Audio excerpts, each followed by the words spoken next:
Hello everyone, I've been out sick for a while, but while I was recovering, I had a great idea for a new project. So today, let's talk about it.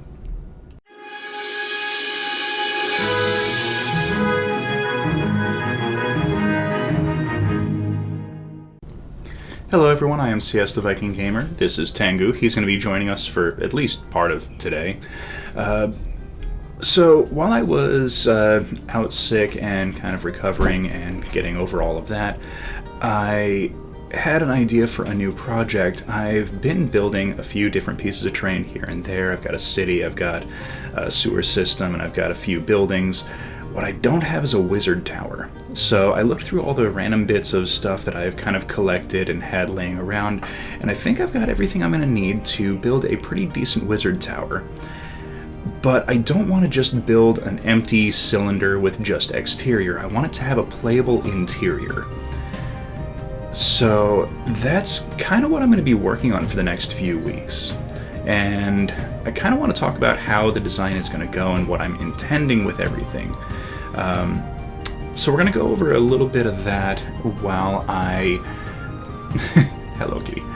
While I show you some initial sketches of what it is that I've kind of got planned out.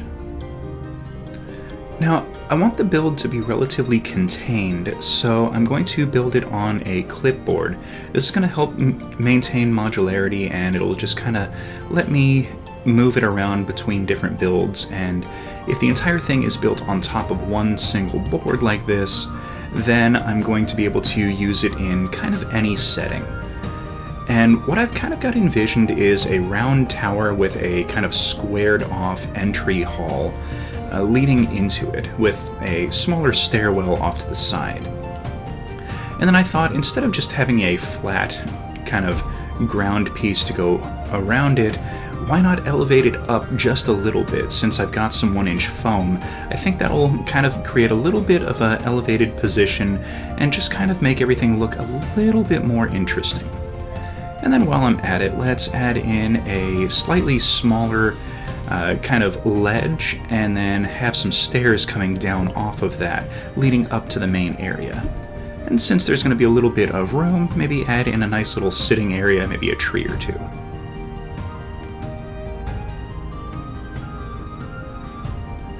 So once I had the rough design of the base kind of figured out and knew what it was that I wanted, I grabbed out a sketch pad and started going to town doing up a bunch of different designs of what it was that I thought I was going to want and how everything was going to look when it was all put together.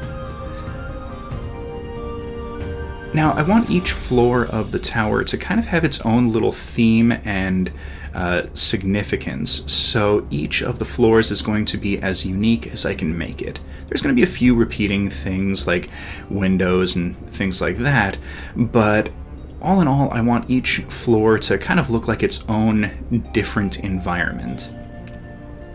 So for the ground floor, I decided to kind of make just a simple little entryway, maybe a storage room kind of in the base of the tower itself.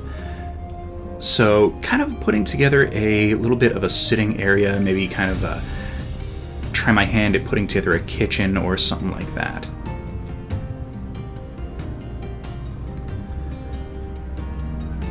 Now, as far as the rest of the floors go, I was kind of at a loss at first, so I just started drawing out the floors and just kind of laying out a few random little things to kind of put in them.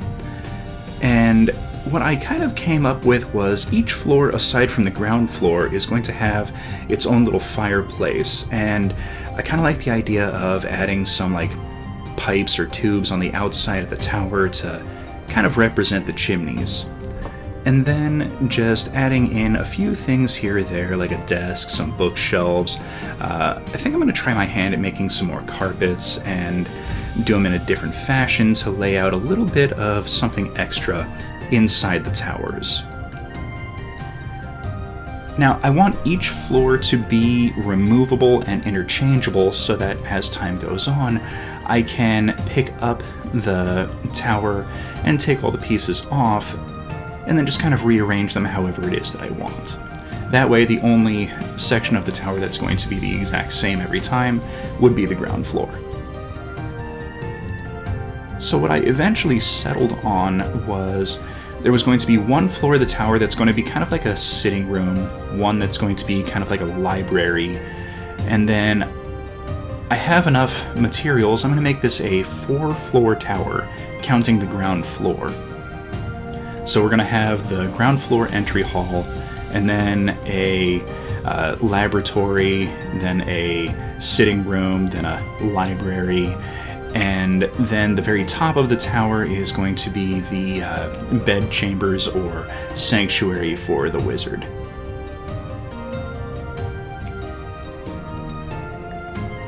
Now for the laboratory, I'm not 100% sold on this idea, but I like the idea and concept of some kind of like detached floating structure for like an observatory, or maybe where the wizard would go to have his, potion set up or something like that. I'll come up with something and we'll see how it goes.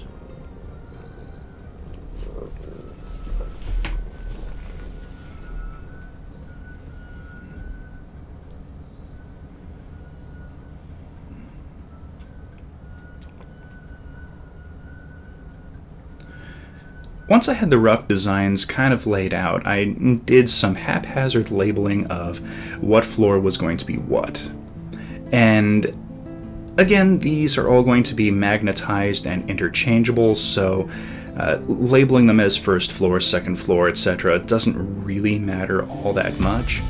The only thing that really matters is that they all connect in the exact same place and they're all kind of interchangeable. Now, I wanted the top floor of the tower to be a little bit larger, so I grabbed a larger tin to kind of trace things out. And this is going to, again, be the bed chambers and the sanctuary.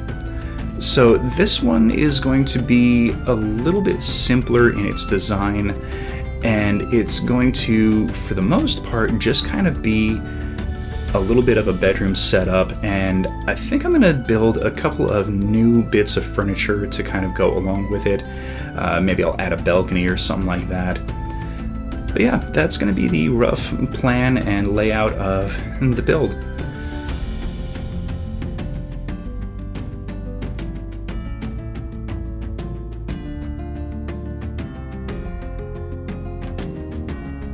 My cat has finally settled down. So that's going to be the rough layout of the tower, and how everything is going to be put together is going to be done kind of on a weekly basis. So what I've got in mind is each week I'm going to release 2 videos for this project. This one is going to come out on a Friday, so that's going to be the first video of this. Oh, you're so cute. The first video of the series. The second video is going to be released the following Tuesday, and in that one we're going to put together the exterior, so the ground and how all that's going to get set up. And then what's going to happen is each week is going to kind of follow a set pattern. So on Fridays it will be one of the... Are you leaving me now? One of the floors of the tower, and then the following Tuesday is going to be building the interior and the decorations for that section. And that's going to probably take about 6 or so weeks to put the whole thing together. So each week we're going to build a section of the tower, paint it, and then set it onto the board, so that each week we can kind of see the progress and know how things are going to put together and kind of interlock. You are very affectionate today. Alright, so that's going to be everything for today. I hope everyone's excited for the project. I know I am. So thank you all for watching. Please hit that like button, subscribe for future content, comment down in the comments section, and my kitty and I will see you next time.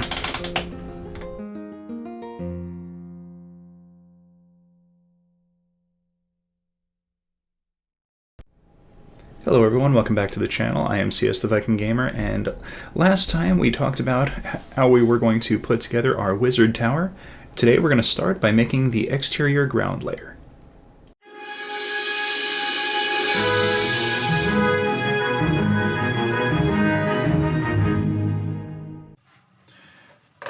So last time I put together the rough outline of where everything is going to approximately line up on our board. Today we're going to set out all of the foam, we're going to texture it, we're going to paint it, we're going to fit it all into place. Now I've got the outline here, and I've already cut a section of foam that kind of fits over everything. So the first thing I'm going to do is transfer the sketch from the clipboard to the foam so that I can trim away the excess, and then any pieces that I decide are going to get reused, like any of the corner pieces, I can cut those up and then reuse them to be like, you know, large boulders or things like that. We're going to set those aside and do that. So let's go ahead and get started. All right, let's go ahead and start shaping the base. Now, since I can't trace directly from the clipboard onto the foam, I'm just kind of eyeballing everything and laying out a rough shape that I'm going to use. And then to make sure I don't accidentally cut into it, I trace out the rough area where the building is going to go as well.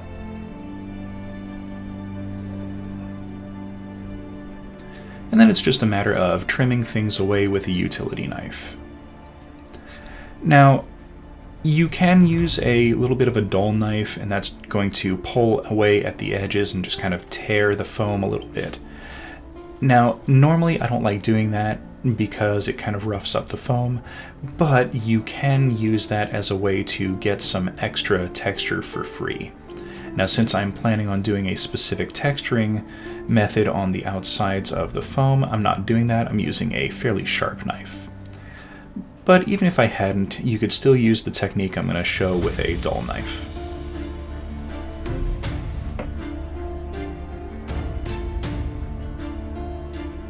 Now, I don't know what this technique is called. I have seen other crafters do it, but I've never really caught the name of it. What I'm doing is making a bunch of horizontal slashes around the edges of the foam, and this is just going to kind of be part of the rocky layer once everything is carved in. And you can kind of see the layers cut into the foam, and then I'm just doing a few vertical slashes.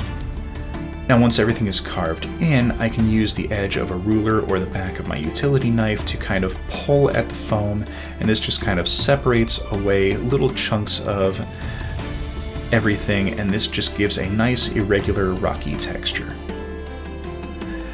I like how it looks, and it's definitely a little bit more simple than some of the methods I've used in the past. The problem is it's just as messy, and it took quite a while to texture everything and then clean up my workspace.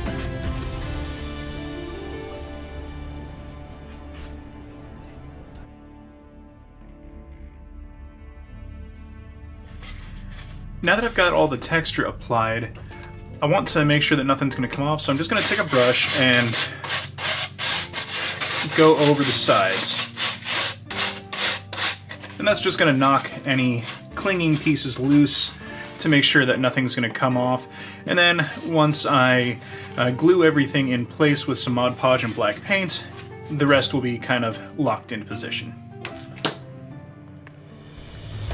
Once the texture around the edges of the foam was done, I started putting together the staircase.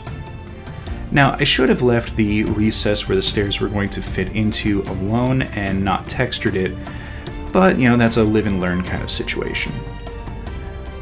So all I'm doing is taking a few pieces of scrap foam core that I had laying around and just kind of fitting them into position and then tracing out each step individually to kind of match it into place so that everything has a nice snug fit and looks fairly natural in its positioning. Now the best way to do this is make one stair and then place the foam underneath that for the next one, trace out where you want it, and then remove it, do your cutting, and then trace the next one off of the one you just made, etc., etc., until you have the full staircase built.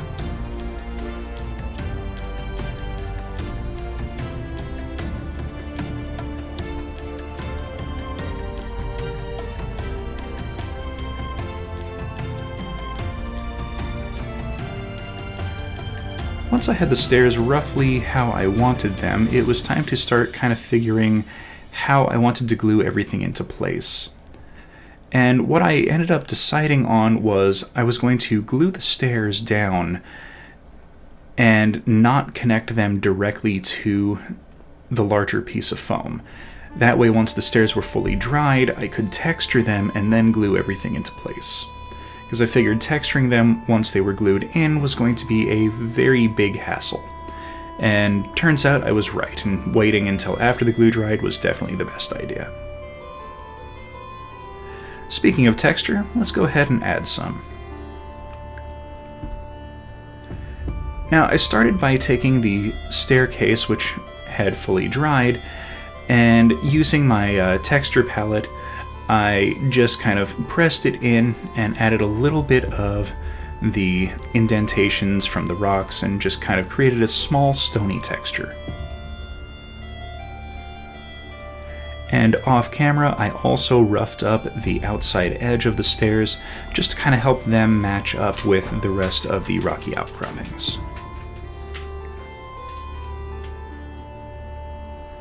Then, grabbing my texture rolling pin that I made, I added a little bit of indentation to the top surface of the platform.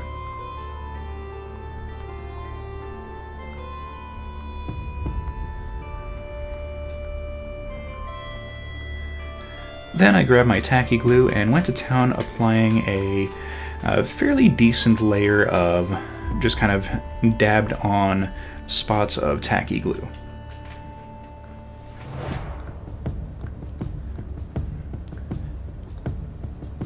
Then it was just a matter of making sure that everything was fairly centered and repeating the process with the stairs.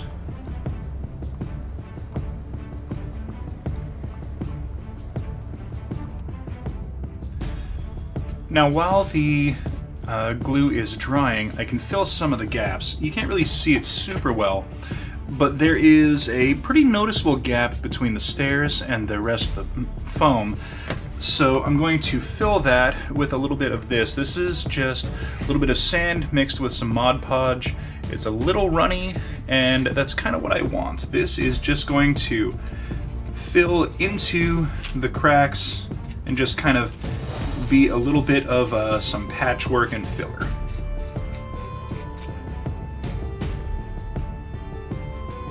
And with it being a little bit runny, it'll kind of flow down in between everything, and the glue will solidify both pieces into place, and we shouldn't have to worry about either one of them separating.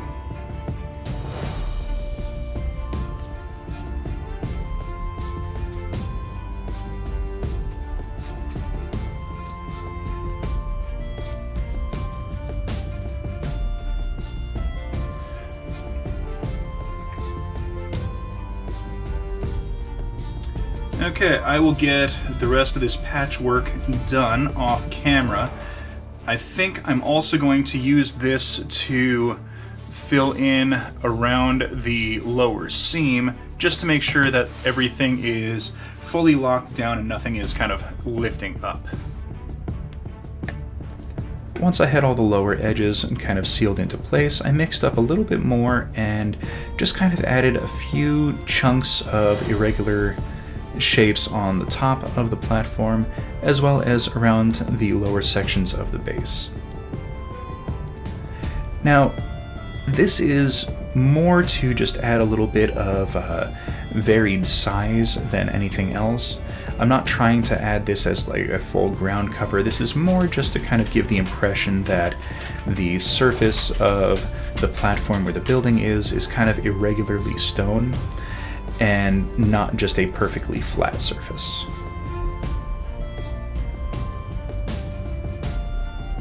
Now, this is going to take quite a while to dry, so while it is, let's go ahead and make a tree. Now, I've made trees in the past on this channel using some of these pipe cleaners, but today I'm going to do a little bit more of a different process. Now, the initial segments are going to be the same. I'm just kind of twisting the center trunk area together after bending all the pipe cleaners in half. And then the bent area is going to be all of the roots, so I'm just kind of grabbing little clumps of them, twisting them together, and kind of spreading them out.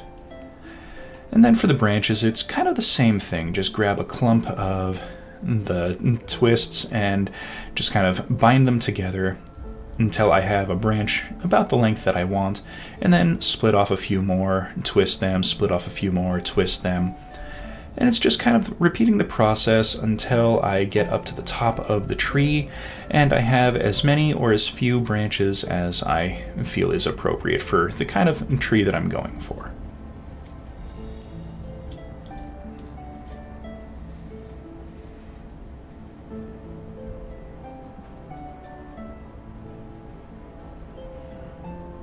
Once I had all the branches the way I wanted them, I started clipping off any of the branches that I thought were a little bit too long. Then, after putting on a protective glove, I grabbed my heat gun and just started melting all the little frizzy ends and edges of the tree. This is going to help kind of lock everything down, and once everything starts melting, it'll all kind of constrict and give a fairly nice texture for the tree as well.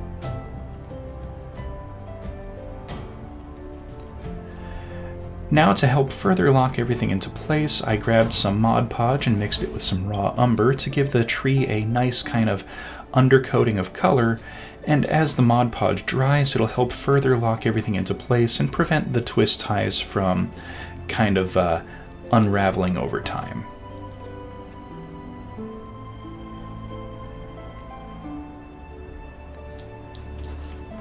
Now I'm doing one coat here on camera, but off camera I did a second coat just to make sure that I had even coverage of the paint, and also to make sure that there was enough glue to help hold everything into position. And once that was dried, I grabbed some raw sienna and did a decent overbrushing over all of the branches as well as the trunk. This will help kind of give it that nice wooded texture and coloration. And this will also really help to kind of show all of the little knots and gnarls that the twisting of the pipe cleaners and the melting of the fuzz kind of imparts into the tree.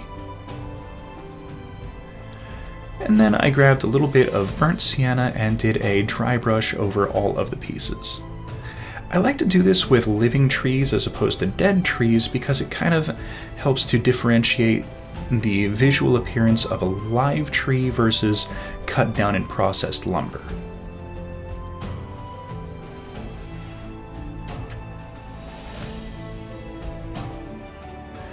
So now that the tree is painted, we need to add all of our leaves and foliage to it. And to do that, I'm going to be using this. Now this is a used dryer sheet that I spray painted to have a more greenish tint. And this is going to be our underlayer for our leaves. So all I'm going to do is trim off a section. I'll kind of show you how this is going to go on one set of branches, and then I'll do the rest off camera.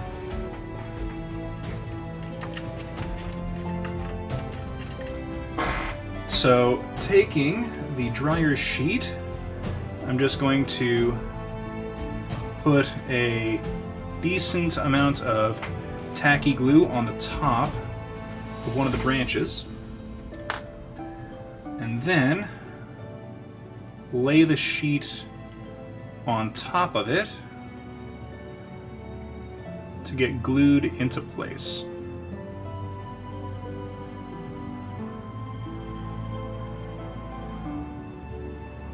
There we go. And then I can just kind of droop it down and just kind of have it swoop over and cover the branch.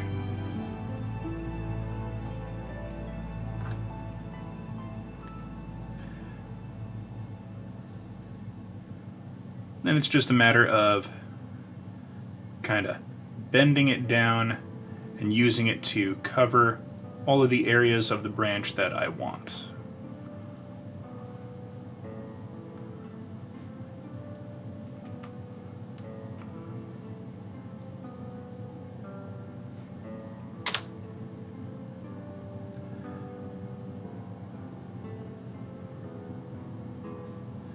Okay, then I'm going to trim this little bit of excess off.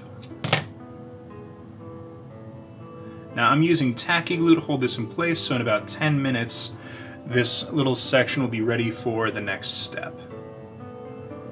So I'm going to do a couple more of the branches, and then we will add our leaves.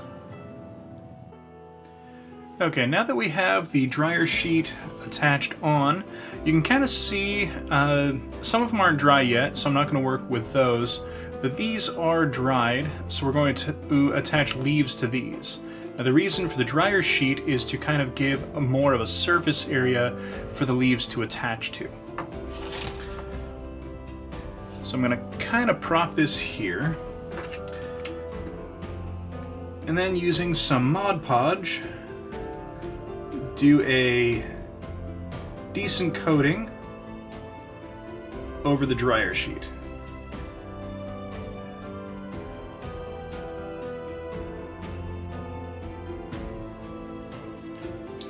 Now before that dries, I'm going to take these. These are some more leaves that I've made, and this is just a mix of different colors of green. So now,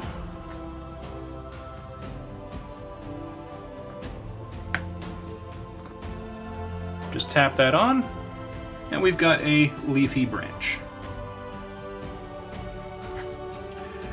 Now you can use thicker material. I'm just using dryer sheets because I didn't have anything else. You could use like stuffed animal kind of internal pieces, you know, like the fluff from a teddy bear kind of thing. You can buy that at most craft stores. That would give larger, fluffier bits to attach into the leaves, and you can even make those outside of the tree and then glue them into place. We're going to do this, and if I want, you know, more dense areas, I can glue another piece of dryer sheet on top of this and then add more leaves on top of that.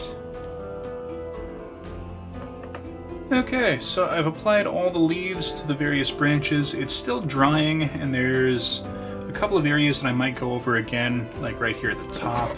In fact, so that I don't completely forget about it, just add those leaves in now. There we go.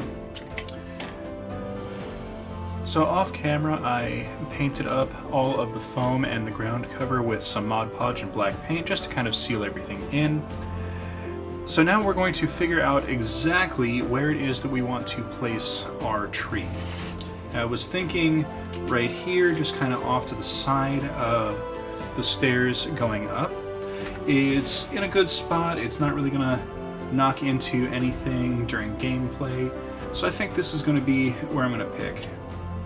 Now I'm going to use a toothpick to kind of lock everything into place. And just going to break that off, and I'll snip this to be at a little bit of an angle, and then punch it through the top of the foam.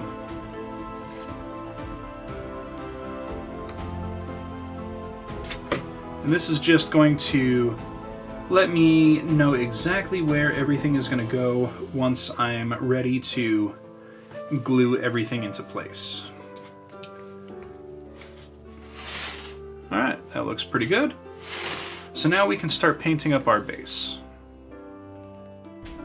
Okay, now it's time to paint up the base. I started off with a little bit of gray from Artist Loft, and I'm focusing this predominantly on the sides of our raised area, just to kind of help give the shadowed recesses from the deeper areas, and then kind of highlight some of the raised areas. Now this is more of an overbrush and not a full layer of paint, and it's definitely not a dry brush. Once that was done, I did a full coating of the top. Again, this is more of an overbrush, and this is just going to give a nice kind of underlayer. Now for the lower sections, I didn't want to use the gray, so I used some burnt umber, and this is just going to give a nice kind of dirt and ground textured appearance with the raised edges and this coloration. Now, I don't want the tower to look like it's just kind of sitting on a stone slab and nothing else, so I'm using a little bit of the burnt umber to kind of impart that dirt and ground coloration onto the top of the rocky texture. And then to make things look a little bit more natural and a little more blended, I stippled this onto the sides as well. And these are going to get covered up with a dry brush.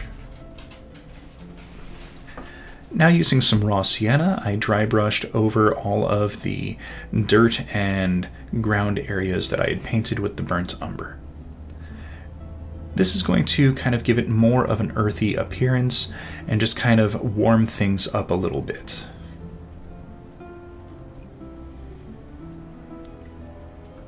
And once the top was done, I stippled it onto the sides, again, just a little bit.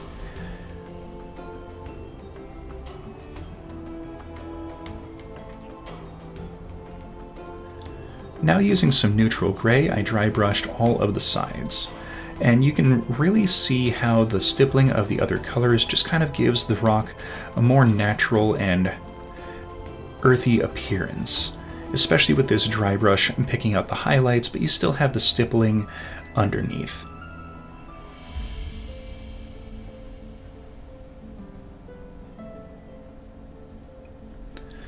And then I did a quick little dry brush over just the raised areas of the ground cover.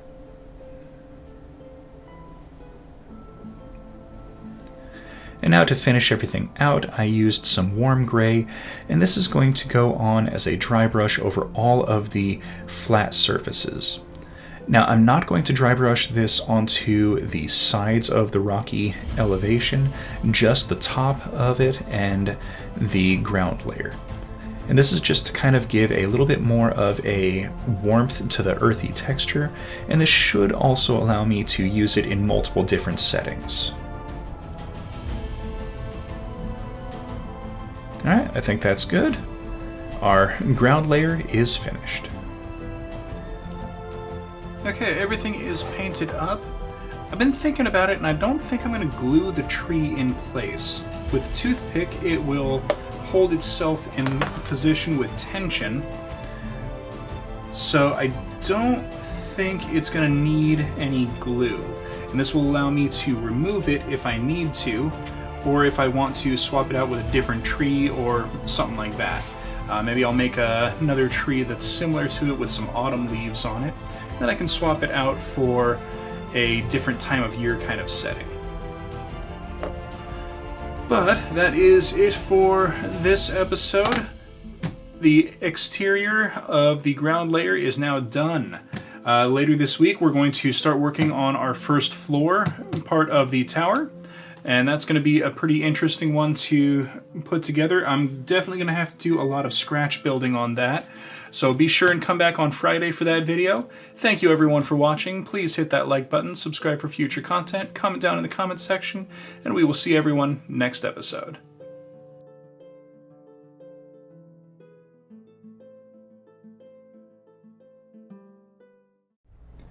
Last episode, we put together our ground layer for the wizard tower. Today, we're going to be working on the first floor.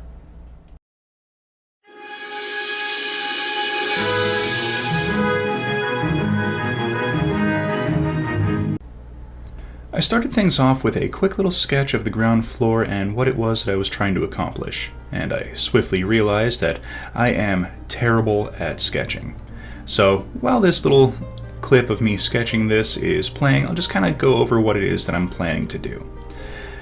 So for the tower ground floor, we're going to need two things. We need the rounded tower section and the stairwell that's attached to it, and then we need the actual entrance hall. Now what I want from the entrance hall is going to be a couple of very specific things. I want some kind of fireplace, and I want the front door area to be able to swing open and closed. So we're going to need a hinged door and then a fireplace.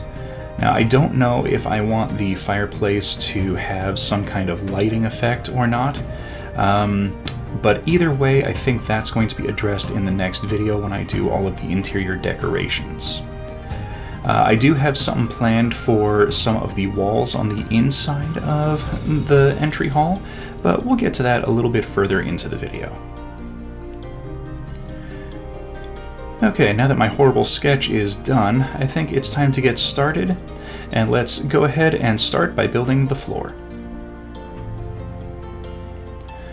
So to mark out the floor correctly, I'm going to just cut a couple sections off of my picnics can, and this is going to also be part of our tower. Now, I fiddled around with it for a little bit and eventually made a small little jig that I could use to kind of mark out a consistent 2.5-inch length every time. Anyone who's ever tried to mark out a straight line on a rounded thing can tell you that it's not the easiest thing to do in the world, but I eventually figured out how I could do it consistently, and then once I had the tube cut, I was able to use that in the next step to kind of mark out the floor.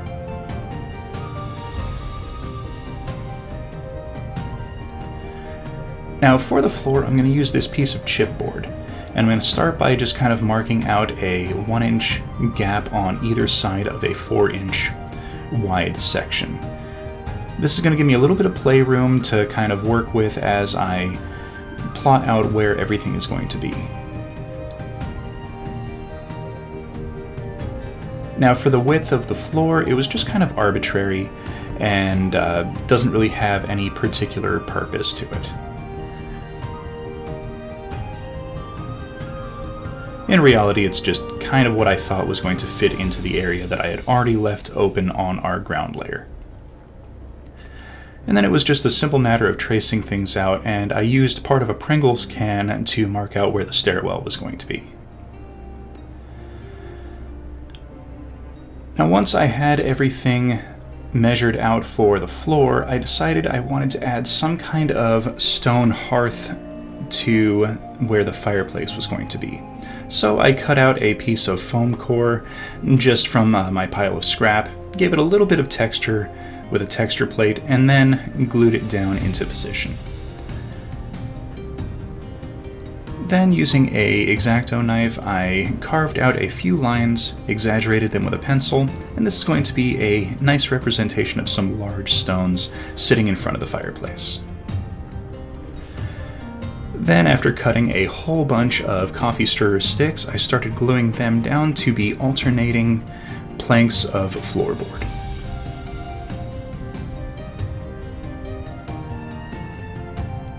Now, as I got to the tower, I started doing things a little backwards, I guess you could say. I just kind of kept the pattern going without mentally realizing that the longer planks would continue towards the stairwell of the tower. So I just kind of ripped those back out and then replaced them with the appropriate sized pieces.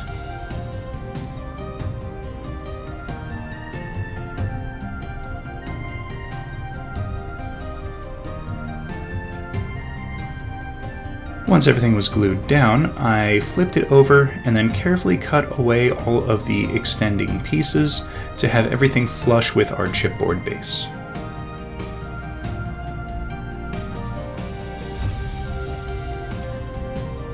Now the floor is a little bit flimsy, but that'll firm up as we keep going.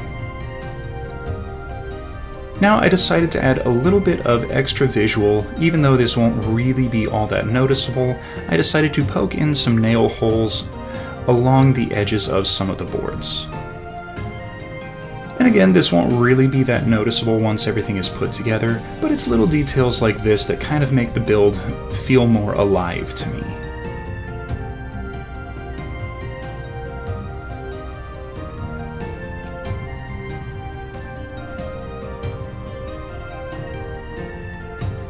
Okay, now that our floor is finished, it's time to get started on the entrance hall.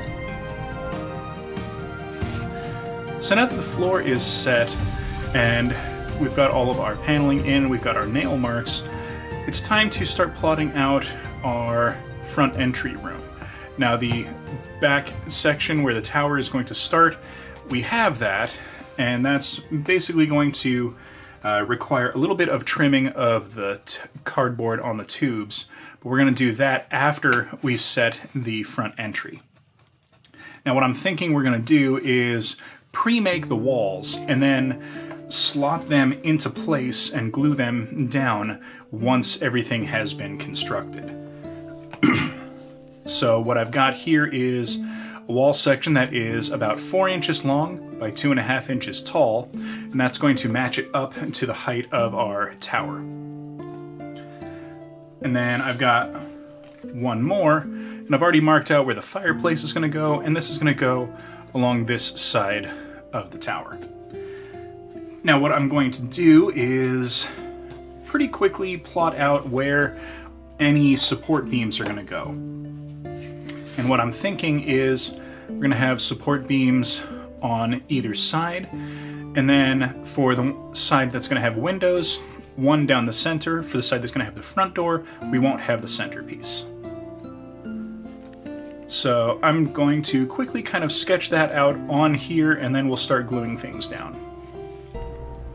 I decided to start off by just using a couple pieces of barbecue skewer and tracing out the various places where I wanted support beams and just kind of little bits of wooden trim to be applied. And I also decided to mark out a 1-inch line, and this is going to kind of be a dividing line. I'm thinking of doing a stone kind of texture on the lower part, and then the upper part is going to be some kind of other texture, maybe wood or plaster or something like that. Once I had the lines marked out, I used a little bit of hot glue to tack down and secure all of the support beams.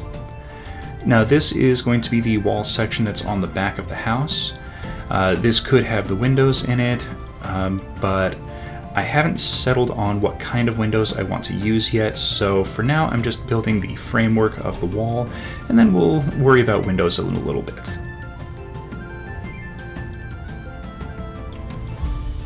And this whole process is more or less just kind of measuring, trimming, and gluing. So it's pretty straightforward. It helps a lot if you have a good pair of cutters that can give you a nice straight edge. But if you don't have that, you can clip off a section and then trim it with a sharp knife. Now, for the section that's going to have a fireplace, I had to get a little bit more creative. I knew I didn't want it to be super huge, but I also wanted it to be a fairly noticeable feature as part of the ground floor. So I started by marking out a 1-inch wide and roughly 1-inch tall section using a craft stick as kind of the guide, and then trimmed it out. And then just continued to mark down where all of the rough and random supports would be. Now, I knew I wanted some kind of chimney on the outside, but I wasn't quite sure how I wanted it to go.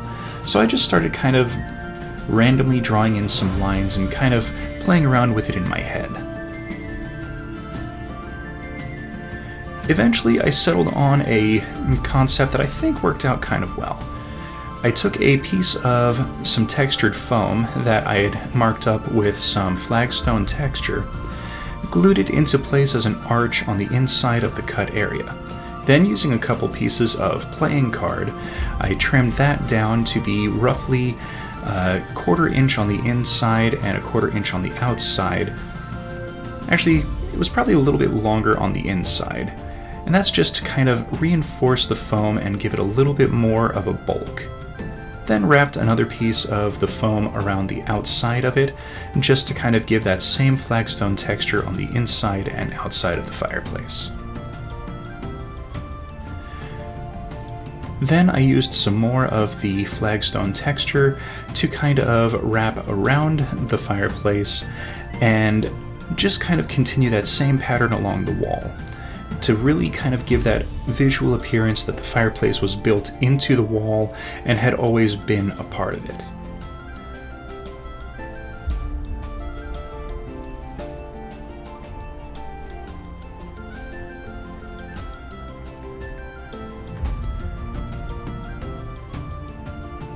Now once I had that glued into position, I was able to move on and kind of tackle how it was that I wanted to do the chimney. And after giving it a little bit of thought, I decided to do a fairly simple process of I glued down a piece of some craft stick and then just kind of stretched a piece of the textured foam around it. This will give a little bit of a bulge in the center and kind of have it pressed down towards the sides, giving a nice impression of a exhaust tube that goes up through the wall.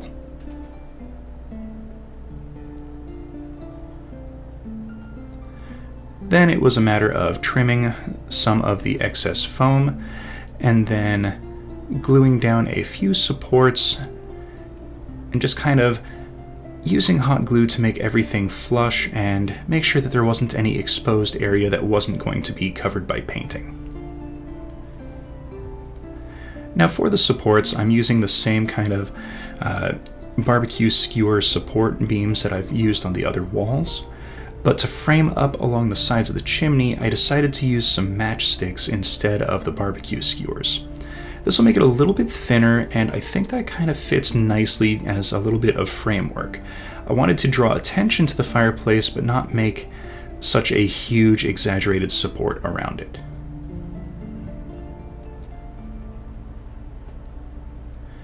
And then I repeated the process on the outside. Now the front door was a little interesting. It was pretty straightforward mostly, but I kind of overcomplicated it a little bit. I started by tracing out where the door was going to go, and then I sort of made the mistake of trying to make the door extra fancy by trimming a couple pieces off of a template to go in and kind of make some angled door. Now, if I had a little bit more time, I could probably have made this work, but I wanted the door to have a nice frame, and originally I had thought, oh, maybe I can use some barbecue skewers, but that was going to be a very, very thick door frame. So I eventually abandoned that idea. Actually, I abandoned it pretty quickly now that I'm thinking about it. Mostly because it was going to take a ton of extra work cutting, gluing, and trimming just to make sure that the door would actually fit and still be able to swing open. So right about here I started realizing that this plan that I was working on wasn't quite going to work, and decided to modify my plans just a little bit. So I cut the door to be a fairly simple rectangular door, and then using some craft sticks, which I trimmed down to kind of match the thickness of the walls and the support beams, used that to create a fairly simple framework. I wanted the door to kind of be a built-in part of everything. So off camera, I took the pieces for the top and bottom of the door frame and then drilled in a simple hole for a toothpick. And that was going to act as kind of the hinge to make the door swing open and closed. So I got everything drilled, and the bottom one isn't glued in place. I'm going to build the door and then insert everything and then glue this into place. But you can kind of see that it all kind of works out, and once it's all glued into place, it won't move around and it won't shift. So I'm gonna remove that, and we can add our stone texturing for the lower section. So now that the stone texture is in place, I'm going to add texture to the upper sections of the wall. Now, I want it to kind of look like plaster. A lot of people use stuff like tile grout for this, and I could, but in the past I've used tile grout and it kind of gets everywhere and it's almost impossible to clean up. So while I was at Michael's, I found this. This is very, very fine sand, and I think this will do the same thing. The difference between this and the tile grout is if I spill this, I can use a vacuum to clean this up. The tile grout is so fine, it will actually explode out of a vacuum while you're vacuuming, and you definitely don't want to breathe the tile grout in. So I think this is going to be a great alternative. Now, to apply the sand is a pretty simple process of painting on a layer of Mod Podge and then sprinkling the sand into place. Now, I did forget about this part of the process when using any kind of glue on chipboard. Chipboard soaks it up so ridiculously fast that I had to almost constantly add more layers of glue until I was ready to pour in the sand.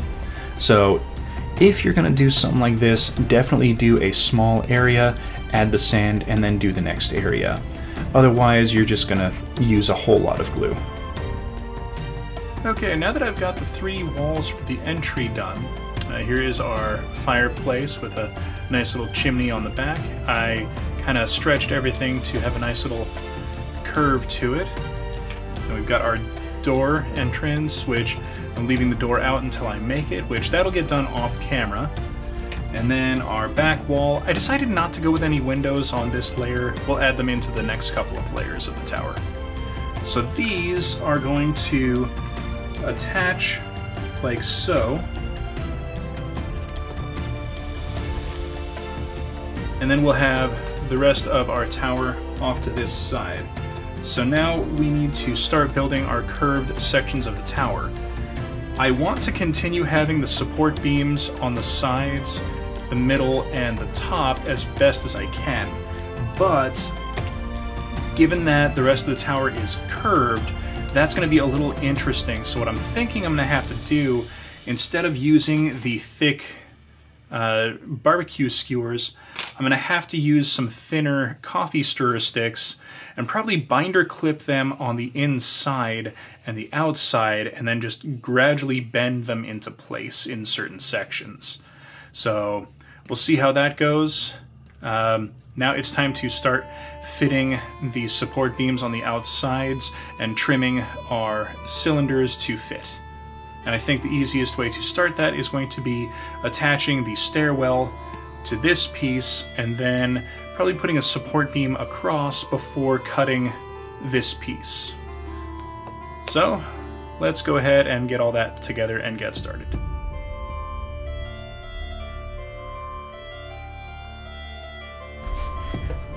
I began by marking out roughly where I should start cutting on the Pringles can, just to kind of give me a piece that was exclusively the stairwell that I could attach to the outside of the main tower.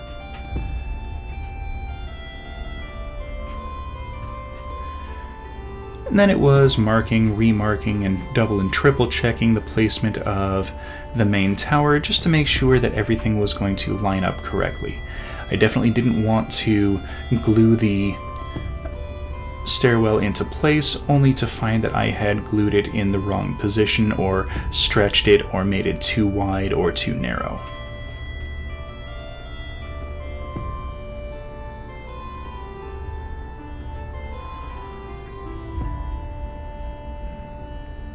Now the support beam that I decided to put across was going to cover the area just in front of the stairwell. And once I had measured everything and cut it to the right length, I snipped away the inside piece of the picnic can just to make sure that everything was going to fit appropriately. That way, when I put the support beam into place, it wouldn't matter if the tower had kind of bulged out or constricted.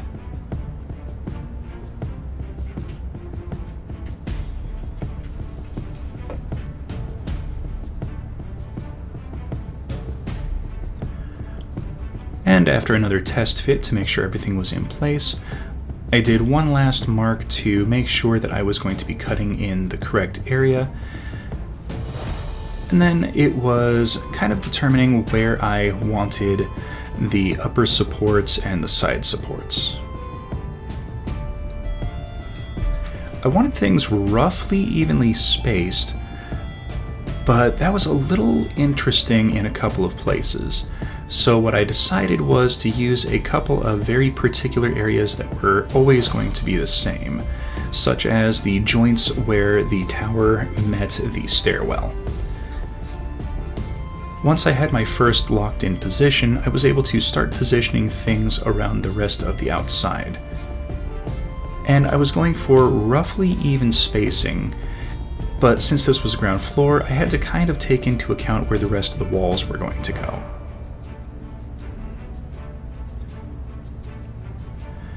Then it was a matter of marking a few coffee stirrer sticks, and then I just kind of pre-bent them to kind of give them a little bit of curve, and then trimmed them into place, and then using a little bit of hot glue and some binder clips to hold everything down, I started tacking them into position. Now the binder clips are more there to kind of help keep the shape of the tower, not necessarily to hold the wood in place while it dries, since hot glue dries really quickly. Alright, I've got most of the wood attached, but I kind of wanted to I'm going to do one more right here, but I wanted to show how I've been bending the coffee stirrer sticks without breaking them. And I've been using, get this to focus, I've been using the lid here on the cap. And I'm basically just slowly bending the stick around it in little segments, and as you can see, as long as I don't go too large of a bend, it does give me a pretty nice curve. So now I can take this, square up the end, and then fit it into position, and then mark and cut the last part, and then I can just glue this into place. And because it's got the curve already, I don't have to clip anything in place. But what I am going to do is reinforce the glue along the top, and that's also going to hide all the seams once everything gets painted. That's just spreading a little bit of hot glue over the top to disguise that seam.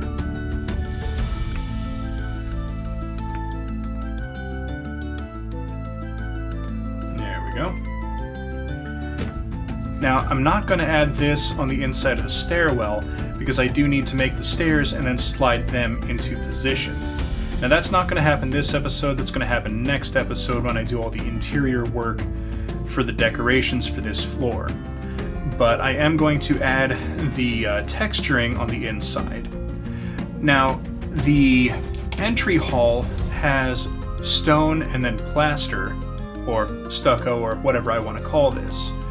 But I feel like the tower would make more sense doing all stone wrapped all the way around it. Just because the ground layer of the tower is going to need to take more force to support all the layers above it, so having it all as stone would look more appropriate. So I'm going to cut up some strips of foam, get them textured, and then we'll start applying them on the inside as well as the outside. Alright, so apparently when I thought I had my camera recording, adding all of the stone texture on, it was in fact not recording. So I did not get any of that footage. So, sorry about that. But all of the walls are now built, and we can go ahead and start spray priming all of this as well as the floor. I need to seal this area with some Mod Podge before priming the rest of it, just to make sure that this doesn't melt. I did not do anything to the interior of the walls here. That's because I'm planning on putting in something kind of like wallpaper, but I can't do that before I paint everything. Otherwise the paint will just kind of cover it up. So we're going to paint everything and then add the wallpaper, and then everything's going to get assembled together. So I'm going to get everything primed up, and then we'll be back after that. After a quick spray prime, it's time for painting. So once the primer had dried, I grabbed some raw sienna and did a fairly liberal dry brushing over all of the wooden planks on the floor. Now you can already start to see the nail marks that I punched in kind of get highlighted. So again, while they won't really be super noticeable, it is a nice little bit of an extra touch that does kind of stand out once the painting starts to happen. Once the floor was done, I moved on and painted all of the timber on all of the walls.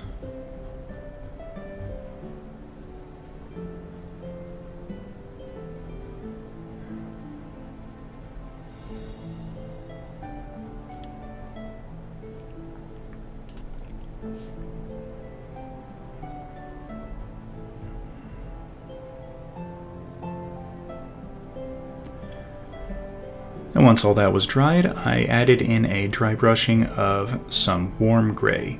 And this is going to give it that nice kind of weathered appearance. Now, I love using the coffee stirrer sticks for things like this because they really have a nice defined wood grain on them even after painting. And the dry brushing really kind of helps to highlight that and make it stand out. And again, I added the same dry brushing to all of the wood planking on the walls, just to make sure everything had the same kind of uniformed, weathered appearance.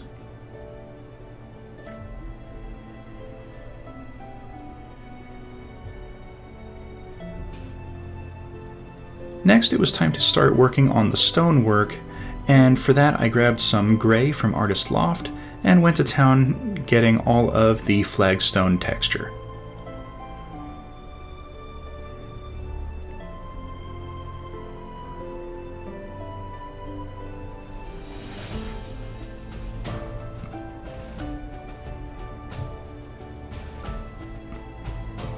And then I followed it up with a dry brushing of neutral gray, just to kind of pick out all of the highlights. Now, I did forget to record it, but I also did a dry brushing of warm gray, just to kind of soften the coloration and give it a little bit more of a earthy, warm appearance. Now for all of the plaster stucco, I did a simple layer of some deep yellow ochre. And this is kind of going to be an underlayer for all of the plaster. This is going to get covered up by another color, but it's going to kind of blend with that color to give it a more weathered and aged appearance.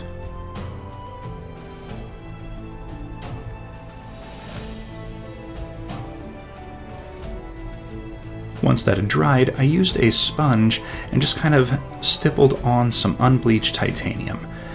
This is going to kind of be the surface layer of the plaster, and it has this nice kind of aged and worn appearance once it dries and kind of blends with the yellow ochre.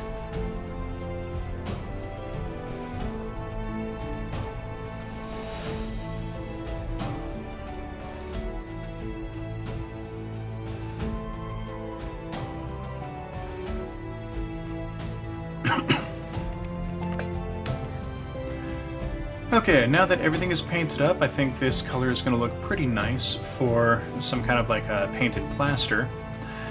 Now we need to do the inside of the walls and do our wallpaper. Now for this, we're going to go ultra cheap and very, very nice instantaneous color. And that is going to be from these playing cards that I got from the Dollar Tree. $1.25 gave me 2 packs of cards, and they have this pattern on the back. They come in 2 colors, red and blue, and I think this is going to be a really nice kind of wallpaper. So what I'm going to do is trim this to fit inside of these recesses and then glue them in place. After determining how I wanted the card to orient, I trimmed off all of the border sections, and then it was a fairly simple process of just kind of trimming, measuring, trimming, and then inserting into place.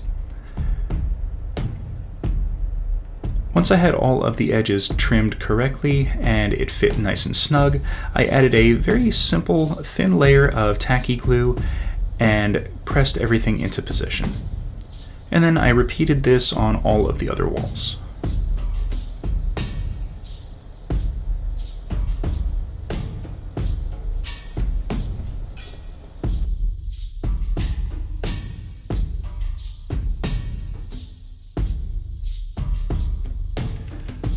So now that we've got the wallpaper installed, it's a little bright, so I want to tinge it down just a little bit with a wash. And I was thinking I was going to use my homemade wash, but I think some just straight acrylic ink might end up being better. Now, I'm not going to just pour this directly on the paper, because I feel like that's going to end up being a bit hard to control and a little bit too much. So instead, I'm just going to put a little bit right here, and then I'm going to brush it on. That way I should be able to kind of control how much gets put on each card.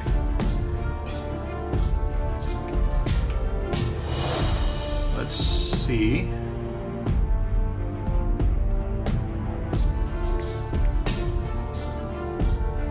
Okay, that might be a bit much.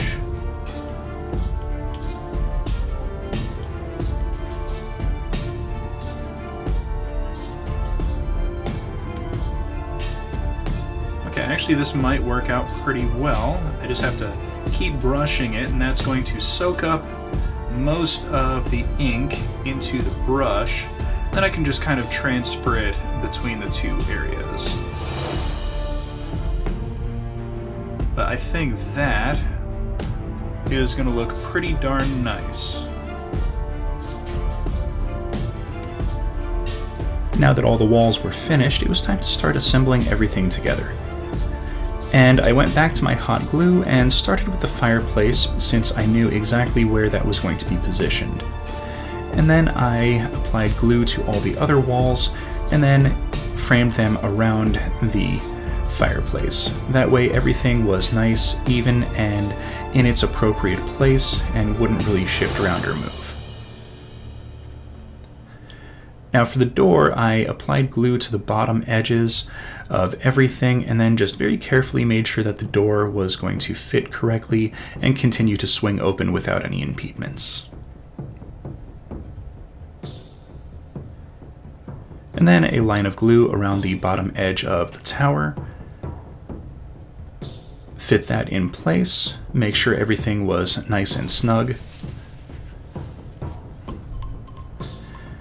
And then pull things apart and to add the last bit of glue, and our tower base is assembled.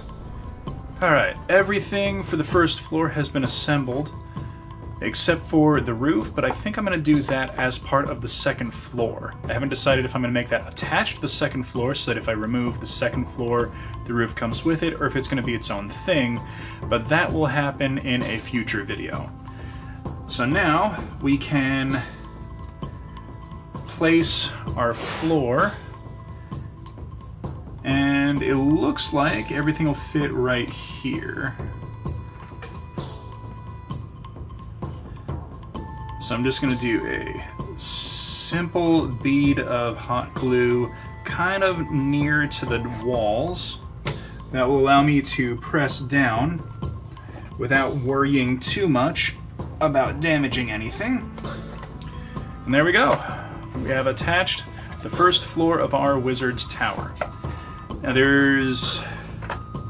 oh my gosh, I'm realizing that I have off-centered that a lot. My goodness. Okay, in between videos, I'm going to touch up the paint along here to kind of match everything together, but I think that's going to work out pretty nicely. So there we go. First floor is constructed. Next time we are going to decorate all of the interior stuff. We're going to do our stairwell. We're going to add in a few things. I'm definitely going to do something with the fireplace. Yeah, we're gonna tackle a bunch of stuff in the next episode. So thank you everyone for watching. Please hit that like button, subscribe for future content, comment in the comments section, and we will see everyone next episode.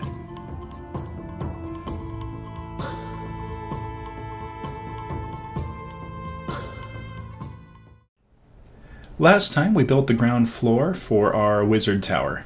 Today we're going to decorate the interior.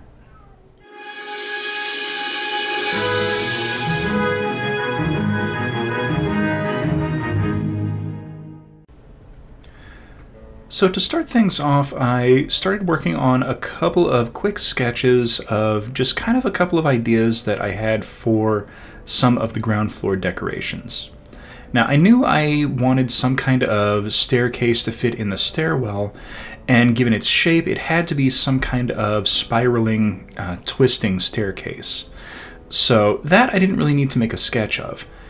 But I have this front area right next to the fireplace, and then I've got the area in front of the stairwell. And what I'm thinking is, for the area next to the fireplace, turn it into kind of a little almost kitchen setup with some kind of cooking prep table and some kind of dried herbs or plants kind of on it or hanging around it. And then for the area in front of the stairwell, that really strikes me more as kind of a storage room or storehouse of some kind. And given that the walls are curved, we're going to need to come up with a way to make a kind of rounded shelf. And I think I've got a couple of ideas on how to pull that off. So we're going to have to explore that, and these sketches are just kind of here to guide me on just kind of sticking with the rough ideas that I come up with. So now that our sketches are done, let's go ahead and start with the shelves. Now I'm going to use these. These are some 1-inch wide craft sticks. And then I'm taking a piece of the picnic tube that I used to make the rounded section of the tower, and I'm tracing out the inside of it. This way I know that the outside edge of the curve of the shelves will fit into the walls of the tower.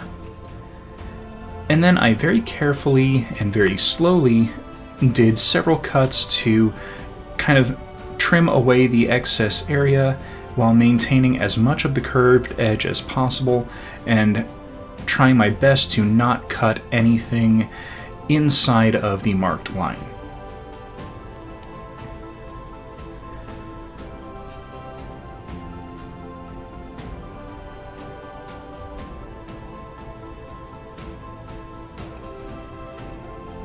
And after a few minutes of cutting, I had a rough shape.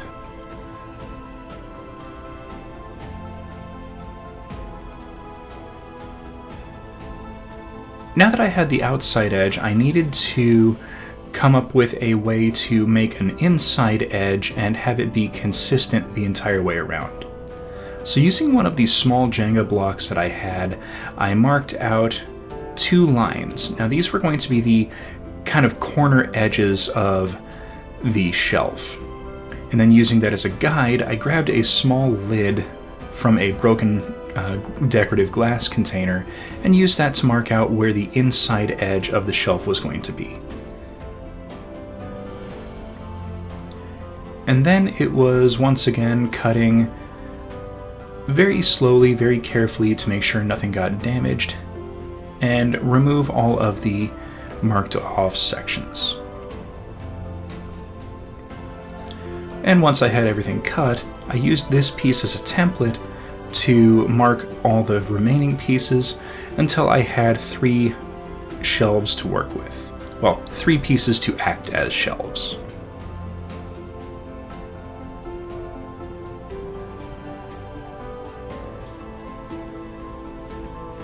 Now this little broken piece I can fit back on with a little bit of super glue, and it won't take long for it to dry. And everything looks like it'll fit pretty nicely, so we can go on and start assembling. Now for the kind of support posts, I want to use some matchsticks. Now these I have cut to be exactly 2 inches tall, and I'm going to use a little bit of gel super glue because that kind of gives me a decent amount of working time and a little bit of control on the building process. And this is just going to get tacked into place. I brought the top and bottom shelves 1/4 inch in and then put the middle shelf as exact center as I could. And then, trying my best to maintain all of the proper measurements, I started attaching all of the other support pieces to kind of create a framework that will hold all of the shelving pieces together.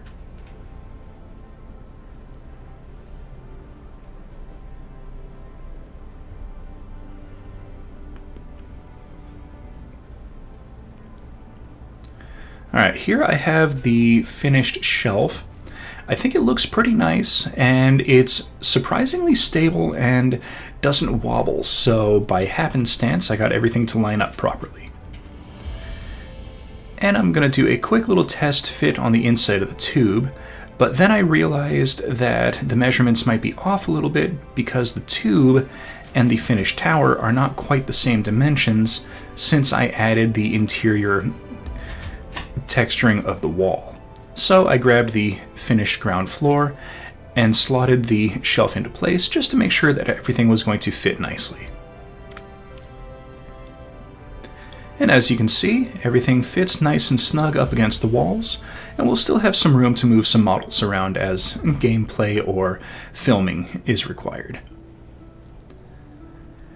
Now, I was trying to decide on how I wanted to paint this, but rather than risk things falling apart during the painting with, rough dry brushing and things like that, I grabbed a little bit of my brown ink and just used that to brush on a layer of, I guess you could call it stain, onto the shelving. Now this is going to set the color apart from the rest of the build just a little bit, and I kind of like that it does that because now we have a very definitive difference in coloration between the walls and all of the woodwork on the floor and our finished furniture.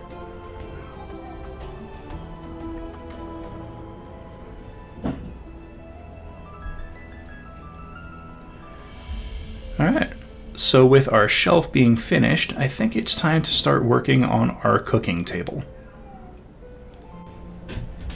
Now, a while back, I was at the Dollar Tree and I found some of these. These are some travel-sized dominoes. They're made of some kind of wood and they look like they're encased in just a little bit of plastic. So I'm going to use these as well as some coffee sticks and some matchsticks to make our cooking table. Now, the first thing I did was trimmed one of the matches in half to give me two 1-inch pieces. Then, using the domino, I measured out a few lengths of coffee stick. And this is just going to be the surface of the table. And after a quick check to make sure everything was going to fit, I used a little bit of super glue and just tacked them down.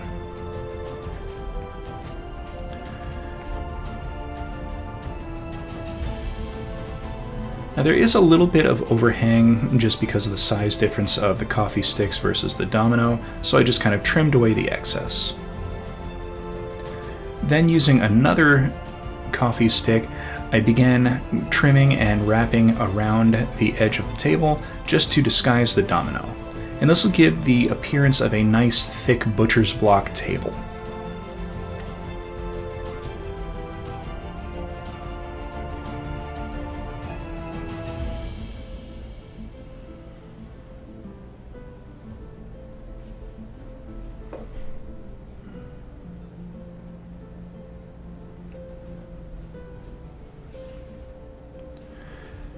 Now that the domino is wrapped, I can very quickly do a quick little bit of sanding on all of the surfaces, and this is just to remove any sharp edges or little burrs of wood that might be just kind of hanging off the sides.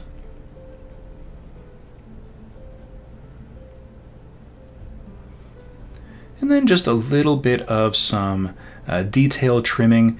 This is more to add a little bit of character and remove some of the sharp edges of the table. Now, before I started gluing down the legs of the table, I realized that I didn't want the table to be too tall.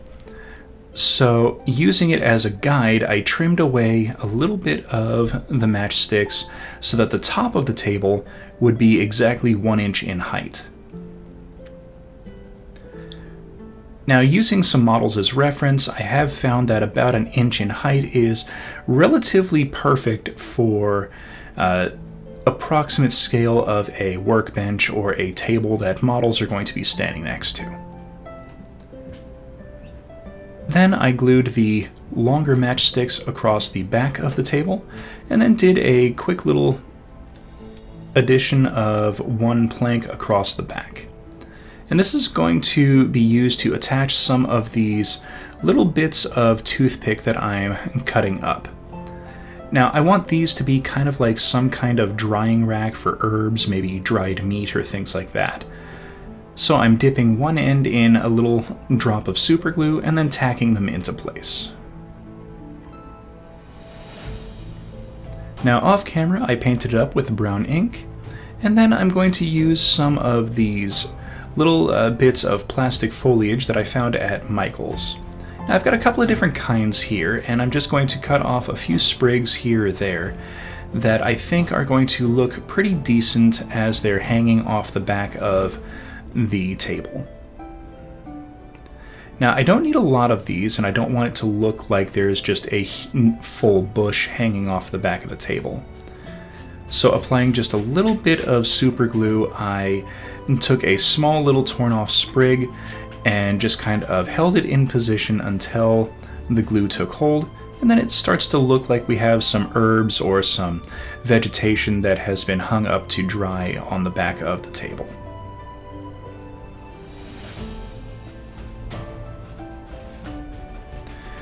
Now, these pieces that I'm about to put out are a little bit large, but I wanted some variety hanging from the back, and I only put one sprig, and then the rest I'm going to kind of glue down to the table itself, just as kind of like some indication that maybe someone is preparing food. Maybe they've got some kind of plan to make a large salad, or maybe they're processing some herbs to be sold in town. And then since I had a few more pieces of the other kind, I started tacking down a few more. Again, just to kind of give the impression that this is a working processing table. And then I had a little bit of some aquarium plant filler and decided, why not, let's put those down as well as some kind of maybe weird fantasy vegetables.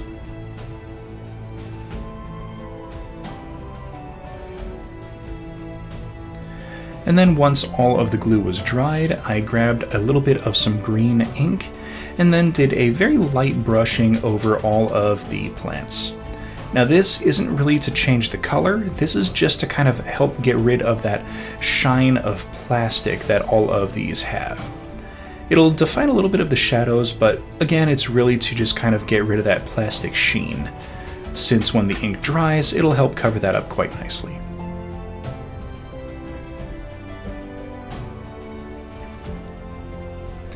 Alright, now that our furnishings are done, let's go ahead and start on those spiral stairs. Now, I started off by grabbing a Pringles can and then just did a simple little circle on a piece of paper. Now, this is just here to kind of help guide where the stairs are going to go. And I'm going to be using these. These are just some craft sticks. You can get them at the Dollar Tree, at Michael's. They're commonly referred to as popsicle sticks. And the kind of plan that I have is to layer them around each other and create a nice gentle spiral going around a stick. And what I'm going to do is poke a hole and then drill a consistent hole through the end of all of the craft sticks so that the chopstick that I'm planning on using will just kind of slide through them and hold everything in place without having to glue a whole bunch of things into position.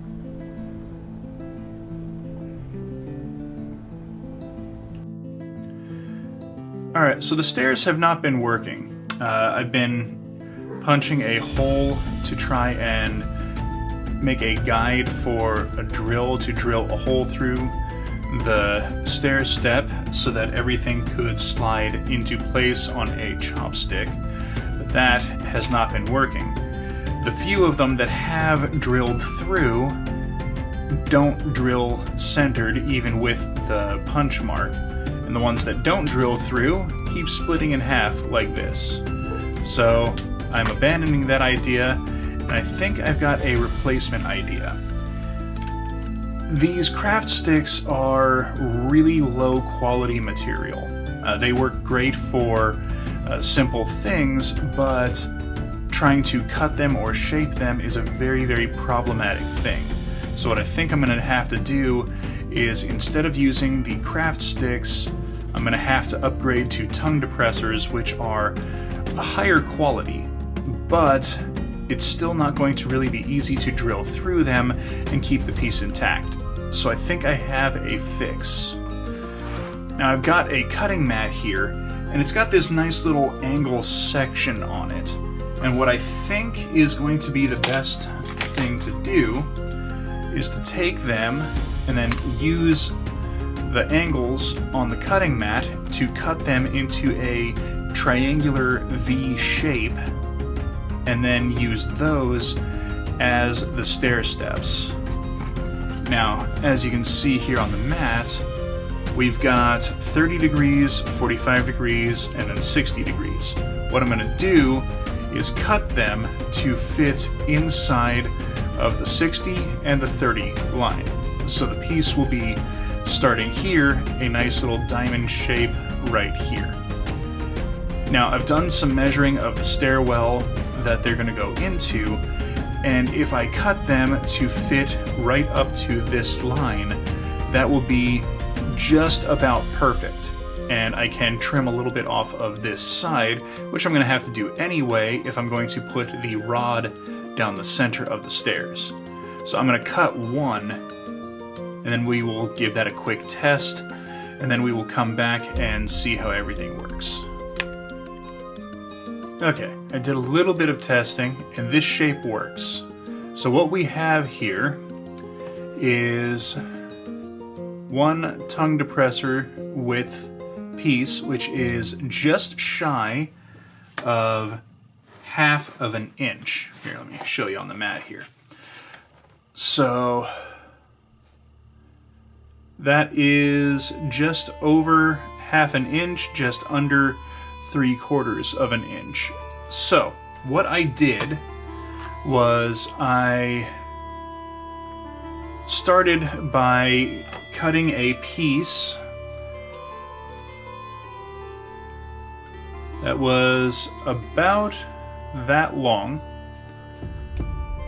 and then marked the exact center of this side, and then tapered it down, and then using the stick that's going to act as the center column, I brought the stick back until the sides of the stick were touching the two outside points of the wedge, and then I traced it and cut a simple little V notch out of the end. So this is going to be a stair step that will work in our stairwell. I did a test, and putting this into the center and then kind of clamping it into place, I was able to put one of these in and spin it all the way around and have enough clearance for everything to not get stuck. So I'm going to cut a bunch more of these, and then we'll start fashioning them onto our stick so that our stairwell will be working. Okay, so now that I've got all of the pieces cut for the stairs, what I want to happen is have a way to space them that's going to be consistent every time. So that way we don't have one stair that's higher up than the others, and everything fits the same rotation, and everything is consistently in position. Now I also want to attempt to find a way to make it so that models can stand on the stairs and be stable. Now what do I mean by that? The model itself is going to be a little limited in its size. I can't have a model with a base more than 1 inch, and that's just a limitation of the stairwell. I can't get around that, so I'm not going to try. But what I can do is try and find a way that the model can stand on the stair without it being, completely off center and out of balance. So what I'm thinking I'm going to end up doing is put something underneath the step to act as a guide so that everything stays in position, but will allow the edge of the base of the model to go under the next step up. That way, things should be stable enough that the model will support itself by its own weight, So if it tips, the edge of the base will catch the bottom of the next stair up. That way the model can be displayed on the base without risking it falling. So let's play around with a couple things and see what happens. Starting out with a coffee stick, I marked out 1 centimeter in length for just a few of these that I'm going to clip off, and this is just going to give me a few pieces to work with. Then I realized that they were a little bit too long, so I clipped one of them in half just to kind of experiment around with. Now, I did make one mistake right off the bat. I glued it to the wrong side, but that was pretty quick to remove and then reposition. Now I'm using this Jenga block as a way to make a perfectly right-angled connection, just to make sure that there wasn't any kind of variance or flex in any of the pieces that I'm working with.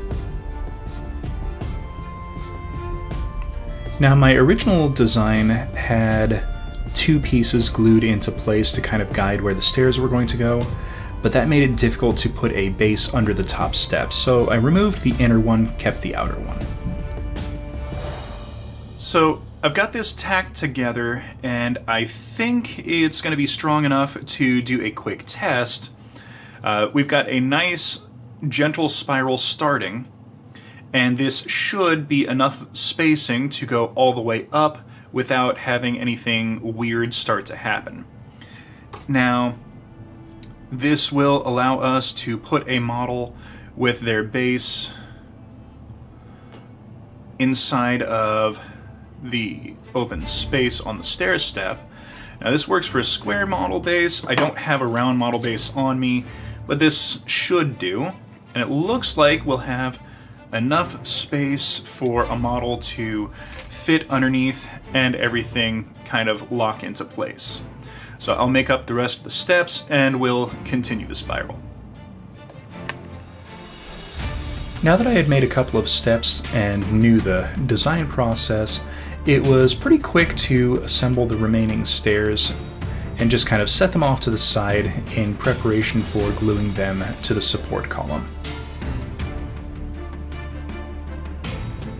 I will say the hardest part about gluing these together was actually making sure that everything stayed at the correct angle and didn't flex or move out of position.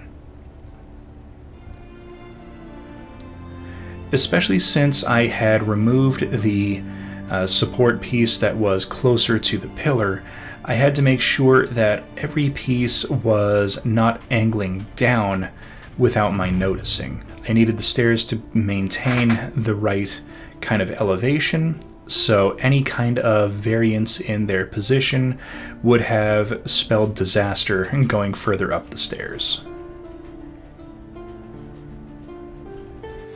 Alright, so now I need to do a test fit to make sure I don't have to do any trimming and it doesn't get stuck.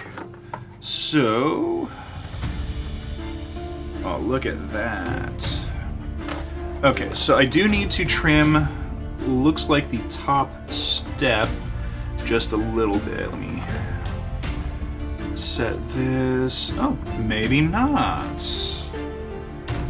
Okay, so that looks pretty darn good. Exactly as is. Alright. Alright, that is actually surprisingly perfect. Holy crap.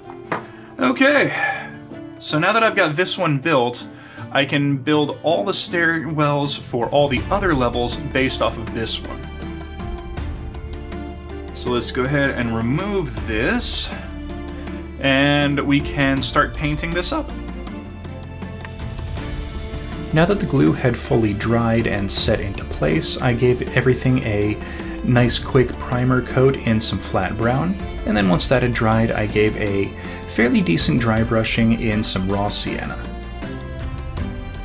And this is just to kind of give it that same processed timber and wood appearance that the rest of the build already has.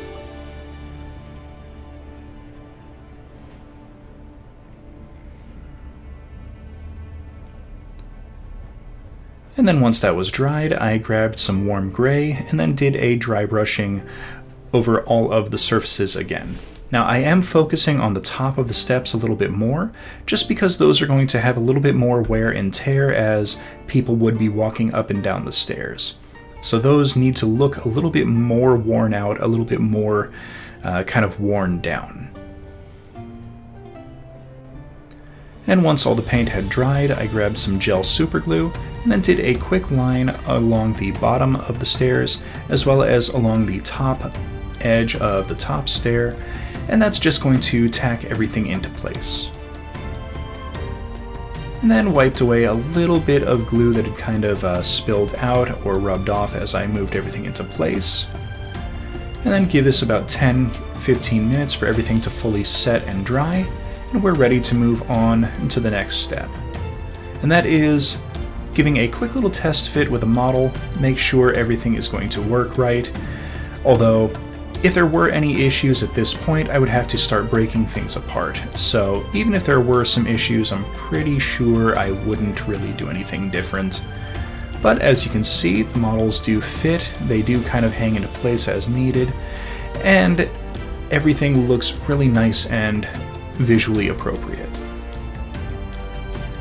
So there we go, our ground floor interior is finished. Okay, now that the stairs have had a chance to dry into place, I don't have to worry about them coming loose, and I'm really happy with how they came out. I think having the kind of split open appearance is the best way I could have gone with them. It's going to allow me to, like I've shown, have models standing on them without having to worry about them tipping over.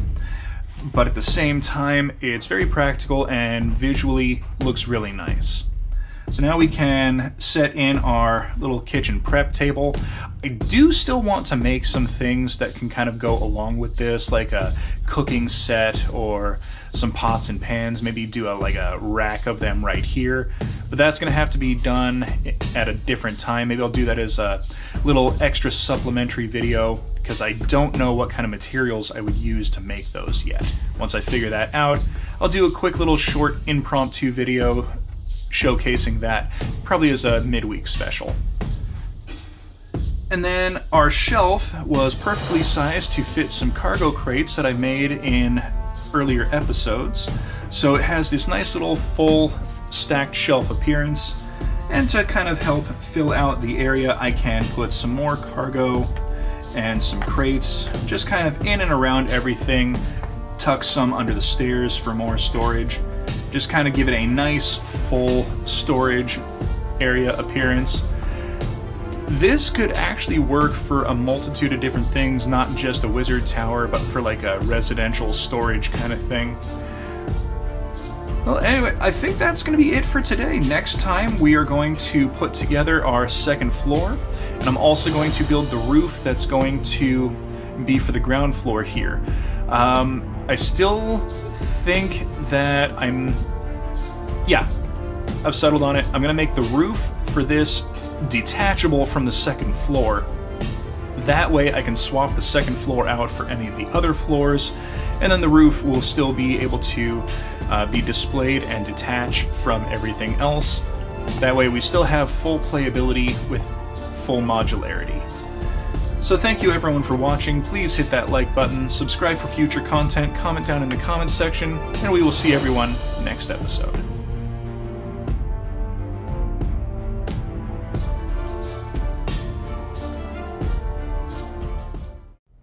Last time we finished up the first floor decorations. Today we're going to start building the second floor, which is going to be the wizard's sitting room.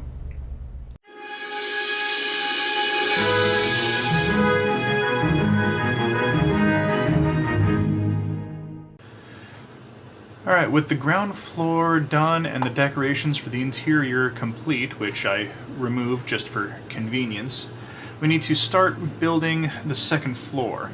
Now, I've got the tube already cut to the right height, but I'm going to do my best to mark where things are going to go so that this is the same as much as possible as the floor below it. So, mark there, and there. So now I know I'm cutting it at this point and this point. And then we'll mark the same on our stairwell. Now before we start working on the tower, let's start with the floor. After marking where the stairwell was going to go, I just did a quick little tracing of the main tube that was going to be the walls for the tower, and then marked off where the stairs were going to start and stop.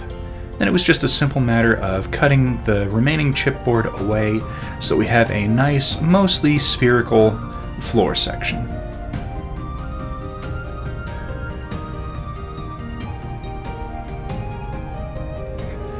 And then after cutting a whole bunch of 2-inch and 1-inch pieces of coffee stick, I began a simple repeating pattern to kind of make a interesting little design with the wood. The idea was I didn't want the planks to be as long as the ground floor, but still wanted to have the appearance as though the main sections of the flooring were laid in by hand. So what we have is some alternating 2-inch pieces of wood and then some 1-inch pieces to fill in the gaps closer to the edges of the wall.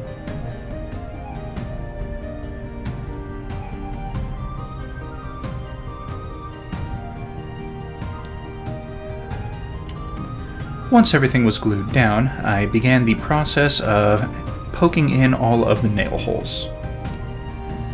Now, a few of the planks started to crack at the ends, but I wasn't super worried about that since they were all glued down. And it's unlikely that anything is going to come loose during gameplay or handling. Once the nail holes were finished, I trimmed away all the excess, leaving nothing but a nice round floor. Now that that's done, let's begin building the walls. So I had already cut the stairwell off camera, and decided once I attached it that adding in all of the little support columns was going to be the best route to start with. Using the ground floor as kind of a diagram, I marked out where the support beams would continue rising up from the first floor. Then it was just a simple matter of attaching them on the outside, and then I'll attach some on the inside. To keep the structure from bowing outward, I cut a couple of support pieces that are going to go across the top and bottom of the stairwell. This will just kind of hold everything in place and prevent things from going askew once we start attaching everything down. We definitely don't want this to kind of bow outward and not fit the floor that we've already created.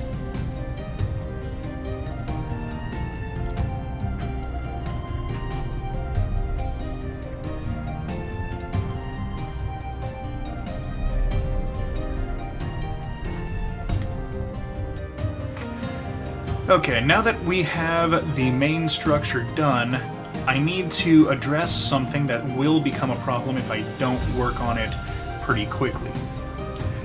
And that is the ability to paint any of the details on the inside.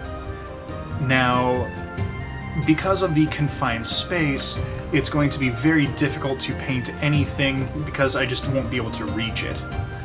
So what I'm going to do is cut here and here so that this section can be removed. I'll put all of the detailing in, and then once everything is constructed and painted, I can put the two halves back together and glue them into place. So that should address that, and that'll also give me the ability to add in and paint all the little details that I want to add. So I have decided I am going to put in a window, actually probably two windows, and they're going to go here and here. And originally I had planned the fireplace to go on this side, but I think it would be better to have it here, kind of like right at the top of the stairs as you're coming up. That way it can just kind of be a little bit of an extra feature and kind of, you know, have the idea that a character is warming themselves up as they're walking up into this room. And it'll also make it easier for people bringing up firewood, things like that. So we're going to get these cut and then start adding in our paneling and our texturing and any of the details on the outside. So I began with cutting away the section of the wall just to make things a little bit easier, and then marked out some spaces 1 inch up from the bottom of the wall segments. Then, using some bent coffee stick, I slowly began adding a kind of a almost transition support beam 1 inch up from the bottom. This is more to add a little bit of extra visual than actually represent support or structural integrity, but it also gives me a nice little guiding point of where roughly waist height would be on a model. Then, using a tongue depressor, I marked out where the windows would be and then cut them away. After adding in the support at the top of the tube, I wanted to add a little bit more texture and visual to the outside. So, after thinking about it for a few moments, I settled on doing some kind of curved structural supports. So after bending some more coffee stick, I did some marking and some trimming, and eventually had some pretty nice looking angled rounded supports coming away from the support columns and going up to the top of the windows, just to kind of give the appearance as though everything is extra supported over the windows. With the main walls done, it's time to start crafting the furnace. Okay, off camera, I added all of the supports to the other half of the tower. Now it's time to put together our fireplace, furnace, whatever it is we want to call it. And I think I found the perfect thing for this area. And that is one of these. This is from I think it was called a yogurt. It's essentially a yogurt drink, but it has a very interesting shape. I was originally saving this to try and make some kind of spaceship engine, but I think this is going to be a better use for it. So what I'm going to do is cut it right about here, and then this upper part is going to be the furnace stuck against this wall here. So we're going to cut it, and probably cut it down the middle as well, to create a section that's going to kind of be recessed into the wall. And then on the outside, we're going to use one of these. This is a boba tea straw, and this is going to go on the outside as well as on the inside on the top of this to kind of create our little chimney exhaust area. So let's go ahead and get cutting. I started by cutting away the top section, and the plastic was a lot less sturdy than I had originally thought, so it was very, very easy to cut away. But I did have to be a little careful so that I didn't cut too deep with a sharp knife or even the scissors, because the plastic cuts super, super easily. Since I had already put in some of the wall supports and decorations, I had to trim the plastic to kind of fit around one of the support panels. Once I had everything fit, I did a little bit of hot glue to just kind of fit everything into place. Then I took one length of the boba straw and just kind of folded it in half to put it into position by tucking it into the top of the container. Then it was just a matter of gluing it into position with some hot glue, and then I cut a piece of chipboard to kind of cover up the top of the straw. That'll just kind of keep things from dropping down inside of it.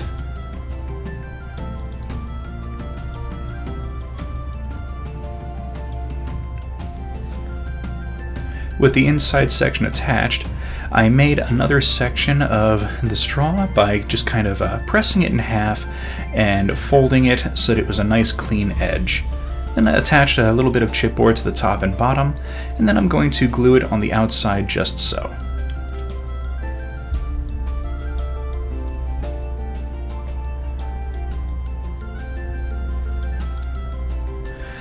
Now there is a little bit of a gap in between the wall and the straw, so I'm going to take a little bit of chipboard and then stuff that underneath the straw in between it and the wall. This will just kind of give a little bit of extra structural support and kind of provide a little bit more of a bulk to glue the straw the rest of the way to the wall.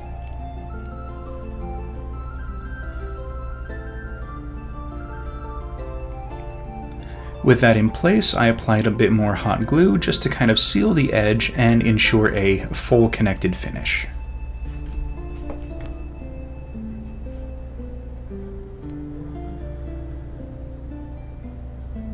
And then I repeated the process on the lower part of the straw.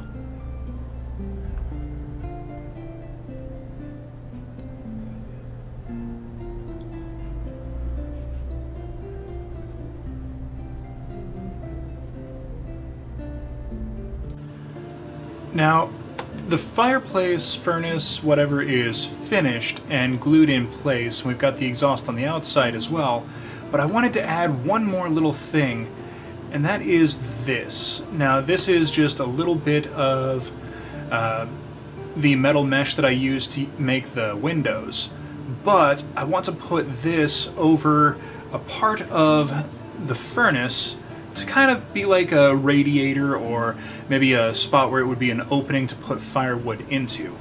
So I'm going to take this and then bend it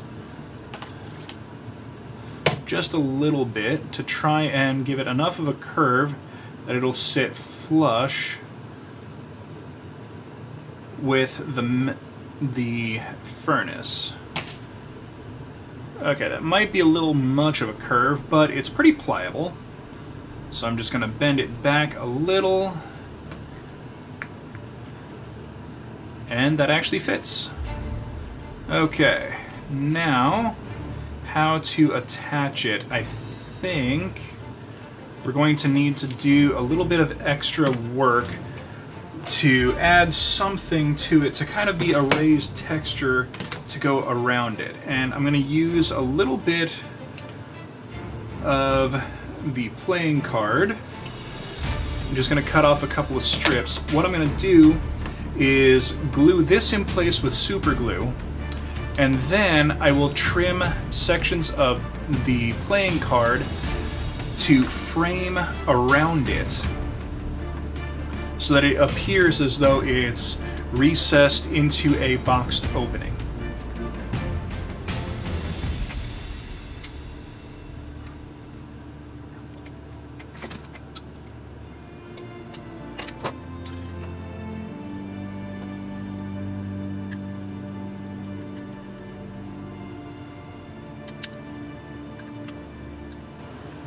There we go.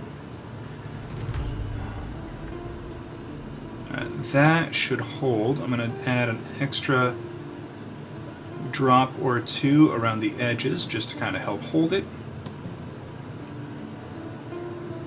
Alright, so I will add the cardstock off camera. I'm probably going to have to do a couple of layers stacked on top of each other just to kind of give it a better impression of being raised.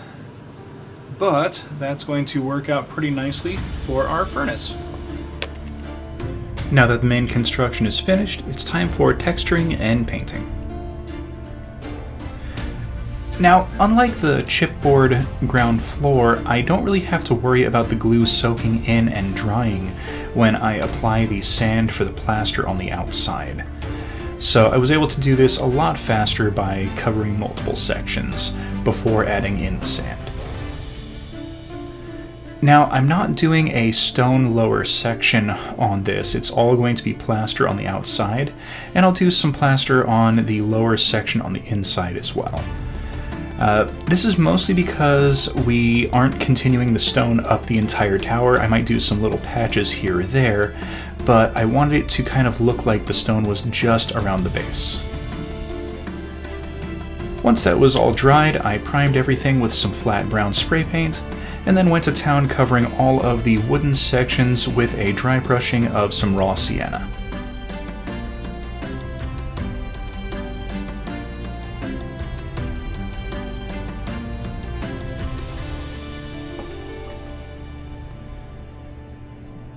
And then once that was dried, I grabbed some warm gray and did a light dry brushing over all of the wood again, just to kind of give it that same beaten up, weathered appearance.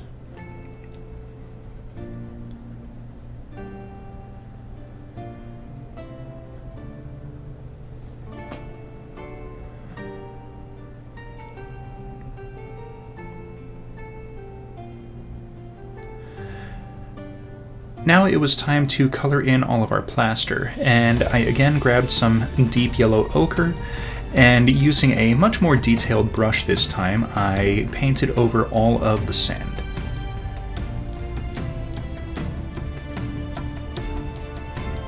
Now when I'm painting, I try and use as few brushes as possible, but in this case, using a little bit smaller detail brush was definitely worth the time and patience. Now previously I had used a sponge to stipple on the unbleached titanium on the ground floor, but this time I decided to use a dry brushing brush, and it was a lot easier to control. I was able to kind of squish down the bristles and get some more detail work in, and it was a lot easier to control where the paint went.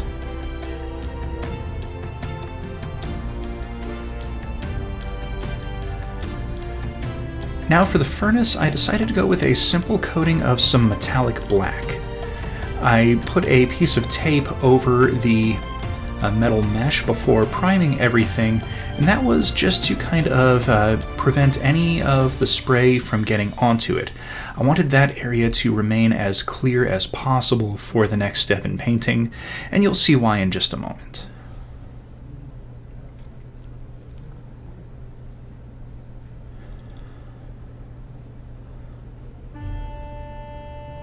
Now it was time to remove that tape so that we can grab some orange, and this is going to get very carefully stippled into place so that we can have the appearance of a fire going on inside of the furnace.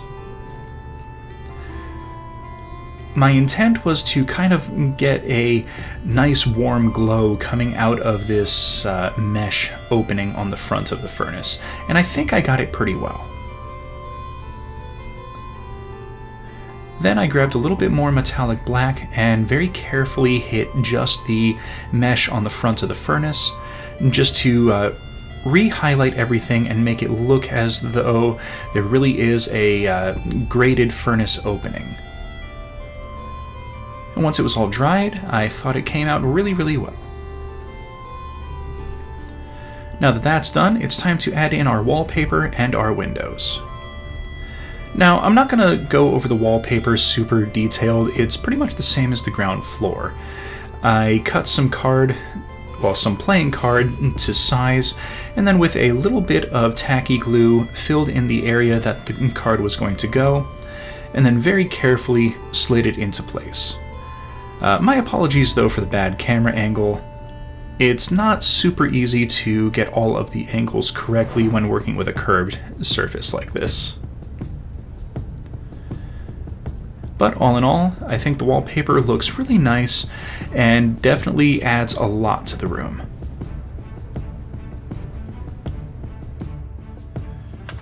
Okay, now that I've gotten all of the wallpaper in and everything is painted up, it's time to put our staircase in, which I made off camera and painted in between videos. Now, as you can see, I trimmed a little bit of the top step, and I'll show you why in just a second. But first I want to address one thing: the floor in the stairwell. Originally, I had thought of using a piece of chipboard that I would paint black and then put that in as the bottom piece. I've decided against that because all the upper floors are going to be put into place, and the only time that they're going to be seen not on the tower is if I remove a section. So I don't really need to worry about having a floor in the stairwell. And this will just kind of help with the visual of there being a path down to the lower levels. and if I have them stacked on top of each other for filming or for gameplay, it'll also help to lend to that as well. So now we need to put our staircase in. Now, as we saw earlier in the episode, I put 2 support beams in. Now that was partially to hold this arch shape, but that's also going to give us a place where we can glue our stairs into position. So as you can see, I trimmed it so it would line up flush with the top, but the bottom we can use this plank to glue the bottom step to the inside of this plank, or of this support beam, and then some glue here will glue this to the inside of this support beam. So let's go ahead and do that, and I'm going to use some gel super glue just because it's nice, it's expedient, and once it dries and fully cures, it is solid. Alright. Now also, because it's gel super glue, I don't have to be really fast with this. I just have to be a little precise.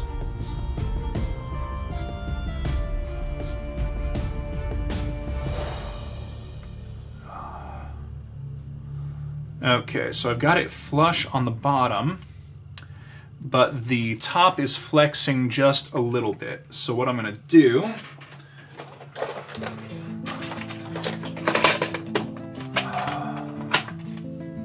is grab a couple of binder clips. So this one I'm going to use to hold the bottom in place, and then we need one on the top here to kind of hold it in place while the glue dries. And because of the size of everything, I'm going to end up using one of my larger clips, and this is just going to hold everything in position until our super glue fully cures. And then I'll be able to remove these clips and our stairs will be fixed permanently into place.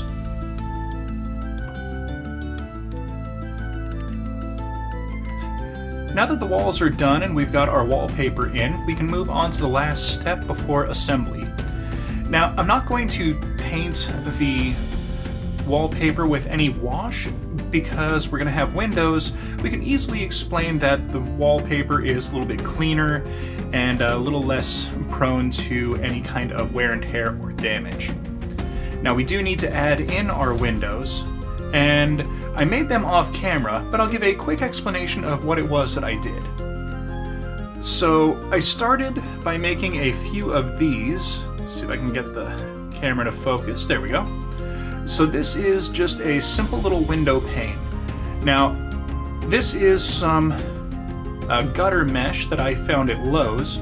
I cut it to size, painted it black, and then filled all the openings with some UV resin and let it cure.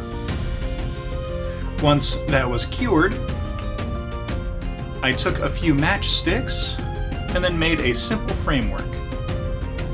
Now, the matchsticks are on the outside and the inside of the window pane, and this is going to let us just slide the window into place, and hopefully it will hold in place with tension, but just in case, I'm going to use a little bit of tacky glue just to make sure everything holds in place.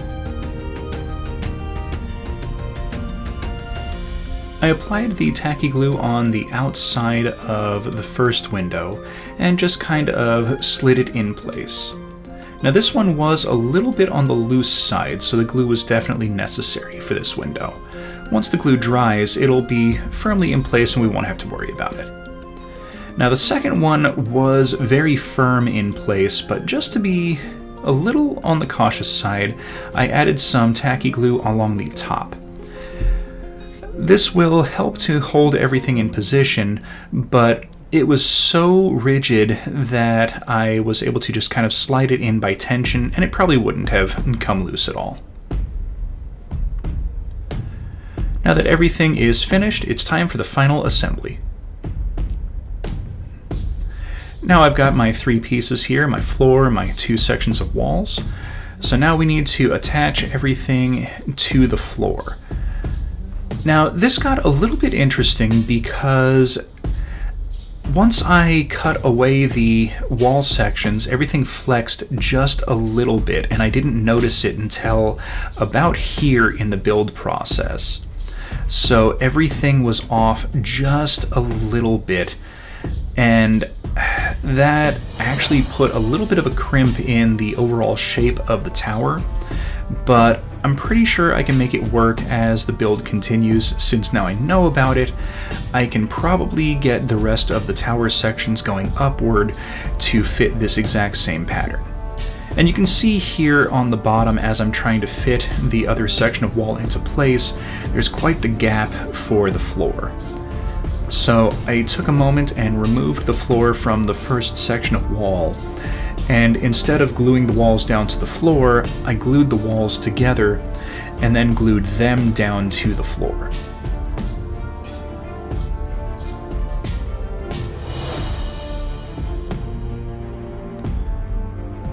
Also, gluing these walls together gave me a couple of ideas on how to make that connection a lot stronger on the future layers.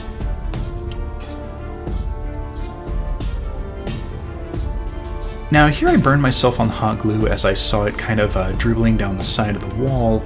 I realized that gluing to the bottom of the wall was not going to be the best way to do this. Instead, I added some glue to the bottom of the floor and then fit it into position.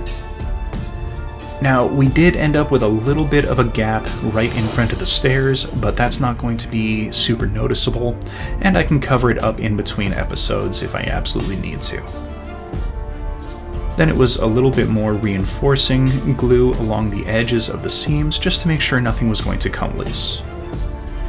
And I haven't decided yet, but I might add a thin cut strip of coffee stick just to kind of help disguise this seam in between episodes. If I do that, I'll address it next time.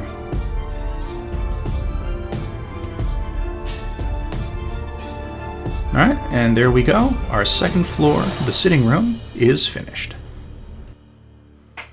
Okay, so now that the second floor has been built, let's see how it all looks. Okay, that's not bad. It's a little off-center. I'm gonna have to develop some kind of brace to kind of fit underneath this. Maybe something as simple as a line of chipboard just to kind of make things flush. Because as you can see, the bottom of the floor here is a little bit higher than the bottom of the wall here. But that's a pretty easy fix. So I'll take care of that off camera. The rest of it looks pretty darn nice and appears to fit reasonably well. It's not quite lined up here, but I don't think that that's going to be that much of an issue, to be completely honest. And I'm liking how it looks. We're going to have to start looking at ways to kind of stack it together and make it modular, but that's going to be something for a different episode. Now, I do still need to make the the roof for this section here. That is going to be its own episode. I know I said I was going to do it in this episode. I did not have enough time when filming all this to build it. So I'm going to build the roof for this as its own episode. That will come out in the next couple of days. But it will definitely be before we do any of the interior decorations for the second floor here. So that's going to be it for today. Thank you everyone so much for watching. Please hit that like button, subscribe for future content, comment down in the comments section, and we will see everyone next episode.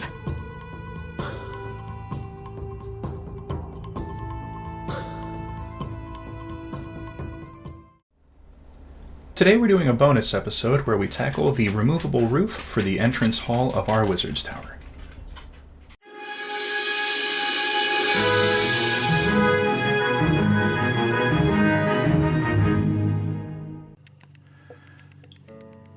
So I've been looking at this in between episodes, and I think there's a couple of things that can be pretty effective for making the roof for the entrance hall. Now there's a couple of things that I want to happen with this that I think are going to be pretty easy to do, but one of them might be a little more challenging. The first is the roof needs to be removable so that we can still have access to the first floor for gameplay, for filming, for whatever. The second thing is it needs to wrap around the curve of any of the floors that might be sitting right here. So that's going to be the interesting part. I think I have a fix for it though. I have this scrap piece of the picnic tube, and this was one of the sections that was kind of where the stairwell went, and it should fit the curve quite nicely.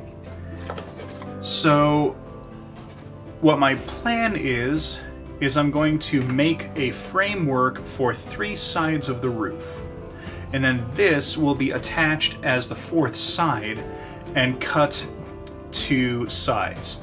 So I know it's going to be a simple A-frame roof, so once we've got the 3 sides in, we can cut it down to size so that it sits underneath our window, and then I can cut the angles into this, and then we can glue it into place, and then most of the roof's structure will be completed. So let's go ahead and start putting things together. I began by grabbing a few of my rectangular barbecue skewers and just started a simple process of measuring and cutting the various pieces to get all of the main supports that I was going to need. It ended up being 2 supports that were a little bit long and then one that was a little bit shorter to make the kind of 3-sided, I guess you could say, rectangle that I was going to end up using.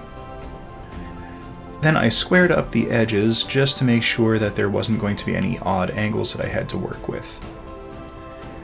Now, having tried to glue things like this together in the past, I knew I was going to need some kind of support in order to put everything together, but I also knew that I didn't need it right away. So first I just continued measuring out the various bits I was going to need, so I had a upright section as well as the ridge beam that was going to go across the top of the roof. Next I cut the picnic can down to a 1-inch height. This will put it short enough to come in under the bottom of the window, but also tall enough that we'll have a decent sized ridge on the roof.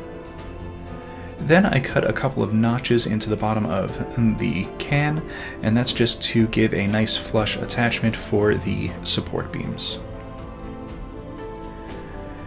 Now, as I started preparing to glue everything together, I made a couple of angled supports, and these are just here to kind of be a little bit of extra strength for the 2 right-angled corners on one side of the roof. I know from the past actions that trying to glue these together without some extra supports would work, but it would make it a little bit too fragile for continued use during gameplay. Now, to attach everything together, it was a pretty simple process of apply a little bit of hot glue, fix one piece into position, and then hot glue around the seam just to make sure that there wasn't any flex or give in the attachment. And then using another piece to achieve a perfect right angle, I just continue the process through all of the other seams and attachments. And then I just repeated the process on the other side.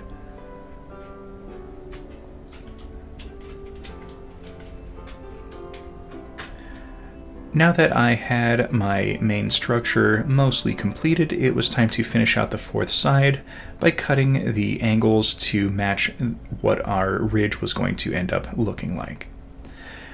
Now, since I knew everything was going to be 1 inch tall and this can was cut to the width of the roof, it was pretty easy to cut everything at a rough angle and then just attach it down to the other side.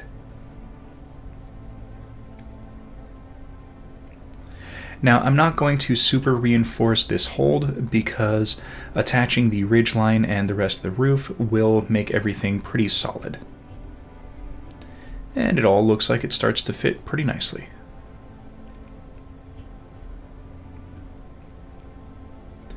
Now that I had the bottom of the structure completed, it was time to make the actual ridge of the roof. And I wanted it to be pretty strong in its position, so I carved a small little notch out of the tube just to have a little point for the skewer to rest into. And this is going to provide a much stronger hold than if I had tried to glue it onto the top or glue it to the side.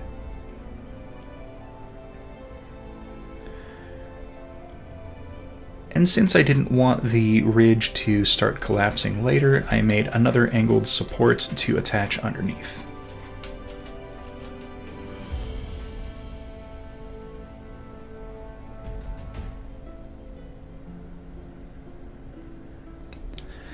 Now that the ridge line is finished, we can start making a few supports for our actual roof panels.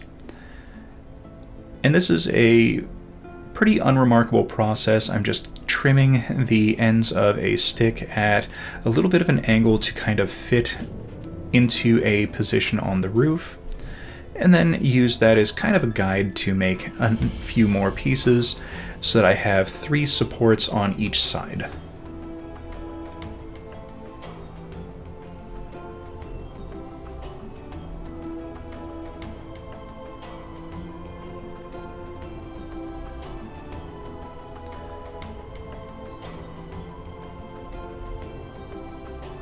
Alright, that looks like a good start. Now we can start prepping our roof panels. So I took a piece of chipboard and, trimming it to a roughly 2-inch width, used the ridge of the roof itself to kind of be the guide I needed to trim everything down so that each panel was going to fit nice and flush into position.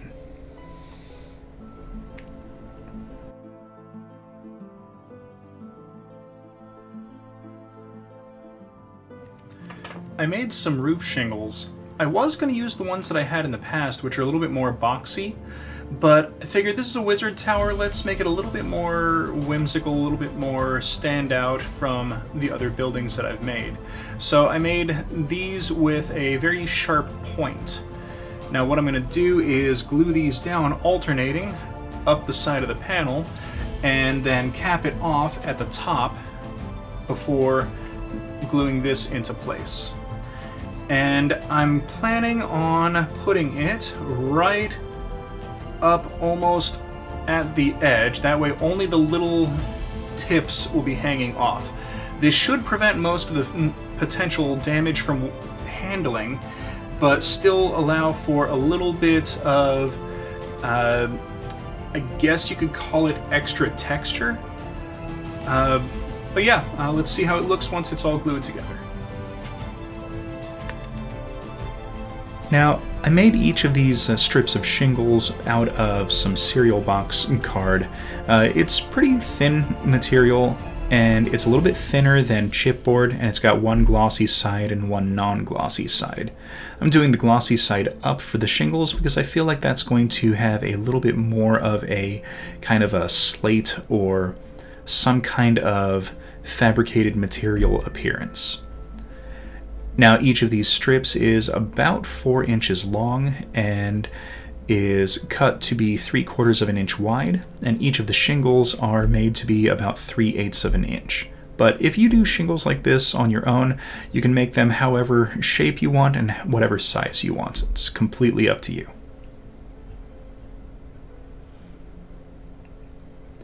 Once they were all glued down and I gave the glue a moment to harden and cool, I trimmed away all of the excess material, leaving me with a nice solid panel of roof shingles that I can glue into position.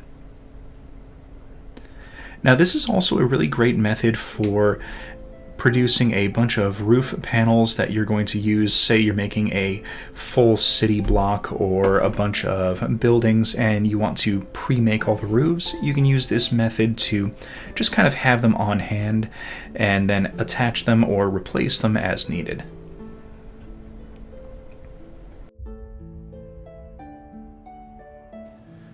Okay, now that all of the roof tiles are in place, I think it looks really nice. The ridge line here makes it so that I don't have to put any pieces over the top, so that'll get painted up as wood. Now we're going to need to do two other things. I want to add some caps to the end, and that's just going to be a piece of coffee stirrer stick that's glued on just as a way to disguise the seam of the ridge, or of the side of the roof. But we also need to add a chimney here so that it looks as though the chimney on the side of the building continues up. Now I could build that the same way that I did with the first floor, but I think an easier way to do it is going to be to take a piece of boba straw, cut it to length, and then wrap it with a piece of textured foam. That will match the look of the first floor of the furnace, or of the fireplace, and be pretty quick to put together. So what I'm thinking is maybe a ½ an inch or so in length above the roof. So that's going to end up being about that tall. Now, one other thing I am going to need to do is trim just a little bit so that I can situate the straw on the roof. Because part of the chimney is inside of the building and part of it is not. So I'm going to just snip a little bit and then cut up the sides to match it. Now, to keep this from closing, I will put a probably a craft stick inside as a way to kind of force this to stay open. But this will allow me to have it stick partially on top of the roof and still maintain its rough shape. Now that I had the straw cut to the shape that I needed, I trimmed a craft stick to fit inside and glued it with a little bit of clearance at the top and made it as flush to the bottom as I could. Then I trimmed a piece of chipboard to act as kind of a cap for the top of the chimney, leaving a little bit of a recess in case I want to do something like create a little pillar of smoke coming out of it. I haven't decided if I'm going to try that yet, but if I want to in the future, I'm leaving a little bit of space for it. Then I did a trim and wrap of the foam to kind of mask around the chimney, and then fit it into place with a little bit of hot glue, and then did a little bit of trimming and sealing with more glue just to make sure that everything was nice and flush against the side of the building. And then I added in my little coffee stirrer planks along the side just to cap everything off. Once that was done, I applied a little bit of some Mod Podge to add some texturing to some wall panels that I recessed into this side. And this will just kind of to match everything up to the ground floor and make sure everything is fairly consistent in what the appearance is for certain areas of the tower.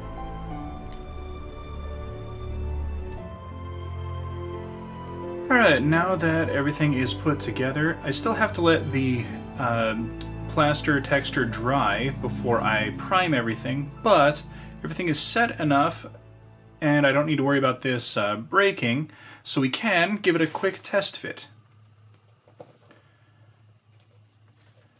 And that lines up amazingly well.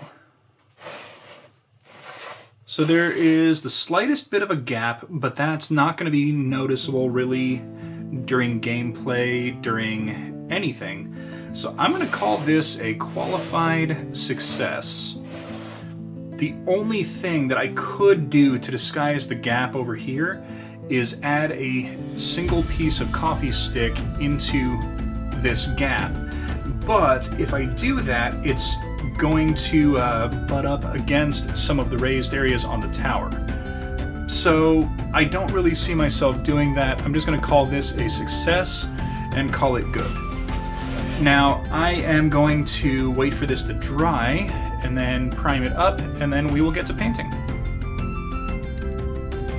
Now, I don't want to bore everyone with the same painting that I've been doing every episode, so I already painted all of the wood with the same raw sienna and then warm gray, and then I painted up the chimney with the same gray, neutral gray, and then warm gray to soften it. Then we've got yellow ochre and unbleached titanium for the wall panels. So what I'm going to focus on is the actual roof tiles. Now, I don't want this to be the same as all the other roofs that I've been working on, so what I'm thinking I'm going to do is probably a green with a blue highlight, and then we'll see how that looks. Now, I started with a double coating of some sap green from Artist Loft. This is going to be a nice kind of underlayer for all of the roof panels, and doing a double coating means that we'll have a little bit of darkness from the base coating of flat brown, but we're still going to have that predominant kind of a bright on the edges but deep in the center and shadowed areas of a nice rich green.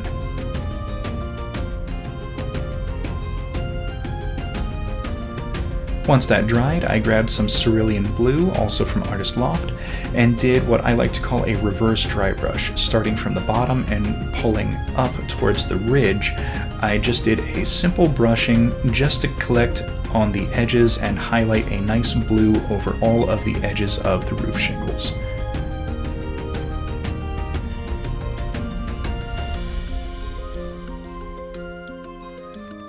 Alright, here we go.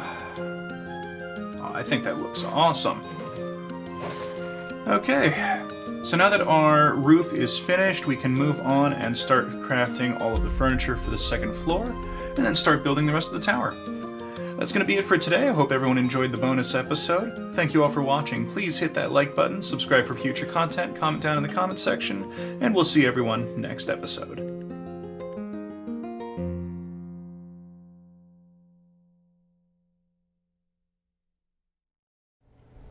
In today's episode, we're going to build some furnishings to add to our wizard's sitting room.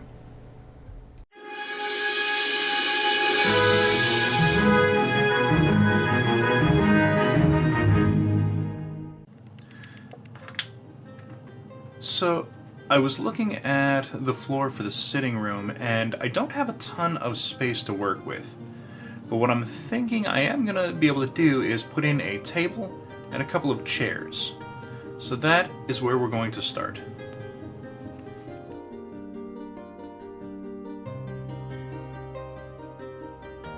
Alright, we're going to start by making the table, and I'm going to use one of my travel dominoes, a reasonably thin round barbecue skewer, and then some offcuts of some coffee stirrer sticks.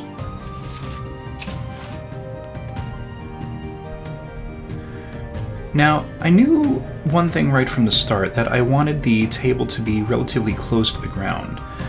So, knowing that, I wasn't really worried about the table looking a little too thick. And I kind of remembered some of the old style coffee tables that were rather thick based and kind of low to the ground, so I kind of decided to model this after that. So much like the prep table for the kitchen area of the ground floor, I started by just wrapping the domino with some of the various cuts of coffee stick. And this is going to give a nice thick kind of durable looking coffee stand for, well, a coffee table for the sitting room.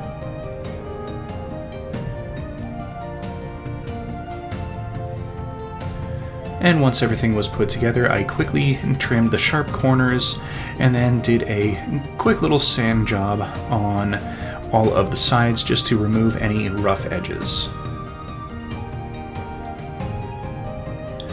Now, using the barbecue skewer, I had to determine how long I wanted the legs.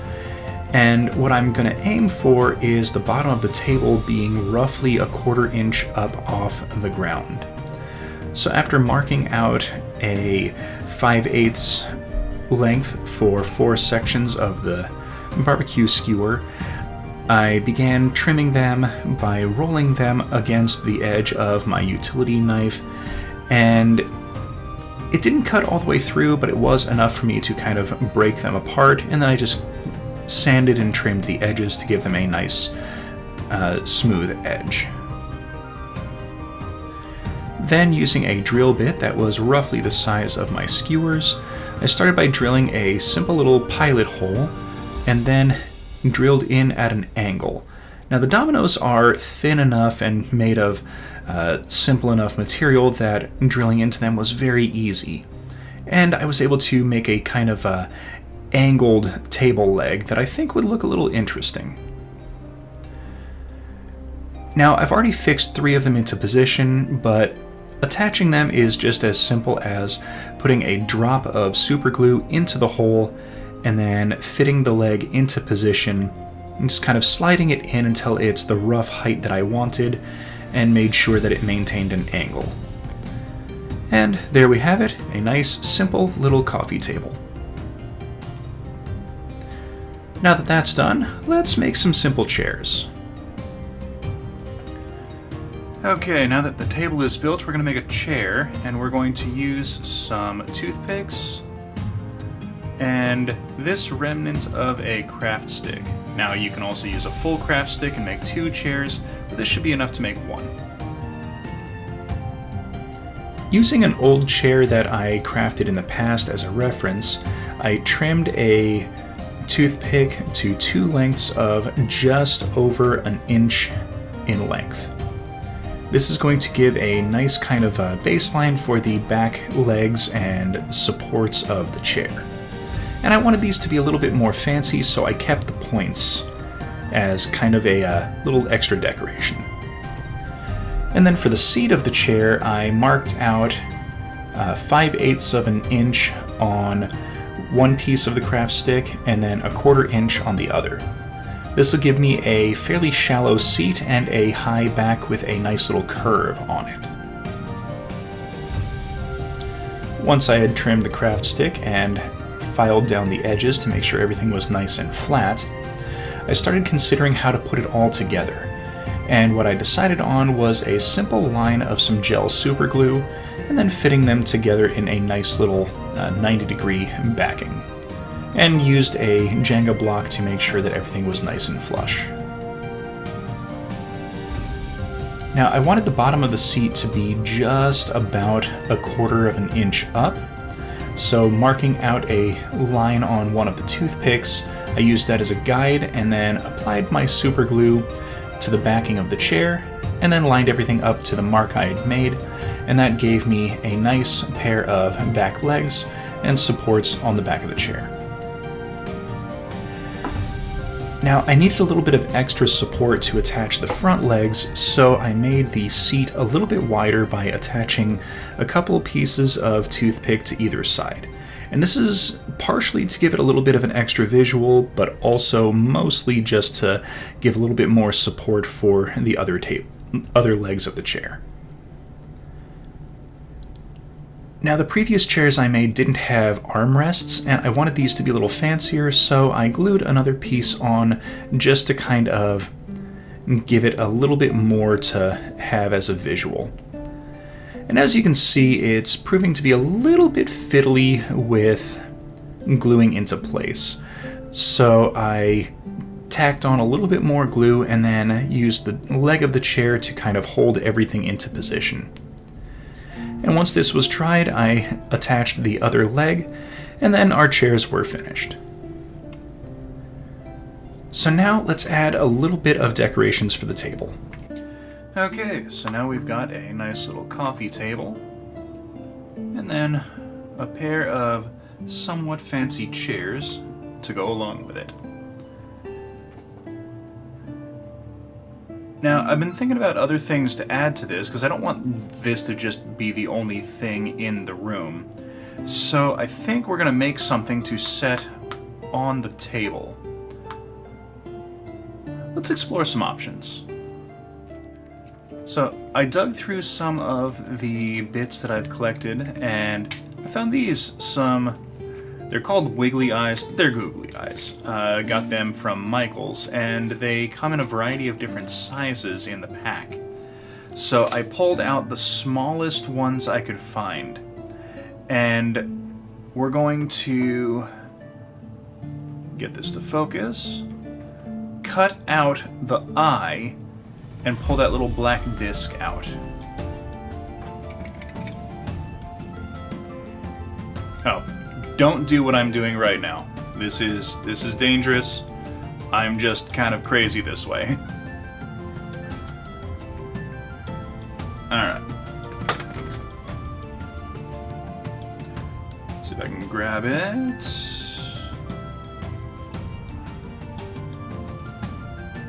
There we go. So what we've got is a really tiny little black disc. Now this is perfectly flat, but it's also really, really small. So for reference, one of these squares is 1/4 inch. That is how big it is. So what I'm thinking is I'm going to cut a bunch of these out of the eyes, and then we're going to make a plate of little cookies or crackers or biscuits that are going to be on the table. Now there's not a whole lot to this part of the build. It's just cutting a bunch of the little discs out of the eyes. And I was trying to decide the best way to kind of display them, and originally I was thinking of just kind of gluing them together and then putting them onto something, but then I found this little button in my stash of supplies, so I'm just going to put a little bit of super glue on it and then tack a couple of the discs down. Then I'll use a little bit more super glue and just kind of keep layering on the discs just to kind of make a little pile of cookies or crackers or biscuits or whatever it is we want to call these.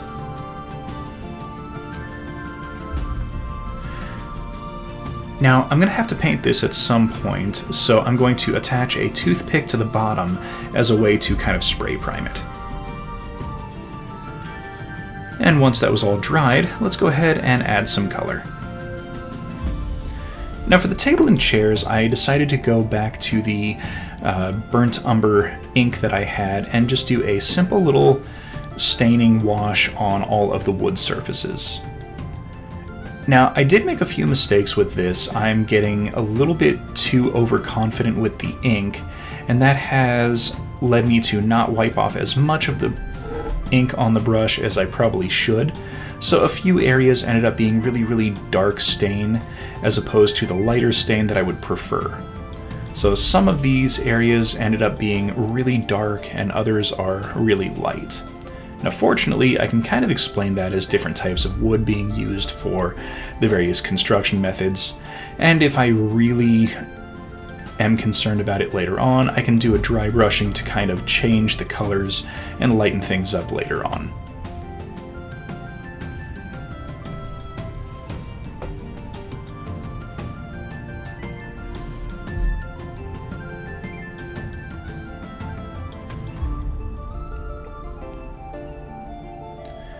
And that will about do it for the table and chairs, so now we can move on to our platter of cookies.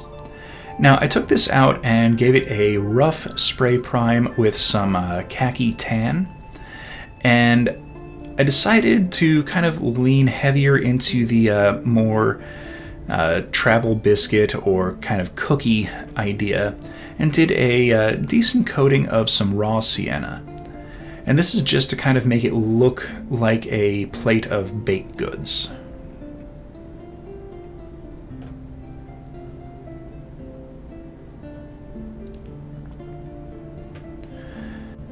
Now this looks pretty decent, but I'm going to do a dry brush over it once it dries up a little bit more, just to kind of add some accents and some highlights.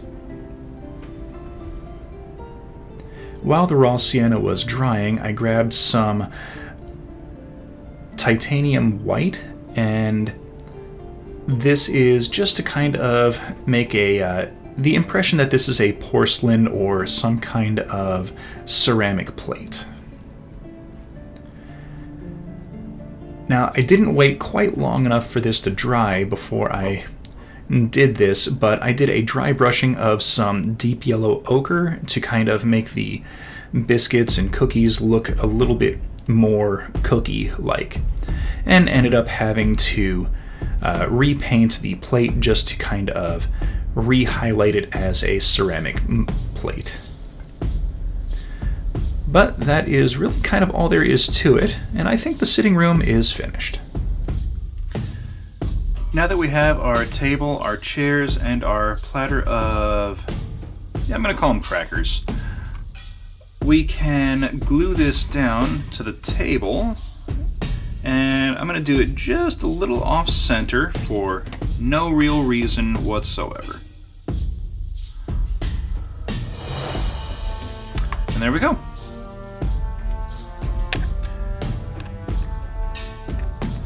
So now,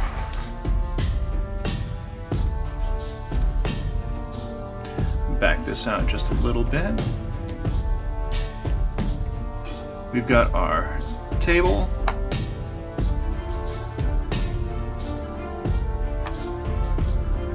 and a couple of chairs.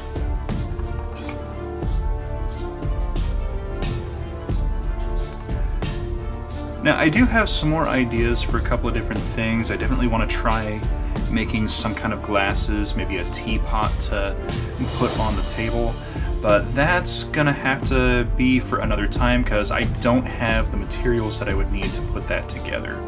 So we'll tackle that in a future video, maybe another midweek special for making some like flatware, things like that.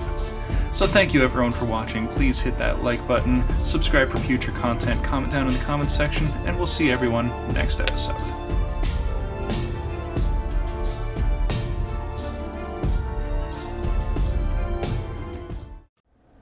With the sitting room finished, it's time to move on to the third floor of our Wizard's Tower, the Arcane Laboratory.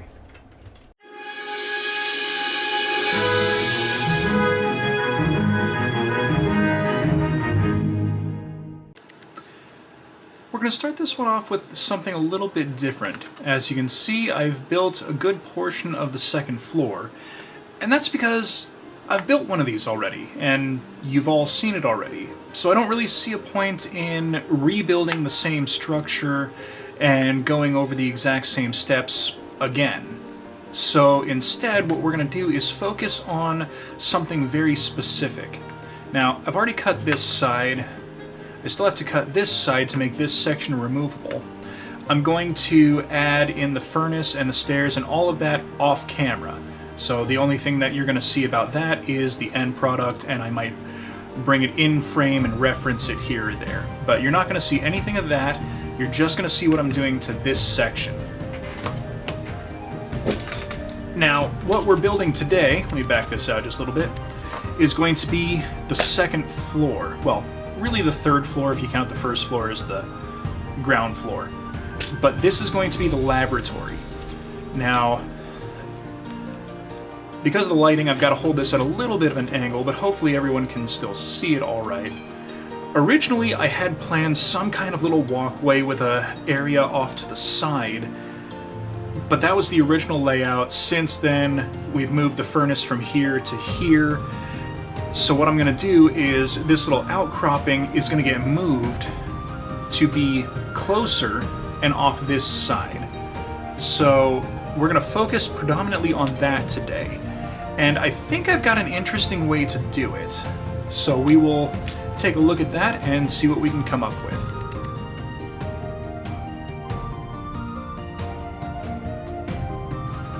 Okay, so I've done some thinking about it, and I think what we're going to do is a combination of a thought that I had to extend this wall out and still maintain the outcropping on one side. So I've got a section of tube cut from a Pringles can, and this is going to be our outcropping. Now, it's a little bit shorter than the wall, as you can see, and that's for a particular reason.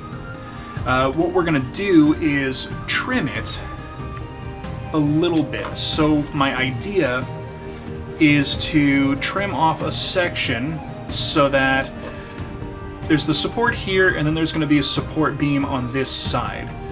This is going to fit right up in between those two supports and be a small little stepped up area where we're going to put probably the laboratory equipment. So that is, it's going to be roughly like this. Now I might have to trim it down just a little bit more. This looks like it's about 2 inches tall. I might cut it down another ½ inch just to give it a little bit slimmer profile. That way it should fit kind of centered, and then we might be able to do some kind of little roof and then a lower sloped area to kind of blend it into the lower section. Or I might just make a solo roof for this, put it right up against the top, and then do a larger blended section leading to the bottom. Either way, it's going to be a step on the inside leading up into a platformed area. And then that is going to be the actual main laboratory section. I don't think I'm going to do a window or anything into this side, so it's going to be mostly enclosed. Maybe I will put a window. We'll see how it looks as I start attaching things together. Now this side, I have another bit of an interesting idea. And to make it work, what we're going to do is utilize a piece of tube that I had cut out of a different section. This is the same curve, and what I'm thinking is we will bump this out a ½ inch or so, and do similar to this side where it's going to be sloped down, but it's also going to be sloped up, and that's just going to be a popped out, recessed section with windows all along this side. So that will give us the impression of more space on the inside, and will give us a little bit more of an interesting design to work with. Now, since this section is going to be fully attached to this side, we're still going to need this support beam here. And I don't want to angle everything in on all 4 sides, so this is going to be kind of a straight point coming out on these 2 sides. The vertical sides are just going to be straight out, and then the horizontal sides will be sloped at the top and bottom. So this is going to get cut. I'm thinking probably I'm going to cut this to be a little bit larger. Let's see if I have one floating around. There it is. A little bit larger than one of the window sections. That way we can recess them in, and it'll just be this kind of like little bank of windows all along this side. Now, if I do it right, I also won't have to do a frame on the 2 long sides. We'll just do them on the top and bottom. And that way it'll be a full, nice wraparound window. So I've got quite a bit of cutting to do, so let's get started on that and see how things end up. And the first place we're going to start is with the wall extension. Now, I began by kind of trimming a couple pieces of this tongue depressor craft stick. This is going to be the sides of the extended area, just to kind of have a nice solid foundation piece that's going to come off of the main tower. I wanted a little bit of a framework, so I started cutting out a couple of matchsticks that would fit the area, but realized I wasn't going to need them for quite a bit on the build, so while they are cut, they're just going to be set off to the side for now. Then, using a extra cutting mat and some hot glue, I tacked everything down just so that I had a fairly stable hold on one side, and then started hot gluing the wooden panels to the outside edges of the curved framework.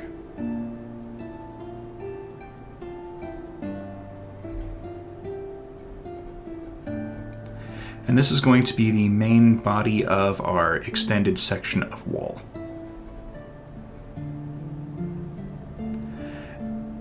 Next, I started gluing the extension into place so that I could start framing out the rest of the supports and start attaching everything to the main tower.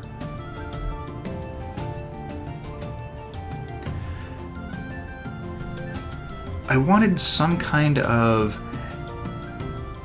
strapping and kind of decorative things to go on the top and bottom, more as a way to kind of guide where things were going to go rather than a way to cover things up.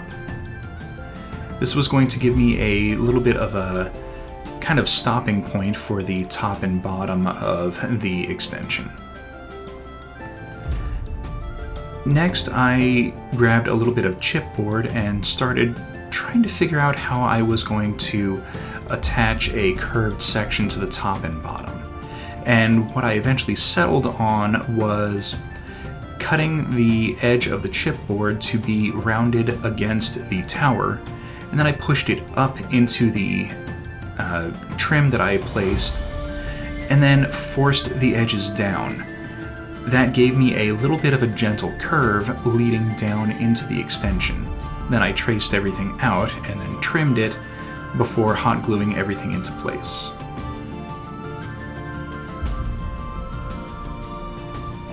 And then a little bit of some small cut pieces of chipboard to fill any gaps.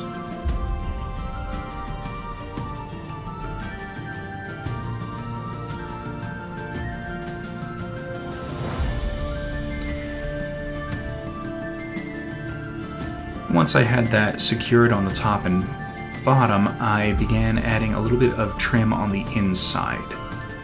This is again to kind of be a little bit of a stopper, but also to add more reinforcement to the inside of the tower. Since I was going to be cutting a fair amount of the main structure away to make room for the extension windows, this was kind of critical to make sure nothing would warp or become deformed before it was attached to the flooring section of this level of the tower.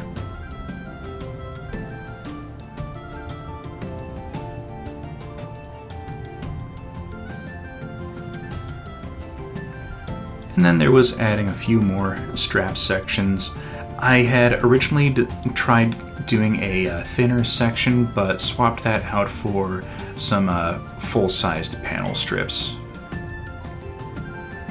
And then once everything was glued into place and sealed, I began cutting out the interior leading into the extension.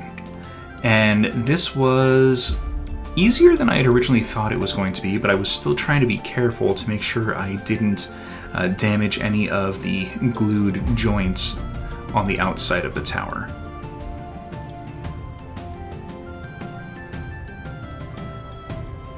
And once everything was removed, I trimmed away any excess area just to make sure I had a nice, as reasonably flush connection as possible.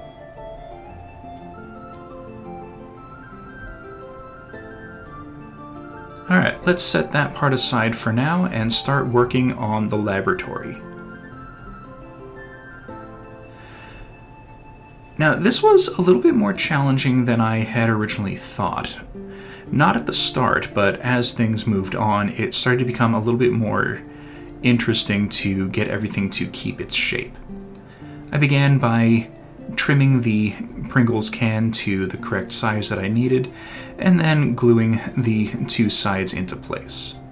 Now, as you can see, I have a very small area to glue onto on the side without the support column, so that was one of the factors that I had to worry about.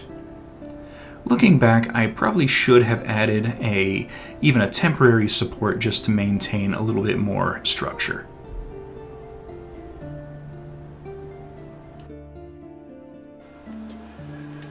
Now that the section for the actual laboratory is attached, I think the best way to go about this to create the little step and kind of secure everything into place is I need to make a floor for this, but I also want it to stick out here like a little ledge. And that'll also give me the ability to put a step underneath it to create these stairs going into the lab. So I think what I'm gonna have to do is I cut this out originally thinking that this was going to be the floor, and then decided on having it come through and be level here.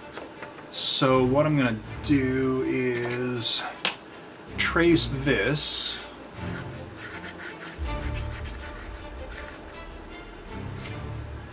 And I will cut across this line and then cut out this section here. That'll leave the bottom to help hold all of this in place. And then I'll make a new floor to go into that area. And that way the floor will stick out and help stabilize all of the spaces into position. Now I'm definitely going to have to trace and make the floor before I start cutting though, so let's go ahead and start that. One of the first things I did after tracing out the floor panel for a piece of chipboard was started cutting the section out on the tower. Now, looking back, there's a lot of things that I would have done differently and will do differently again if I do another one of these kind of sections. I definitely should have put in some kind of little support beam and added some extra reinforcements here or there just to make sure that nothing would lose its shape. I had to re-glue this one side multiple times because the cardboard kept kind of breaking apart as I was trying to trim everything away. So it's, again, one of those live and learn kind of situations where, looking back, I should have added some supports, maybe a extra support beam on the side just to make sure nothing was deformed or damaged. Now for the floor, I did a fairly simple repeating pattern.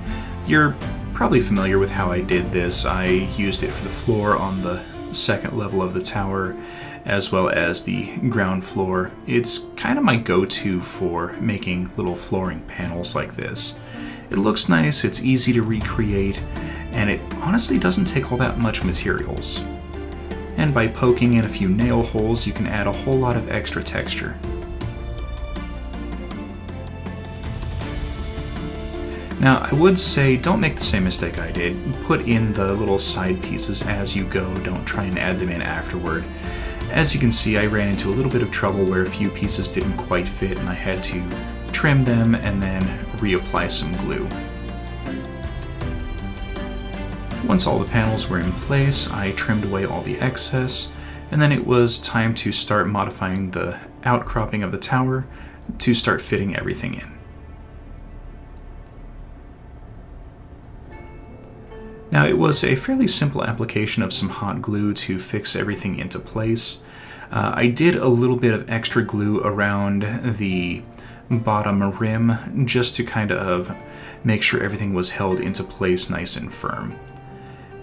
And while I did do a line on the inside of the tower, I had to be cautious so that I wouldn't cover up too much of the wood planking. And then I added in a barbecue skewer just to have a little bit of extra support, and this will also be a guide for when we put the steps in at a later stage. Alright, that's looking pretty good so far. Now, on the underside of the laboratory platform here, I added in some planks. That's mostly just to kind of disguise the bottom. I couldn't really, I tried a number of different ways. I couldn't really get something to slope that much and look good. So what I'm going to do instead is attach some of these as supports to kind of give you the impression that the whole thing is being held up and supported by main support beams and posts down through the levels of the tower. And I'm going to do 3 of them, one directly in the center and then one on either side, just to kind of give the nice firm impression of extra support around the edges. And then we'll add some more trim and a couple of support beams. The beams will correspond to where these point out on the different points here. So there'll be 3 of them here, here, and here. And then we'll do a strip and then strip just to add some extra trim. And that will be most of this completed, other than the interior texturing. And then we need to add in a cut section for our window, and then dress up the inside. As I was starting to put in the support beams underneath the lab section, I really should have taken some extra time and done a couple of more strips of wood to cover the last little bit of the exposed section of the tower. It wouldn't have really changed anything visually or even functionally, but it would have saved a little bit of hassle when it came to adding the kind of fine sand plaster texture on the outside of the tower. Getting it into that little confined space wasn't the easiest thing to do. Once it was all done, it looked fine, but it's one of those kind of situations. Do I want more visual, or do I want a simpler setup that is easier to paint and work with as I'm building? Now, once the support columns were finished underneath the outcropping, I started adding in the trim around the top and bottom of the rounded edge. Now, on the inside, I do eventually add in one strip of trim around the top, but I didn't add any around the bottom. I just thought that would be a little bit too much and it would kind of blend in with the floor. Now here you can see I'm finally adding in a little support piece, but I'm gonna be honest, this didn't really help all that much as I was building. I was still at risk of damaging this section of the tower as I was going on, so should have used a couple of different supports or some thicker, longer supports, but all in all, by the end of everything, it did kind of work out and it did all fit together.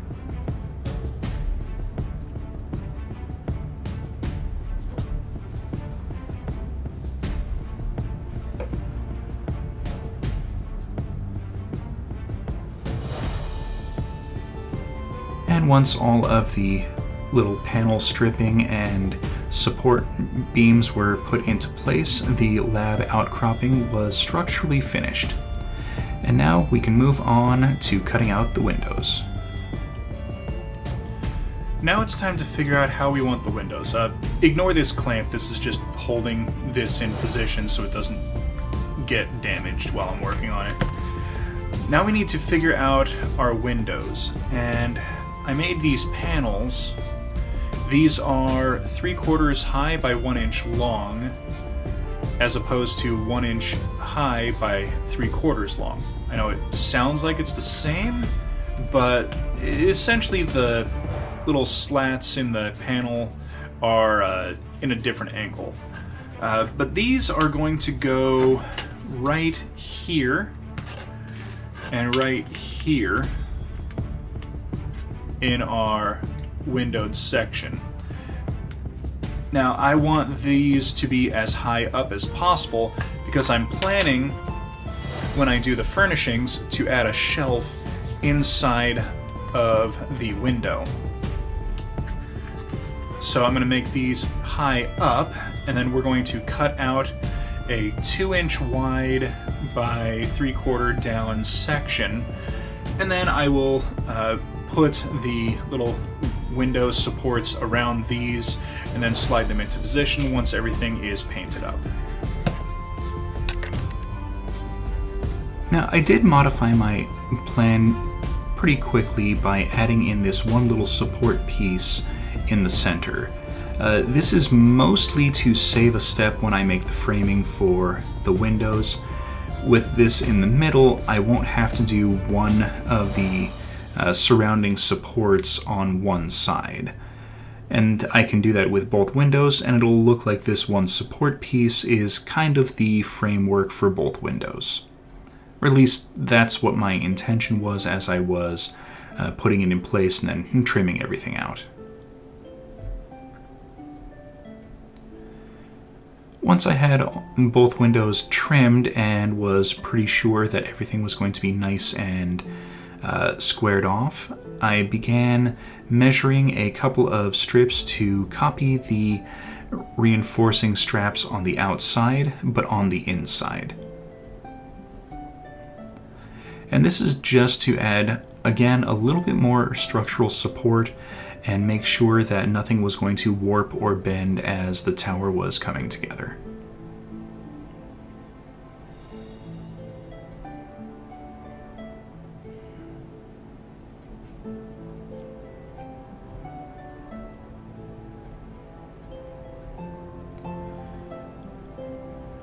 And then I took a moment to also add in one more matchstick just to kind of copy the center support beam on the inside as well.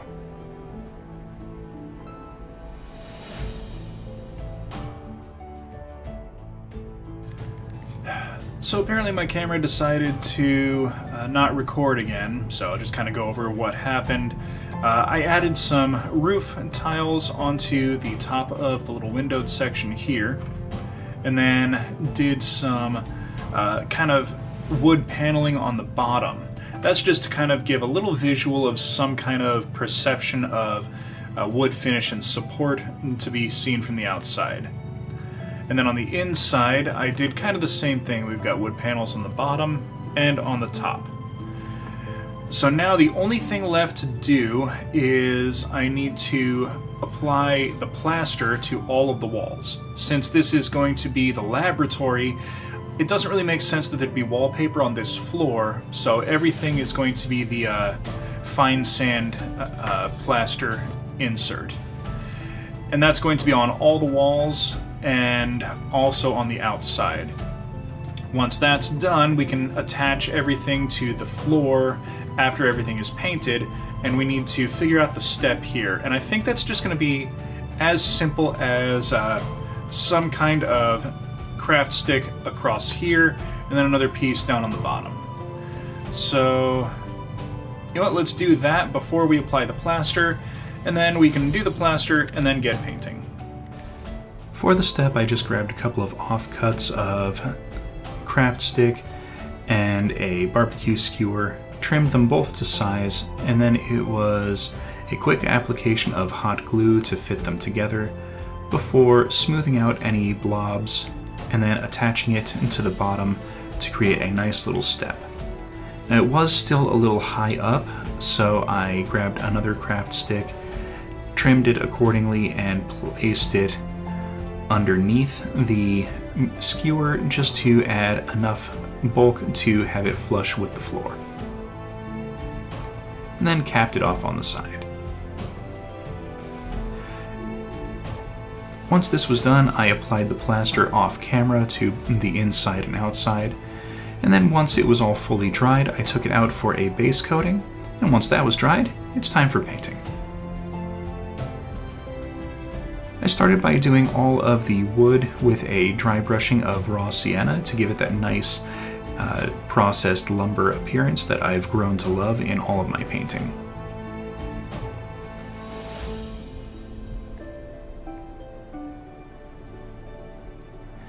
And then once that was all dried, I began doing a dry brushing even lighter over the top with some warm gray, just to give everything that nice weathered appearance. And since this was the laboratory level, I did it a little bit more just to kind of increase the weathering. And then using my combination of deep yellow ochre and then stippling on some unbleached titanium, I colored all of the wall panels of plaster in their nice two-tone coloration.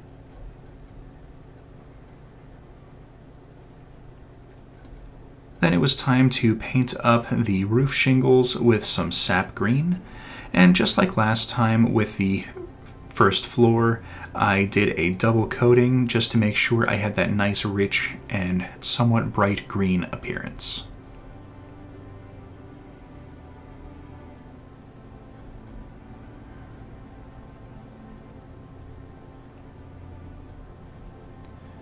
And then once that was dried, I started dry brushing with some cerulean blue, and then realized that I was about to make a terrible mistake with painting over some of the wood striping, so I applied a little bit of some tape to make sure that I only got the shingles. Then I did a upward dry brush to hit all of the edges, and came out rather nice. Then it was a little bit of metallic black to paint over all of the metallic sections of the furnace. And I did this on the inside and out just to make sure that everything was a nice uniform color.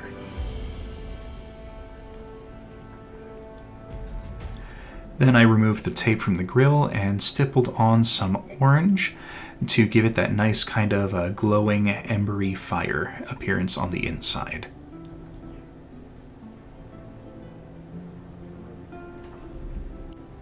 And then once that was dried, I grabbed my metallic black and went over all of the grading of the mesh just to reacquire that appearance. Alright, now that that's done, it's time for the final assembly. Starting with the windows, I did the framing on 3 sides, and then did a fairly liberal coating of tacky glue, and then fit it into place. Now these weren't a perfect fit, so the extra tacky glue will definitely help to solidify everything in and make sure that these windows aren't going to come loose later on. And as you can see, I think they look rather nice with that little center support frame. Now, last time we attached all of the walls together and then fixed it down to the floor. We're going to try a slightly different method to see if that kind of works a little better. I'm going to fit this piece down onto the floor and then attach this to everything else. So let's give this a try and see how well it works.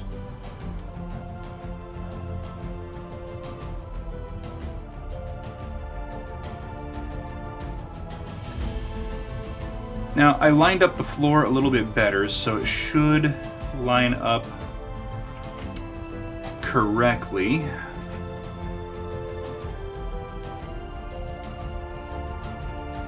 There we go.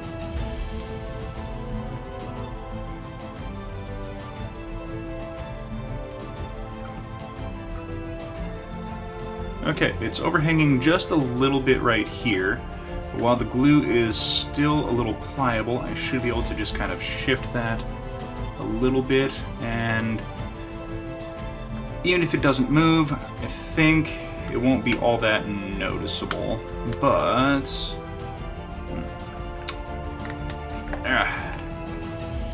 let's try this again. Once again, this is the benefit of using hot glue. It is fairly easy to just kind of back up and realign everything.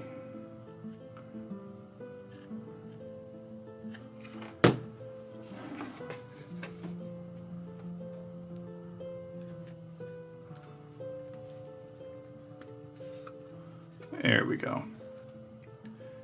That looks like it's lining up pretty nicely. Just gonna press this down a little, wipe away any excess. Okay.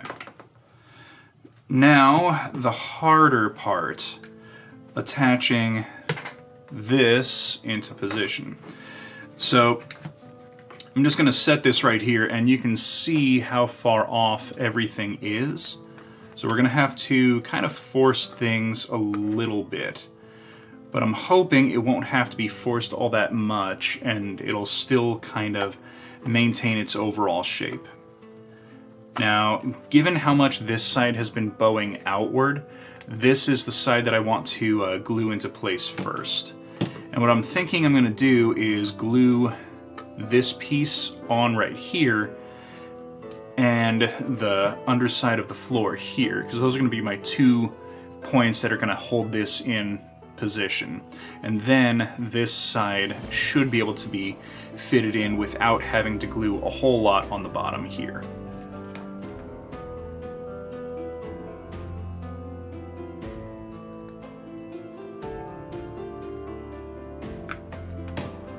Okay, here goes.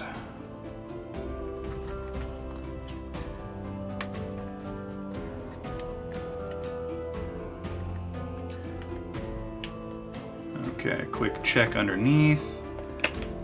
Okay, it was a little off, but I can kinda... I can make this work. I can make this work pretty well. So for under here, we're going to do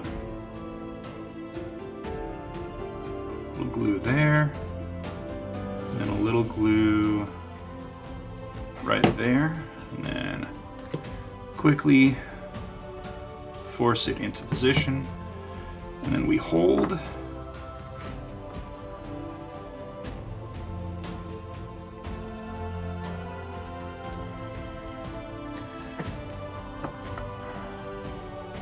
Okay. Looks like everything is together. All right. Not seeing any major defects. I'm gonna add just a little bit across the bottom here, and that's just gonna help reinforce the hold. And it won't really be visible, so I'm not worried about having to paint it later on. I am a little concerned about the fact that it's still bowing outward. So what I might end up doing is when we go to decorate the interior of this area, I will probably end up adding some kind of support beam going across here just to hold everything in place, much like I do here on the stairwell. But that is going to be a task for another time. Overall, I like how it came out, and I think expanding out the walls really added a lot more to the overall build. I am probably going to continue doing that as we go up the tower in various ways. I'm not sure if I want to, go absolutely crazy with it though and just kind of have massive sections coming out of it, but we'll see what I can come up with and how things go moving forward. Now, I did not put the stairs in. There's a reason for that, and there's a reason why there's this little tab coming off the top of this section in the stairwell. That is because now that we've got 3 sections counting the ground floor, it's time to figure out how all of the floors are going to attach to the main tower and make everything modular, make everything accessible. And I believe I found a way, and that's why I have this here. This is going to be pulled out, and we're going to attach a piece that's going to allow us to have the stairs fully be our connection point for the modularity. But that's going to happen in a different episode because this episode is finished.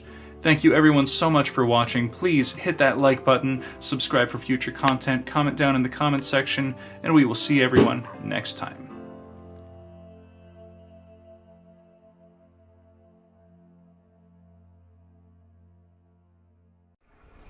Today we're going to mix things up a little bit by adding in some supports and modularity to our Wizard's Tower.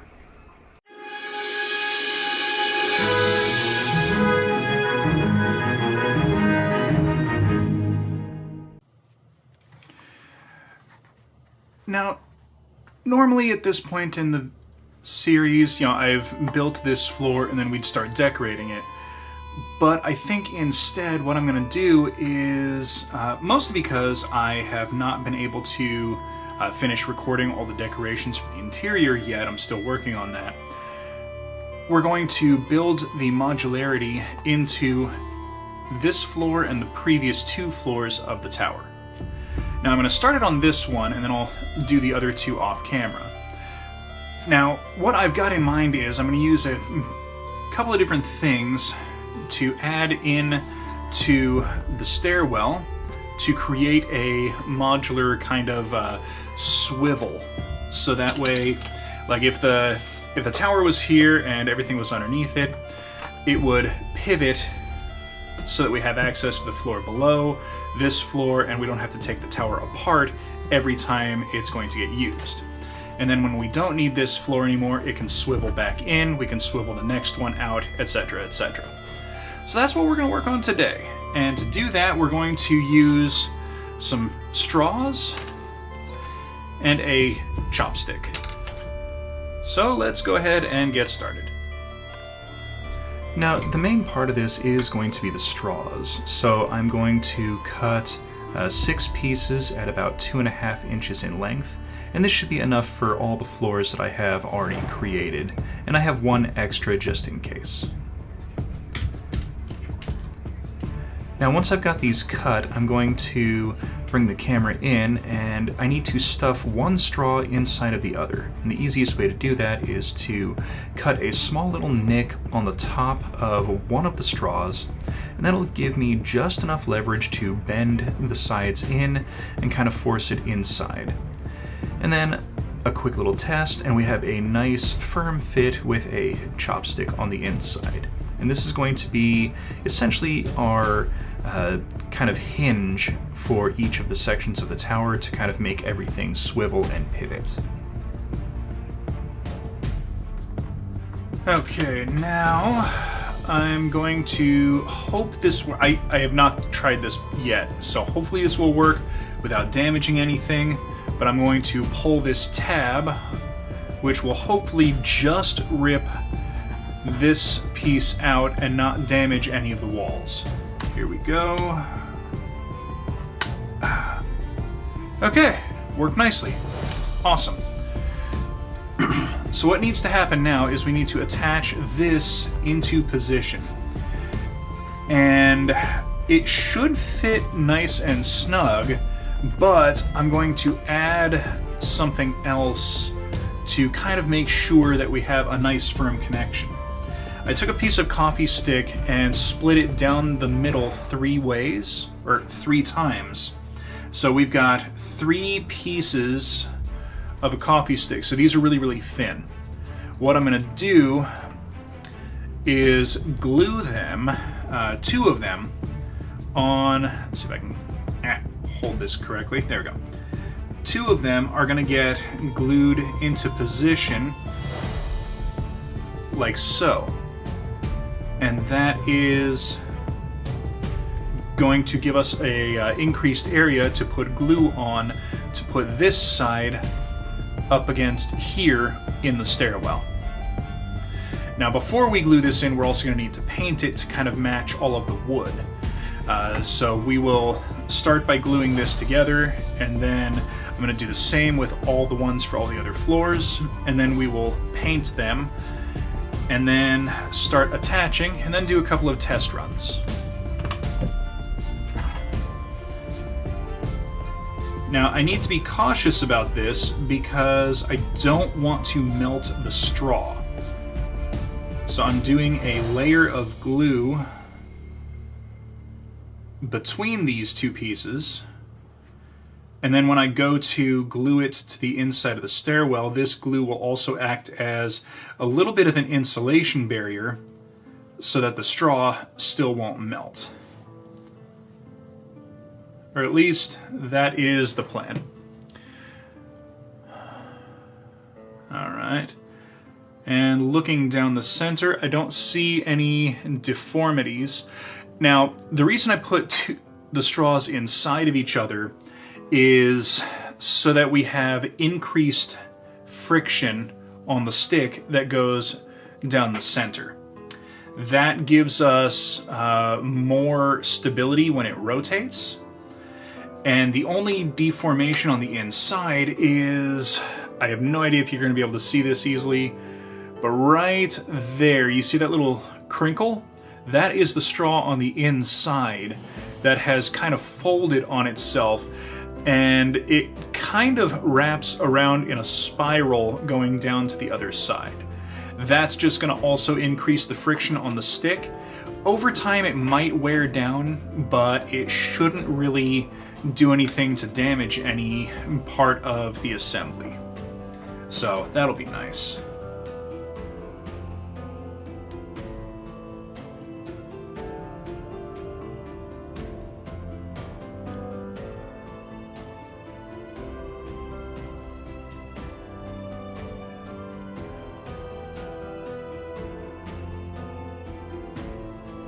Alright. Now, if I'm not really going to bother with it because the stairs are going to kind of hide this whole thing behind them. But you could run the hot glue up and down a few times, and that will kind of create the impression and simulation of wood texturing. So if you were going to do this in an exposed area, you could do that to kind of give the impression that this is like a tree log or something like that. But since I'm not really going to have these in a visible area, I'm not overly worried about it. Now that might change as we get to the assembly. I have no idea. We will find out.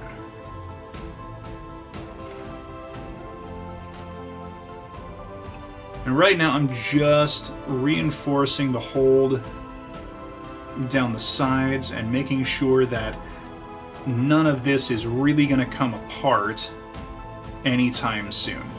If it breaks in the future, I should be able to just re-glue it back in position. Once everything was glued together, I gave it a base coat in flat brown, and then did a combination of dry brushing on some raw sienna, and then highlighting the dry brush with some warm gray, just to kind of give it a nice, rough timber appearance.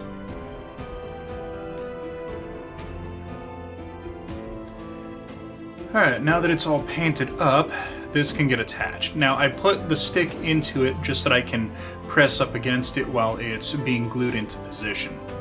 I'm going to use hot glue, and I'm not worried about it coming apart because once the stairs get put in, that'll help hold everything together. So between the hot glue and the tension from the stairs, it should not come loose at all. So, I'm just going to apply a fairly decent bead of hot glue, and then this is going to line up and just get pressed firmly into place. Just like so.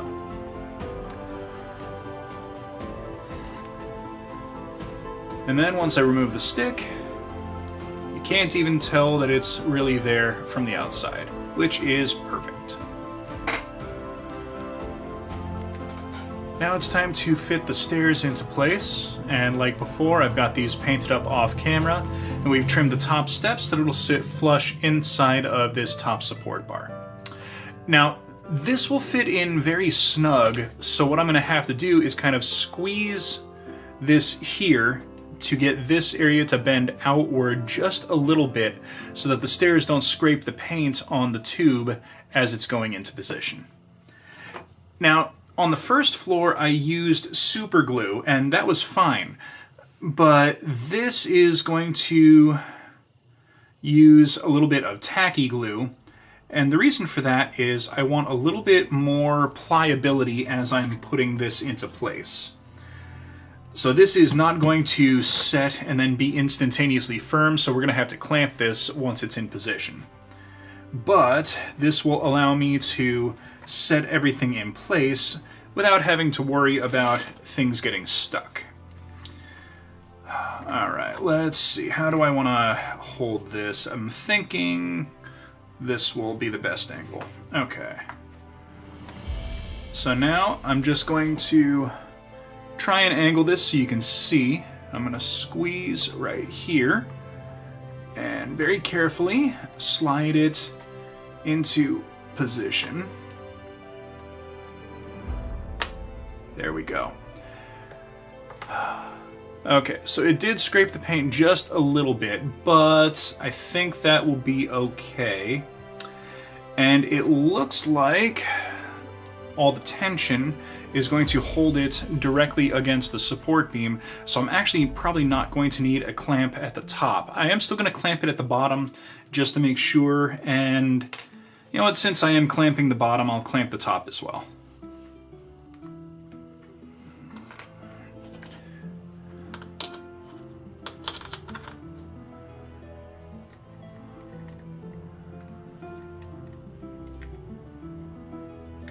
There we go.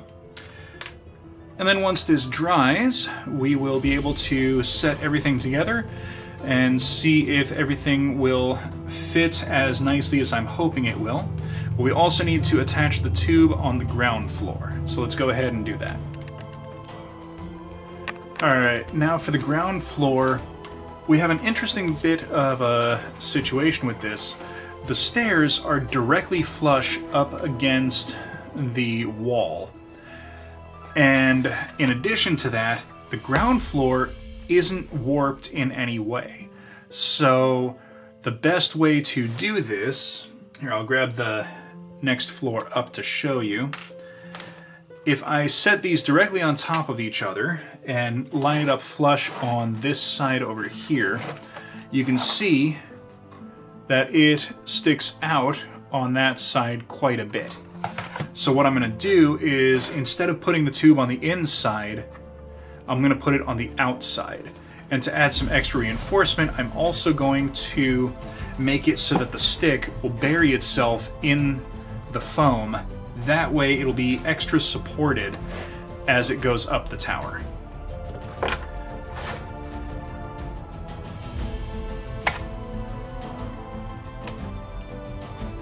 Try and get this to break loose.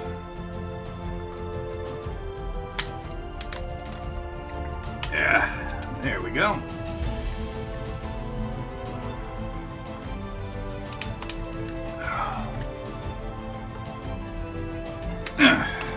Okay. I'm gonna have to re-glue some of this, but that's not that big of an issue.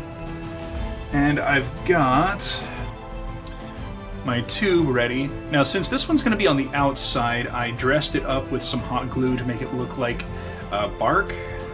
And as you can see, it'll fit nicely nestled right up against the tower. Now I'm going to use this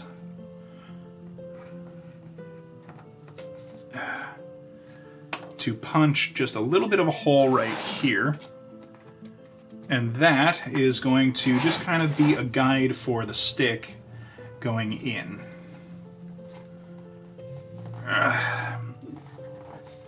There we go. And I'm just gonna pry some of this out of here.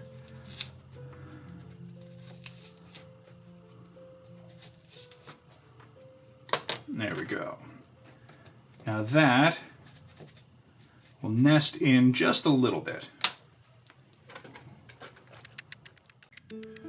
Okay, I just thought of something.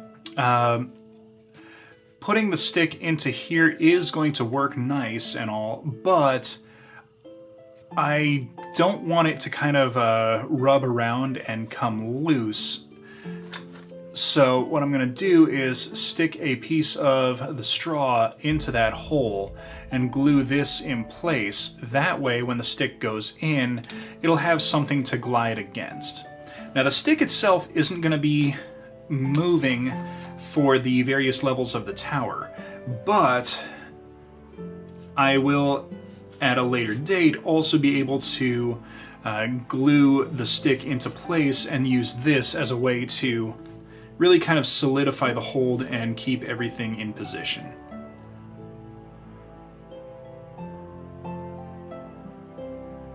There we go.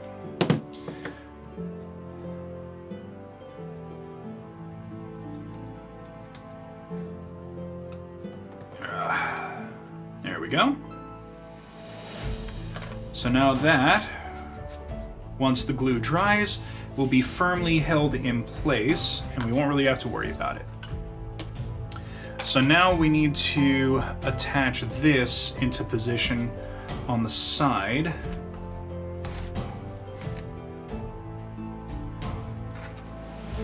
And again, to make sure everything holds correctly and I can kind of press on things, I'm going to put the stick into it so that I have a thing to kind of work with.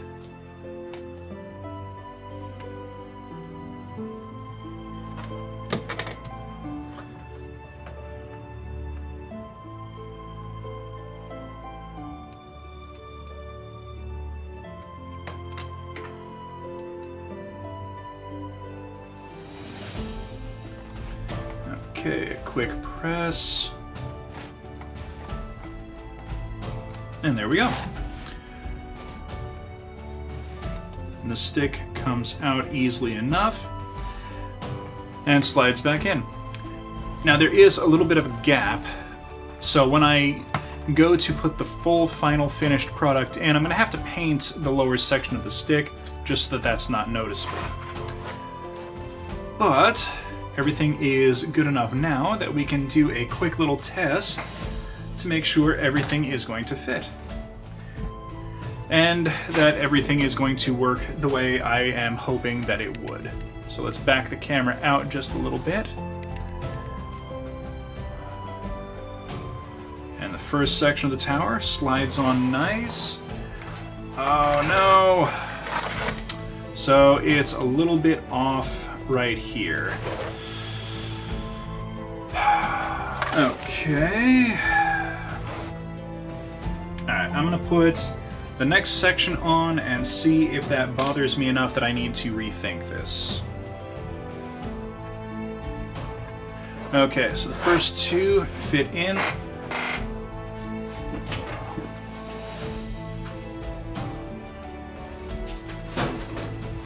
And I've got the roof for the first floor.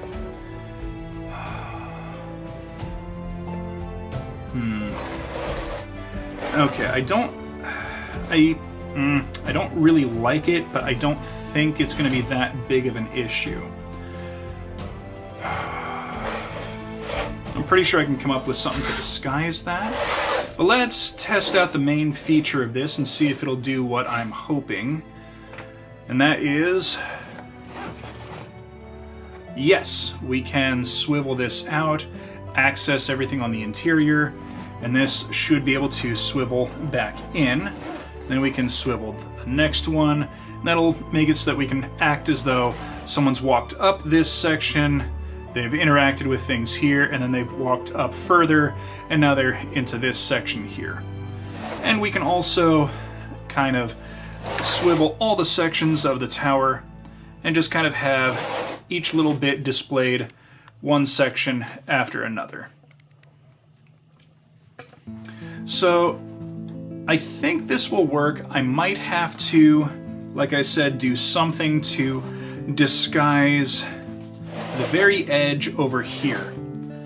But if that's the only flaw in this setup for the swiveling modular setup, I'm kind of okay with that, because that's not really noticeable, it's not easy to see, and with this here, it doesn't really look out of place with the part of the tower hanging over. So I think I'm going to call this a success. I don't think this is not going to work. Yeah, I'm going to call that a success. Now, I do have two more floors to go on. We have a library, and then we also have the sleeping chamber up on top that needs to be made. And the stick that I'm using here is a simple little chopstick. So this is not going to be tall enough to cover all the levels. So I'm going to have to get a longer dowel to put in place. And with the stick being able to be removable, that is going to be a bonus, so I will be able to cut the dowel to the right size, remove it as necessary, and everything should be fully functional, fully usable. Alright, it didn't work out exactly the way I wanted, but it did work out. That's going to be it for today. Now, I did not do the decorations for this level yet, like I said, but that will come in the next couple of videos. Later this week, we're going to build the library for the what'll be 4th floor, and then next week we will do all the decorations for the laboratory and the library. So, thank you everyone so much for watching. Please hit that like button, subscribe for future content, comment down in the comments section, and we will see everyone next episode.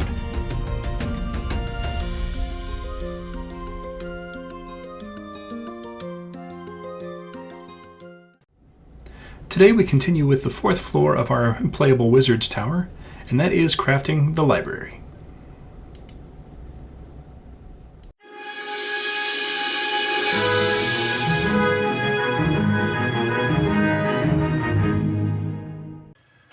Okay, it's time to start building the library level, and as you can see, I've already done a couple of steps.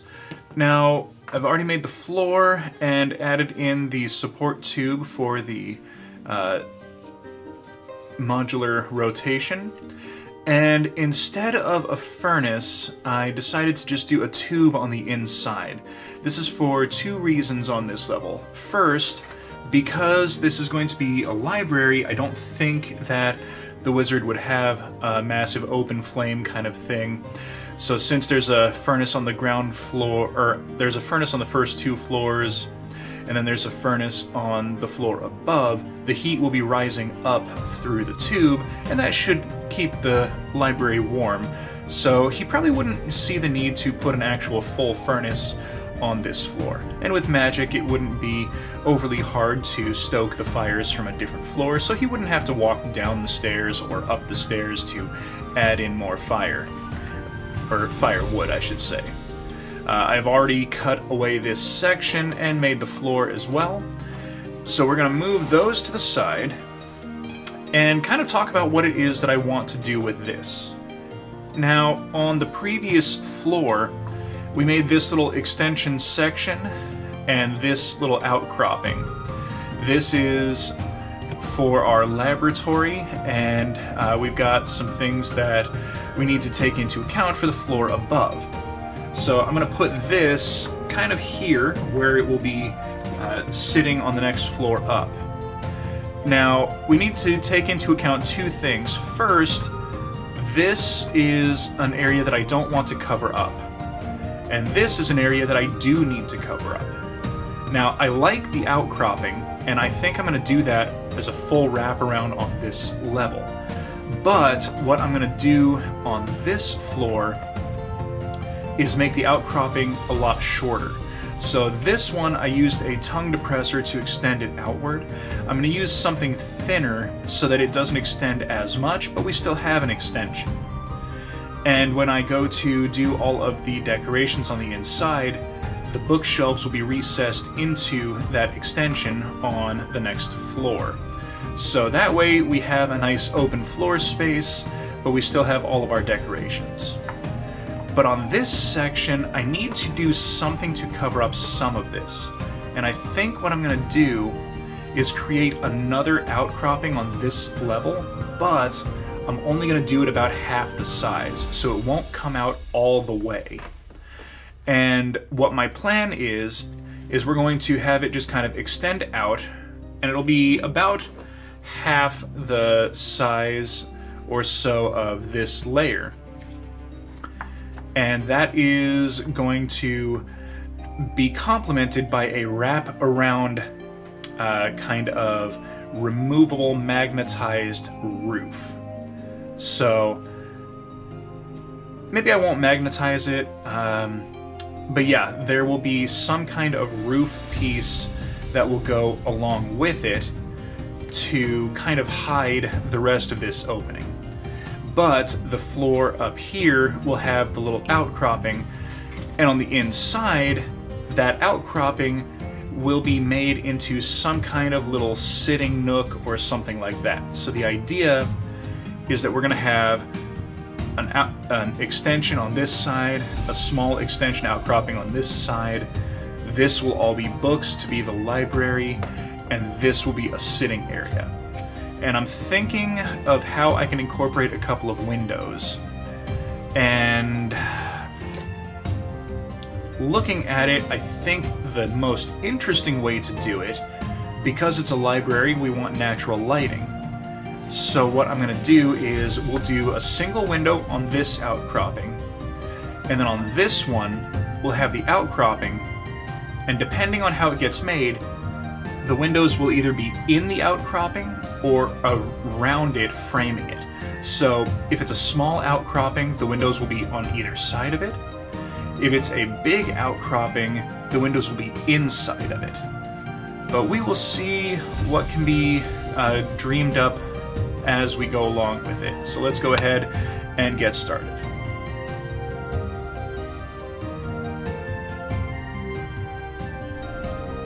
After digging through some of the stuff that I had laying around, I found this cardboard tube. It's from some kind of wafer cookie tin, and I think it will work out quite nice for the outcropping of the sitting nook. Now, I didn't want this to be huge, so I marked off about a 1-inch section once I lined it up with the grid on my mat, and then trimmed away the areas inside that spot.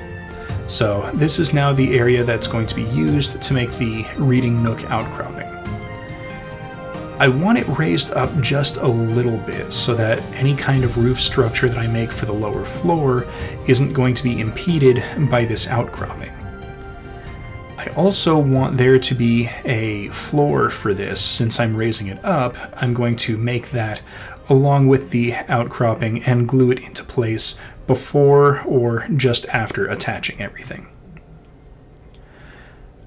Now, to make this, I'm just doing a fairly quick little repeating pattern of some wood strips.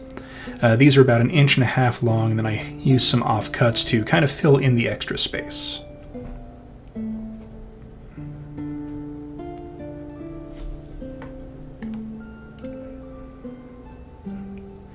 And once it was all glued, I trimmed all the edges before doing a check to make sure everything was going to fit inside of the tube. And then I added in the nail holes before marking out where roughly the outcropping was going to go. And I did this by tacking it into place with a little bit of hot glue and then marking some lines before removing the curve and exaggerating the lines and just kind of redefining them.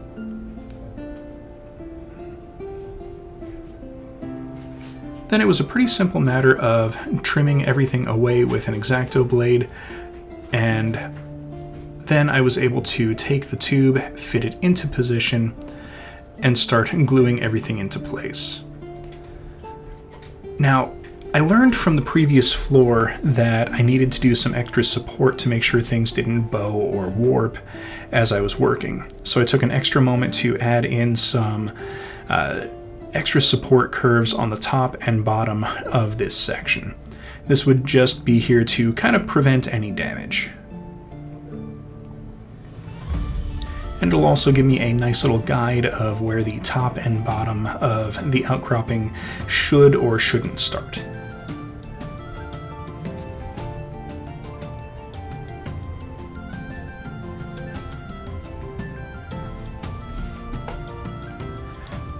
Once I had the edges fitted into position, I started hot gluing everything down just to make sure that nothing was going to move.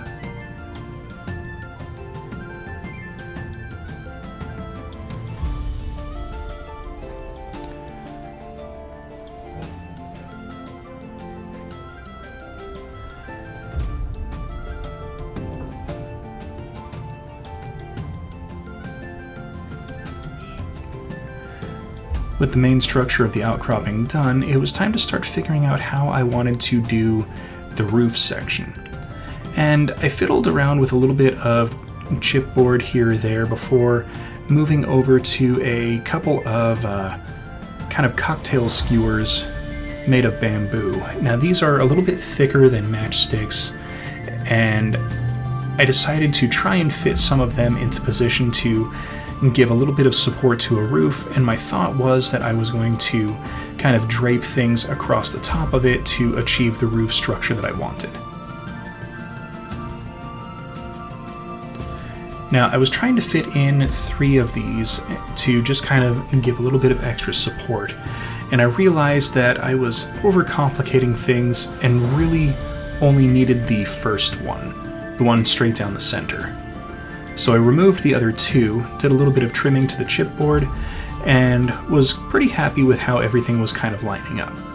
So I started hot gluing the roof into place, and this is just going to be a nice little cover until I attach all of the roof shingles.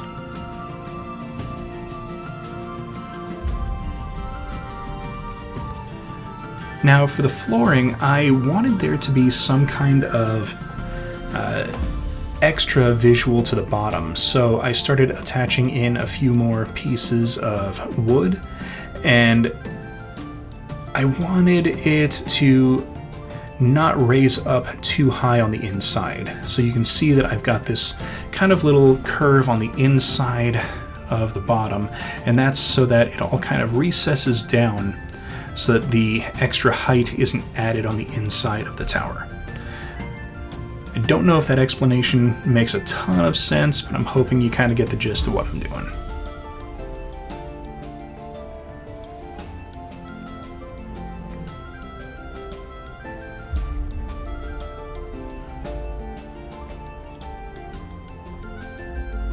Now with the roof and the floor attached in place, it was time to start adding some more details around the outside.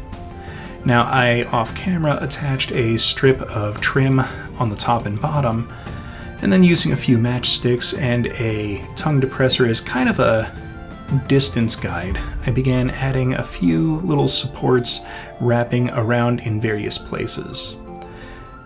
Now, my plan for this was starting on the 2 extreme edges of the outcropping, do a support, a gap of 1 tongue depressor, another support, and then another gap, and then another support, etc., all the way around.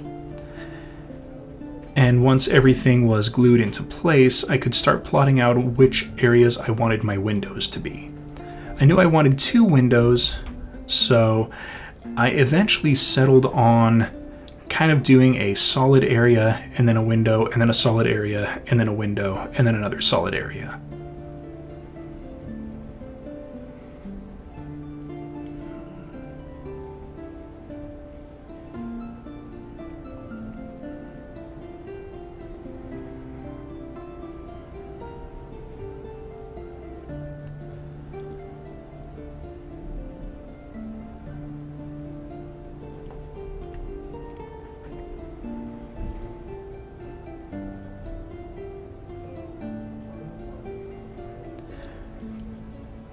And then on the inside, I added a little bit of extra support just to make sure things weren't going to kind of go anywhere. And this support is really more to just kind of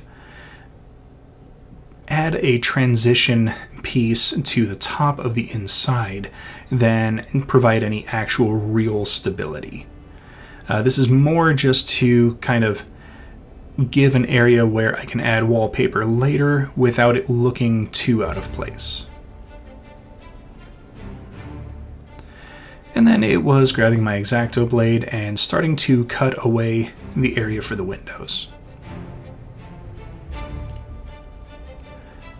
Now, I didn't realize it at the time, but the hot glue was really kind of slowing things down with the X-Acto blade, and you can see it kind of caked onto the blade as I'm working. I did have to stop a few times and kind of remove it to prevent things from getting stuck and tearing. I'm not entirely sure why it was getting stuck. The glue had had plenty of time to cool, but in the end, nothing got damaged, so I guess everything worked out fine.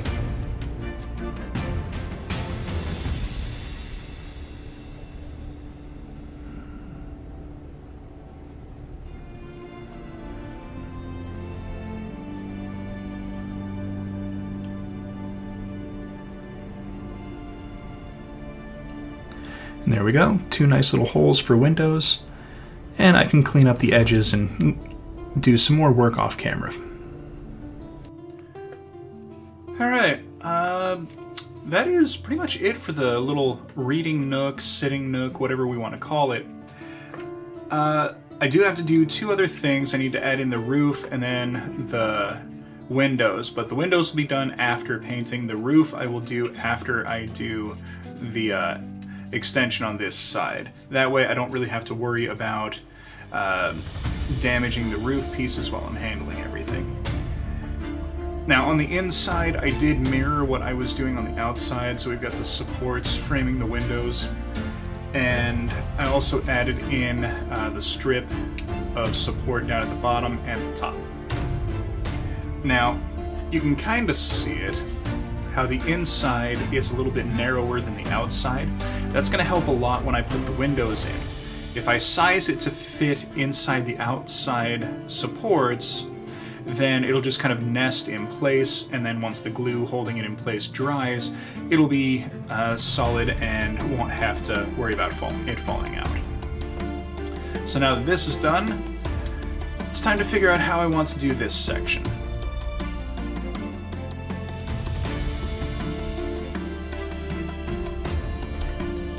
Now, for this area, I knew I wanted it to be narrower than the previous floor, so instead of a tongue depressor, I used a couple of just simple craft sticks to kind of work out a rough area of just kind of a narrow curved strip.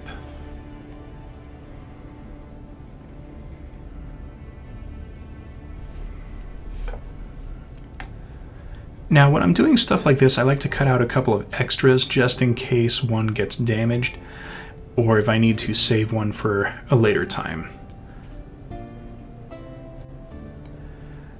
These craft sticks are being cut to a roughly 2-inch length.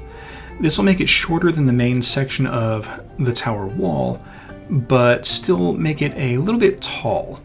So these are going to attach to the sides of one of these little strips and kind of get attached as the outcropping coming out of this side of the tower.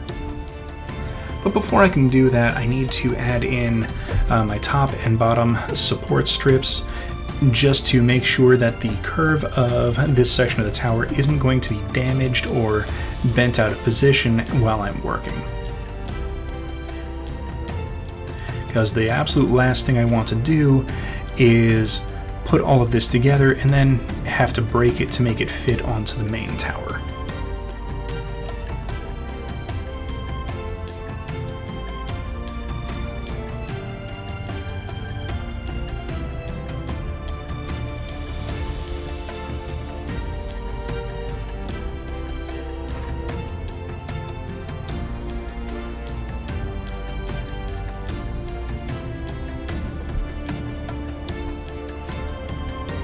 Now for the actual library section, I wanted a nice little wooden covered plank area at the bottom. So using some off-cut pieces and just some extra scrap, I made a quick and simple little wood covered curve using the chipboard that I had cut out previously.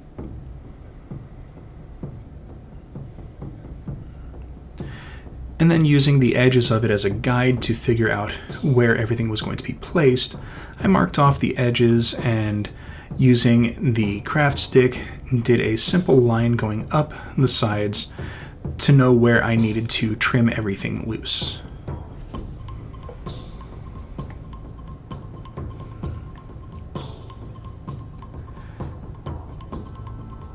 And then the section that was trimmed free is going to be part of the structure of the extension. So I began tacking everything together with a little bit of hot glue and used the craft sticks and the base to kind of frame everything out.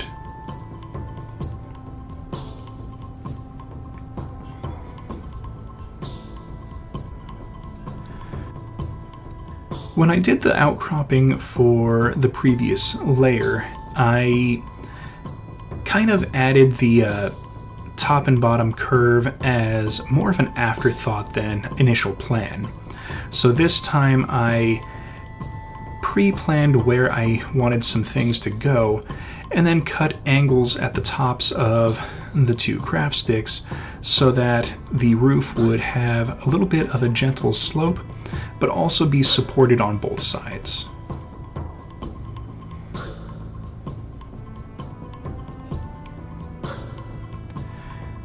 And then same as the floor below, I used the edge of the roof to, well, the edge of the top support to kind of force the roof into where I wanted it to be, did some marking, some trimming, and then glued everything into place.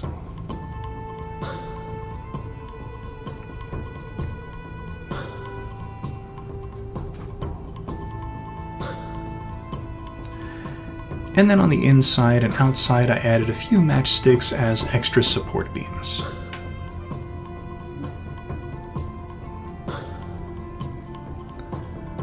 Now for the outside, I knew that I wanted the window to be dead center. So first thing I did was mark that so that I didn't have to constantly wonder, was this where I wanted it? And accidentally cover it up. Next, I attached a pair of matchsticks on either side, and this is just to be a little bit of framework for this windowed section, as well as to add a little bit of extra trim and visual appeal.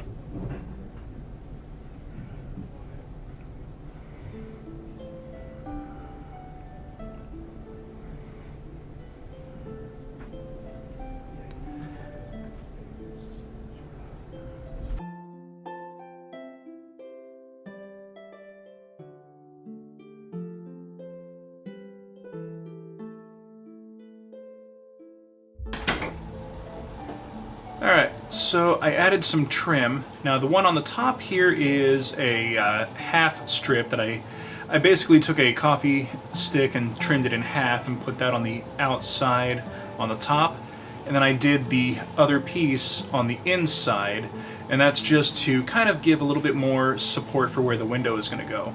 On the inside I did a half strip down here, and then a full strip on the outside, and that is just going to cover the edge of these little wooden slats along the bottom here.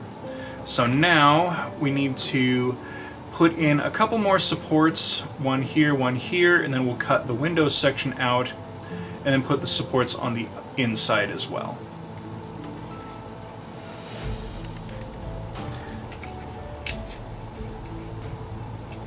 Now each support is just going to frame a little section. I like the idea of the tall windows in the library, but I also want them to be varying sizes, so these are going to be wider than this one here.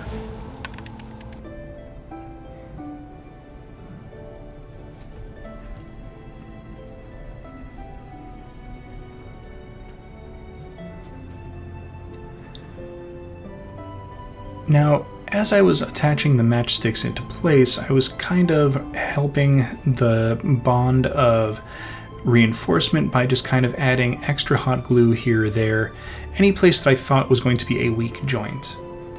And then I used the supports as kind of a guide for cutting everything out, just to make sure that the window was going to be perfectly flush in the area that I wanted.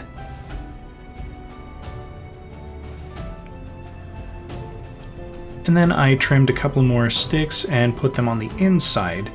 And once these were in position, I was able to kind of trim away any excess cardboard that was protruding out, so that way when I add in the windows, it's a nice clean finish. Now that everything has been attached, it's time to start putting in our kind of plastered texture. So I grabbed my Mod Podge, a paintbrush, and started spreading things out so that I could apply that nice fine sand that I found at Michael's.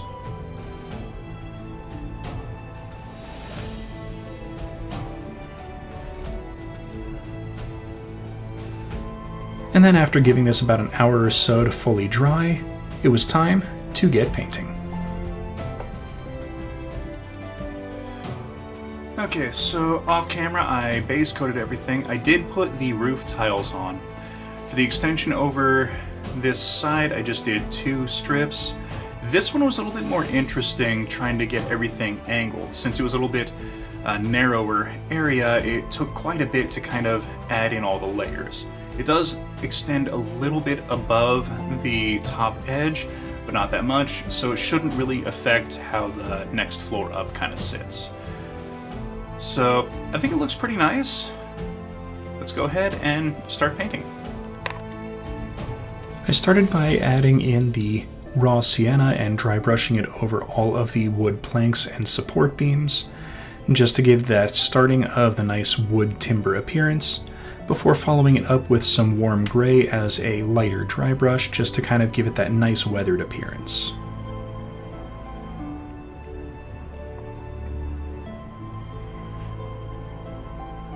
And once that was dry, I touched up all of the sandy areas with some deep yellow ochre, just to kind of give it a nice base coating.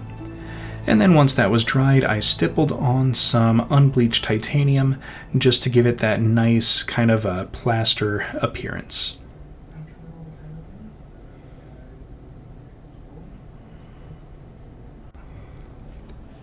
For the roof, I did a coating of some sap green, and then once that had fully dried, I did a second coating just to make sure that there was no extra dark areas and that the brown primer coat wasn't going to show through. And then once that was dried, I grabbed a cerulean blue and then did a dry brushing of all of the edges of the roof tiles, just to kind of give it a little bit of an edge highlight and kind of pick out some nice areas. And then the same as we've done with all the other floors, I used some metallic black to coat the tube for the furnace on the inside and out, just to kind of give the appearance of a nice metal pipe running up the side of the building.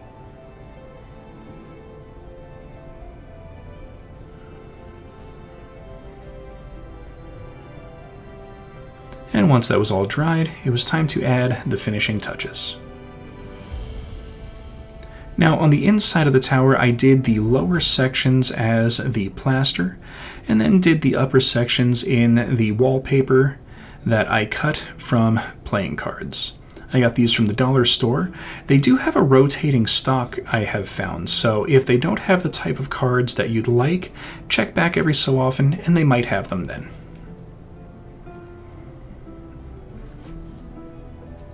And now for the windows, I made these up off camera. They're the same as the windows that I've made in the past. It's just a little bit of some roofing mesh that I found at Lowe's, and then some UV cure resin poured into position, and then trimmed and sanded down to fit the area that I wanted. I popped them into the recesses where the windows were going to go, added a little bit of tacky glue on either side, just to kind of cement everything into place, and then after wiping away the excess, moved on to the next window, and then repeated the process. And I gotta say, I love the appearance of these windows, especially the two different kinds. I think it adds a lot to the build. And then it was time to very carefully squeeze the stairs into position, trying not to damage the tube, but it was inevitable that I would scrape away some of the paint and have to repaint that off camera.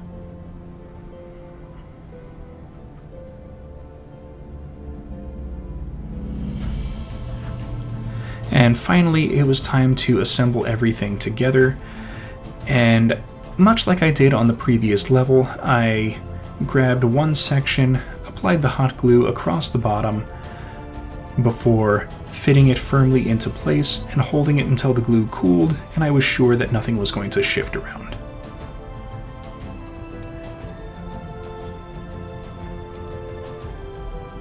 And then I grabbed the next section and, starting on one side, did a line of hot glue, fit it into place, kind of shifting and bending things as needed to make sure nothing was going to be misaligned, and reinforcing any areas that needed it with a little extra hot glue across the bottom.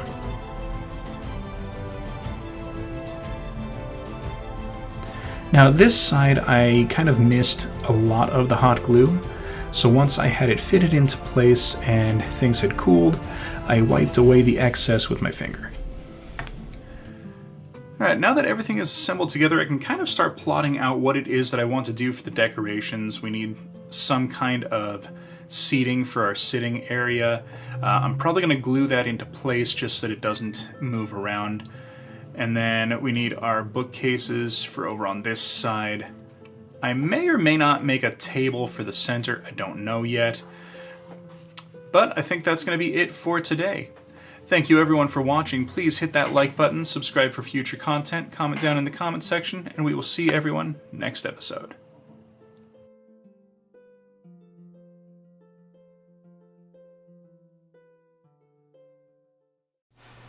It's time to start decorating some of the floors that we've already finished, and today we're going to build our laboratory.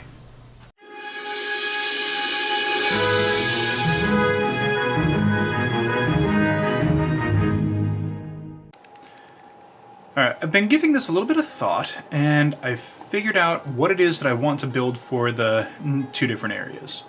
So we've got the actual potion laboratory, and there's going to be two specific things in here. There's going to be a table with a couple instruments on it, and then there's going to be a distillery. So some kind of thing that looks like it's there to distill and make potions, and then a place to hang and store them. Actually, the place to hang and store them will probably be on its own, like stuck to the wall, and then the distillery will be on the table. And then for our little window area here, I do want to build a little table to go into this, so it'll be raised up a little bit, and then we can put some things on the lower section as if it's, you know, kind of a little storage area. And then on the table, we want to make some books. I've got some little mini crystals and gemstones that we can put on there. And I'm also thinking make a little telescope kind of thing, so that way we can make it look as though the person is observing things out the window. So that's kind of the rough plan. So let's go ahead and get started. I think we're going to start with the laboratory and the potions first.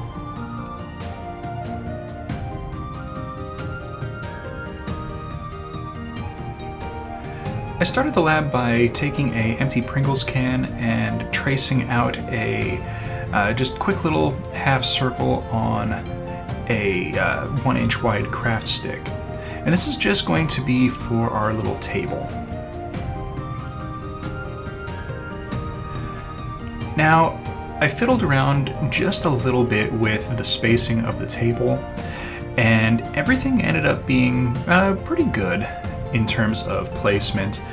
These craft sticks do cut quite nice. It just takes half dozen or so passes with the knife to get everything to trim away. The downside is sometimes you get a stick that's a little bit too brittle and a piece kind of breaks off. But if you're going to be painting everything, a little bit of super glue kind of fixes everything pretty quickly.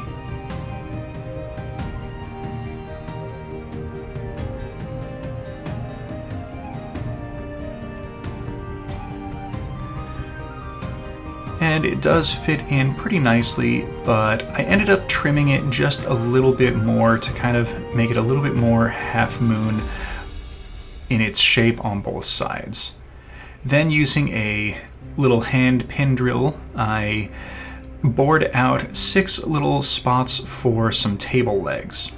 I've got 2 on each side and then 2 in the center, both on the inside and outside of the table. This is just to add a little bit of extra stability once everything gets put into place. Now for the legs, I cut a few toothpicks to be just over 3/4 of an inch in length. That'll put the table at roughly waist height for most models. And then it's just a little bit of tacky glue, fit them into the holes, and wait for everything to dry before moving on to the next step.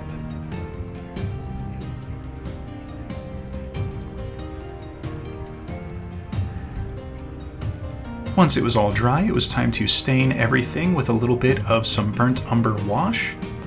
And this went on really quick, and I did kind of learn from past mistakes when it came to putting on the wash, and went a little bit lighter on certain areas.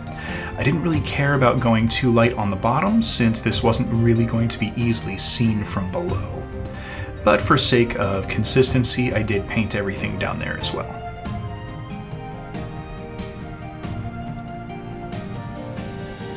It's time to make the potion brewing stand, and I've got a couple of different pieces that I'm going to attempt to make work for this. I've got a pair of little earring hoops, a paper clip which I've straightened out, a couple of these in two different sizes. This is just a little kind of decorative cap bead, I think it's what it's called.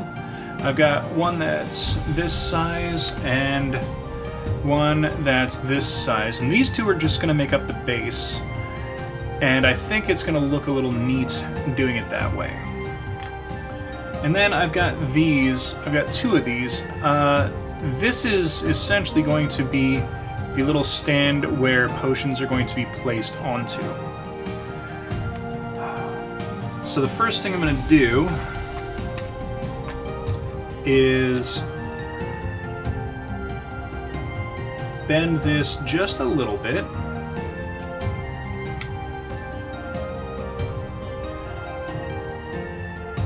Just like that.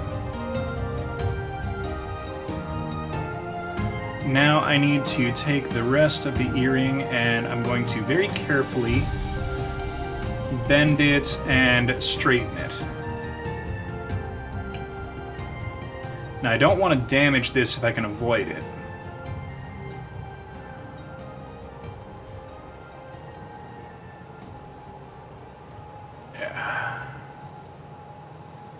There we go.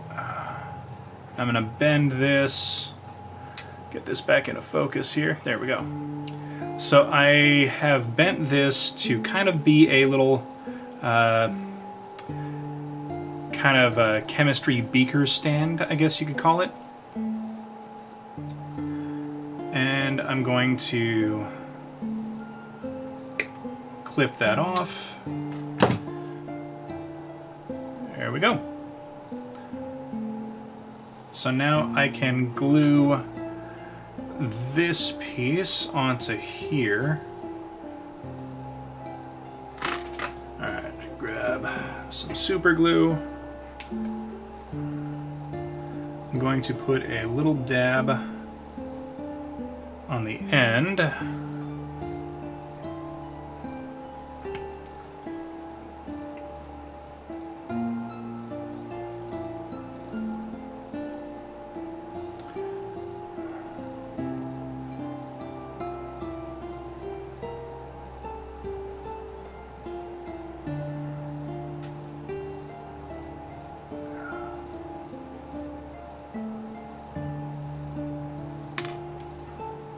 Dang it.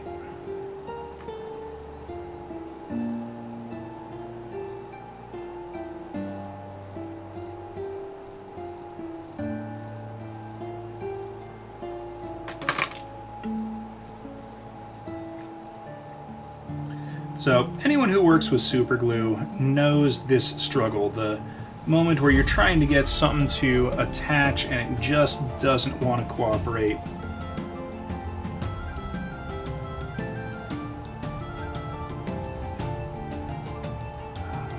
There we go. So now, we've got this. A little spot for a potion bottle to stand on, and then a neck to kind of hold it. So I'm going to make one more of these, and then we're going to start putting the stand together. Okay, now that I've got these put together, it's time to assemble the rest of the stand. Now, the paper clip is unfortunately not thick enough that it will fit into this with tension. So what I'm going to do is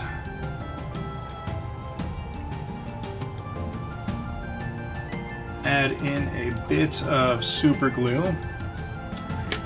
and then I'm just going to put this into position. Do one more dab of super glue just to kind of hold everything. And then hold it for an indeterminate amount of time before it kind of starts to stick. So you know what? I'm going to add just a little bit more super glue and then put this piece on top of it.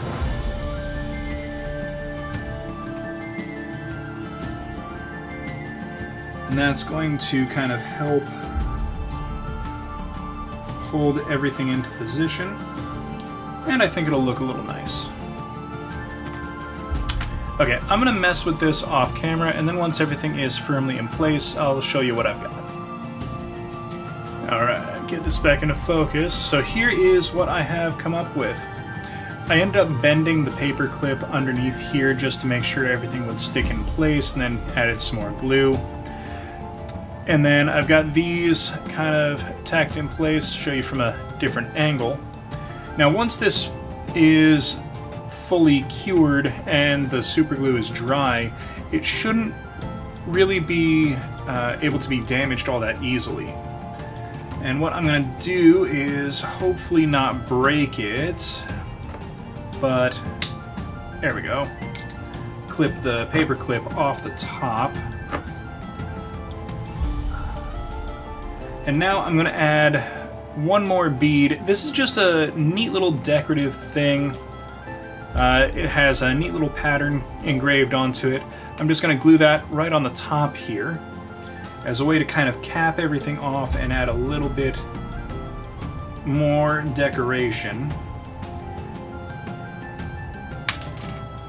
Of course, drop everything, spill a bunch of glue.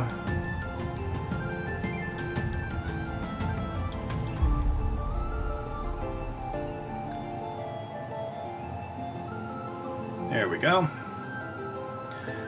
Alright, it's not bad. Not bad at all. Now, I could put a couple of potion bottles into it. We'll see what I come up with. But all in all, I think this is a pretty nice little start. Now, for the potion rack, I went pretty simple with the design. I cut a toothpick to be roughly 1.25 inches in length, and then cut a bunch of little pieces off at 1/4 inch in length. And then using just a little dab of super glue, I picked up each piece individually, dipped it in the super glue, and then started placing them onto the long stick in a sort of descending spiral staircase fashion. And once I had 4 of them lined up, I started at the opposite end and worked from the bottom towards the top, making sure to align everything to the same orientation. And this is going to give me a double tier spiral stand for some potions. Then, using a little punch pick, I bored a very tiny hole into the little nook above each of the little connection points. And this is just going to help hold all of the next step's pieces into position.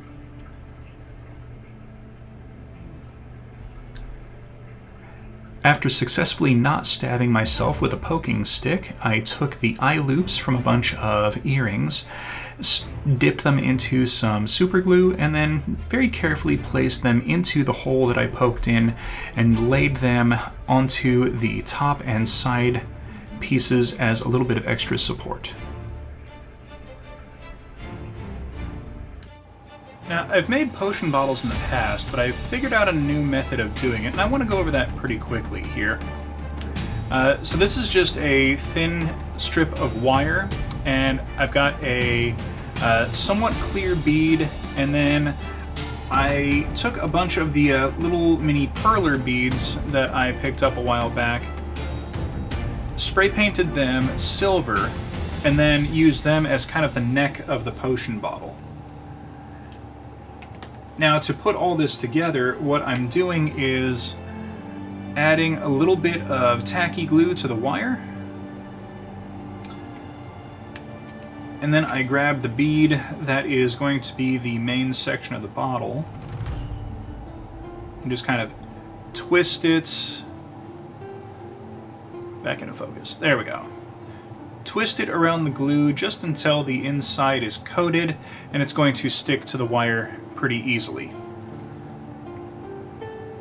Then I put a little bit more glue up at the top.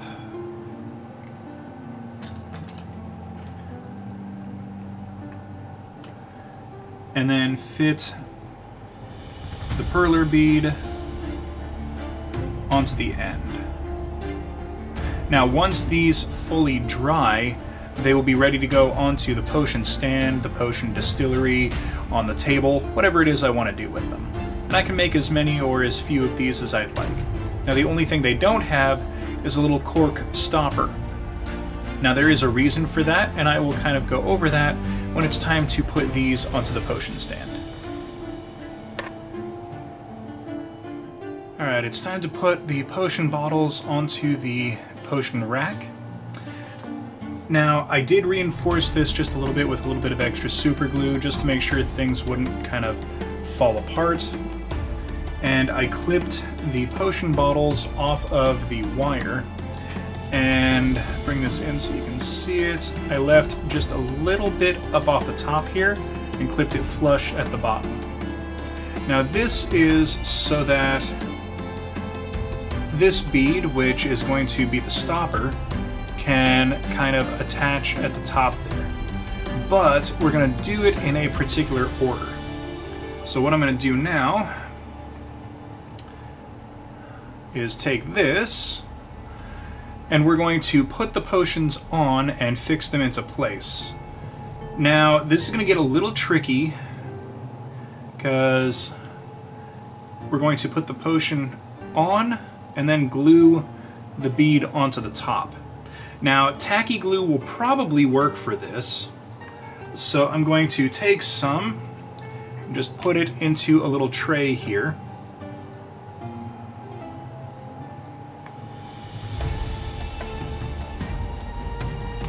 Now what I'll do is put the bottle in place, and then using a pair of tweezers I will dip the bead into the tacky glue and then put it on top, and that should hold everything in position. Now one thing I am going to have to do is, there they are. So I've got these little binder clips here. I'm going to grab the top of this and just use it as a way to hold everything in position.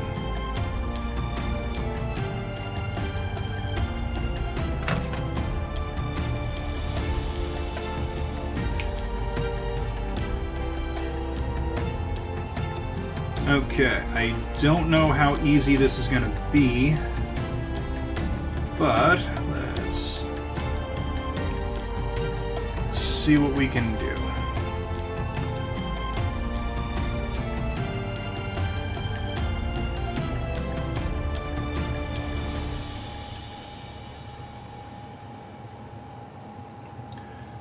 Okay, I might have to switch to some super glue just to kind of hold everything faster.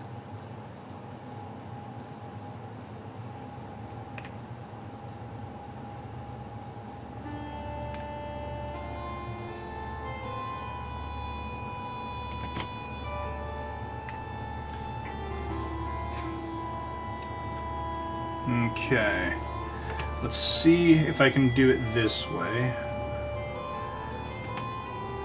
So I put a drop of super glue into the eyelet on the rack, and now I'm just going to kind of hold this here, and then because there's some glue on the top, we should be able to cap it off. As long as it doesn't stick to my tweezers here. Come on.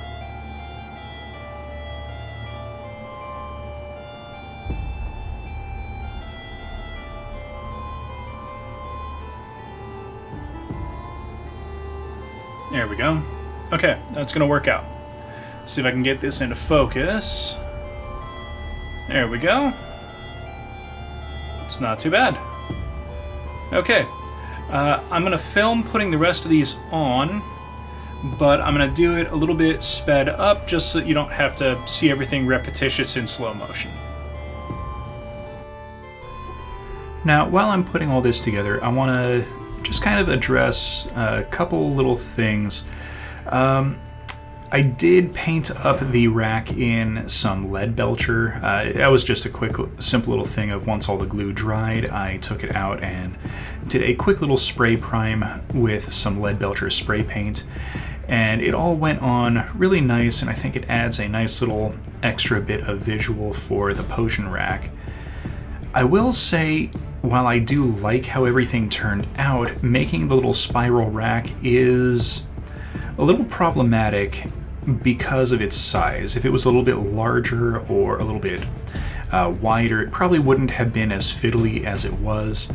But all in all, I'm really liking how everything came out, and adding the beads on the top and bottom really kind of holds everything together, so I'm not worried about things falling apart. And now I decided to glue everything down to the table. So we've got our little potion brewing stand, and then I made a couple of extra little potions which I'm going to glue down next to it.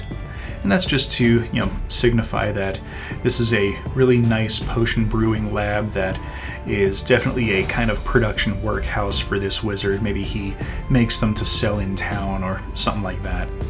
And then I took a few of these little floral bits from the same kind of cutting board area that I had for the ground floor and just started gluing them a little haphazardly onto the table, just as if these are some potion ingredients that are being used to brew things up.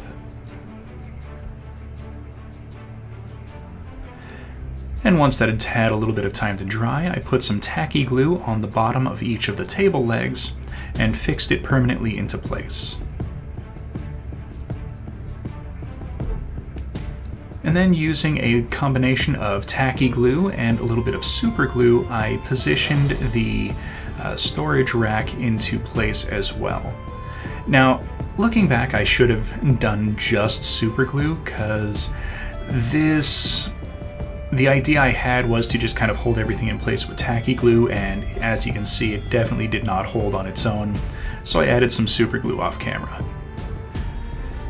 And then, digging through some of the leftover bits that I had, I found a few large kind of poster-sized scrolls in one of my boxes, so I attached a few to the walls, just kind of giving a little bit more of a laboratory vibe to everything.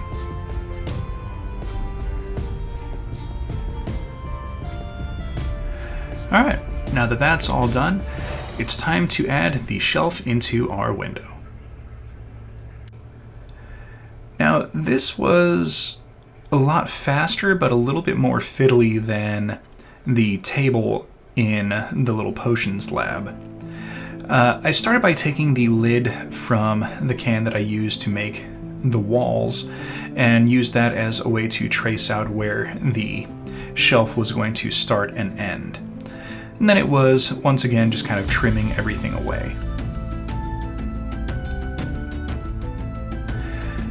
Now, I wasn't quite sure about the curve of the outside of the shelf, so once I cut the inner piece away, I took a moment and trimmed the two sides off of the shelf area, and then ended up using the inner cutaway piece to kind of trace out the back of the shelf, just to make sure everything was going to line up correctly.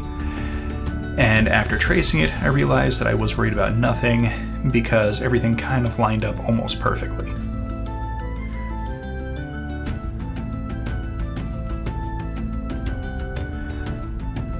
Now, once all that was cut away, I did a quick little test fit. Now, there's this little support beam down between the windows in the little extended nook area, so I kind of marked that out on the back of the shelf and trimmed it away.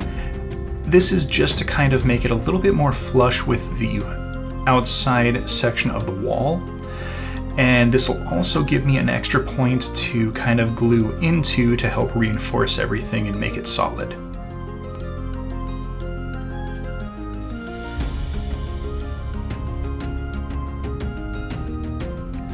After another test fit, I drilled a couple of more holes for legs and fixed them in off camera. Then it was pretty quick to stain everything in the same burnt umber ink, and the underside of this is never going to be seen at all, but again, for the sake of continuity and my own weird kind of obsessive nature of making sure everything is painted, I did the bottom. Now, using a few little miniature resin crystals, it was time to decorate the shelf. And all I did really was take a few clusters and a few little kind of flat pieces, dip them into some tacky glue, and then just kind of stuck them down onto the shelf table.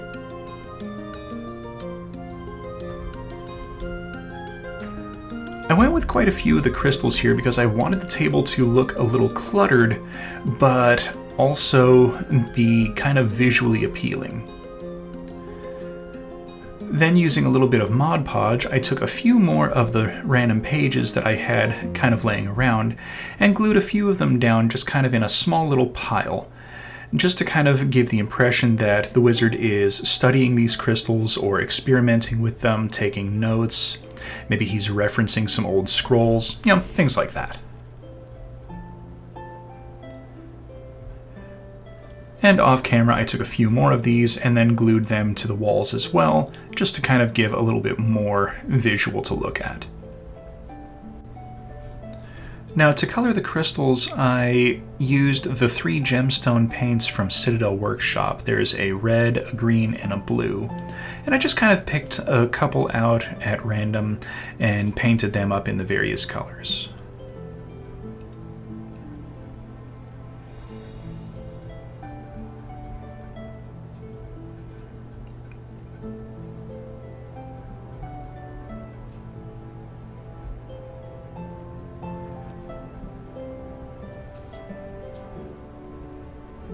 Now, if you're curious where I got these crystals from, these are made with a UV resin, and I found the molds for them on Temu about a year ago. I'm not sure if I have the link for them anywhere. If I do, I will put it in the description of the video. If not, sorry everyone. Now, once all the paint had dried, it was time to fix it into position. And for that, I'm going to use a little bit more of my tacky glue and do just a line of it across the back of the table and into the little cut notch for the support of the window. And then just a dab on the bottom of the 2 legs. And then very carefully fit it into position so that it was relatively level and the legs of the table were connecting to the ground.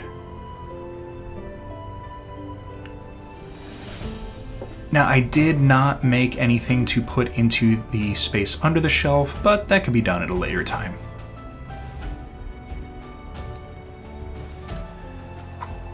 Alright, I was originally planning to make a small little telescope to go in with all of the decorations here, but I can't quite seem to make it work. I don't know, I'll have to see what I can come up with at a later date and maybe revisit a few things.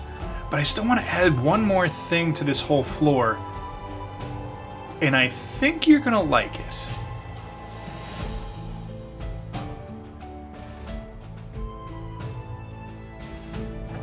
Okay, so I'm gonna use a couple more of these little end cap beads. This is called a head pin. This came in the jewelry kit from the Dollar Tree, so this is part of the earrings stuff. And then finally, one of these. This is just a little yellow multifaceted bead. And I think this is going to make a pretty passable little hanging lantern. So let's go ahead and kind of put all this together. So this is going to be a little interesting at the start.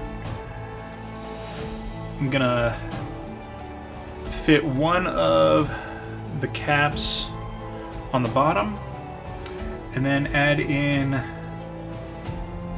small dab or two of super glue, then fit the faceted bead and just kind of hold it in place until the super glue sets a little bit. Then I'm going to pull this off, swap over to the other cap bead, and repeat the process.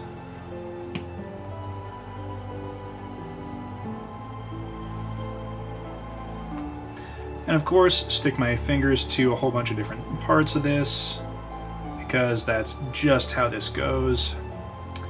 Alright, that is going to be our little hanging lantern.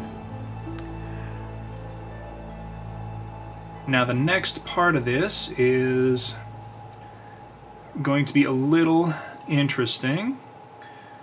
I'm going to add a dab of super glue to the bottom, slide the whole fixture down,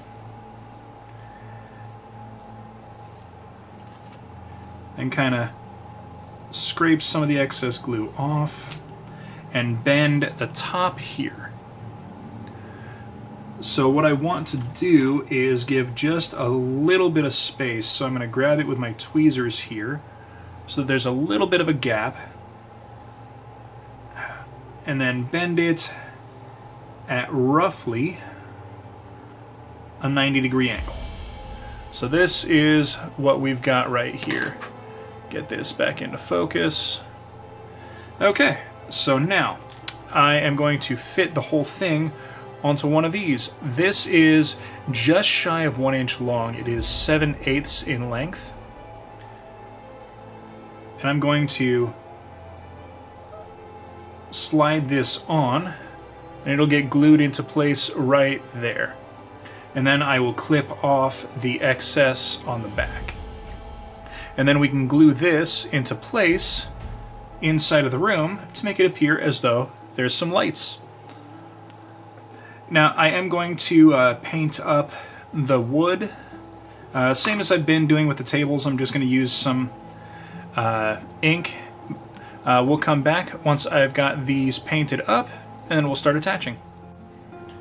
Okay, so I attached the first one right here, and I think it's going to look rather nice. So I made 2 more. We're going to put one here and one right here. Now, I am loving this little design. I'm probably going to end up pre-making a bunch of these just to have on hand, and I'm definitely going to be adding these to the other floors as well. But attaching them is just a simple little bit of super glue, and then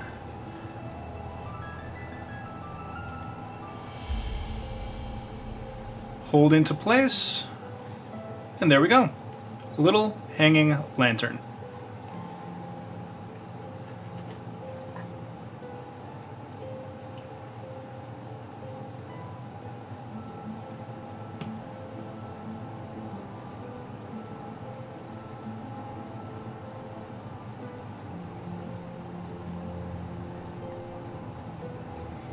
There we go. 3 lanterns, a little bit of lighting. We've got our potions lab and our little, I guess, crystal study. I'm not sure what to call this. But that is going to be it for the second floor. I gotta be honest, I like how everything came together. Gluing all the pieces of furniture into place is definitely the best idea for something like this, especially since everything in here is going to be static and just kind of the same decoration-wise every time. I might end up gluing down some of the things for the other floors as well. We'll see. That's going to be it for today. Thank you everyone so much for watching. Please hit that like button, subscribe for future content, comment down in the comments section, and we will see everyone next episode.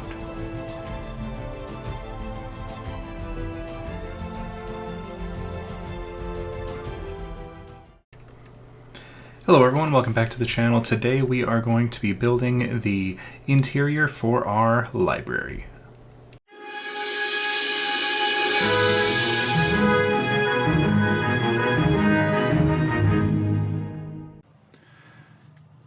So we're gonna have to come up with a couple of different things. I know I want a bookshelf on either side of the window in the little outcropping here. And we're gonna need some kind of seating for the little reading nook. Now, I do have an idea for the seating, but I think it'll be best to tackle the bookshelves and the books first. So I think that's where we're going to start.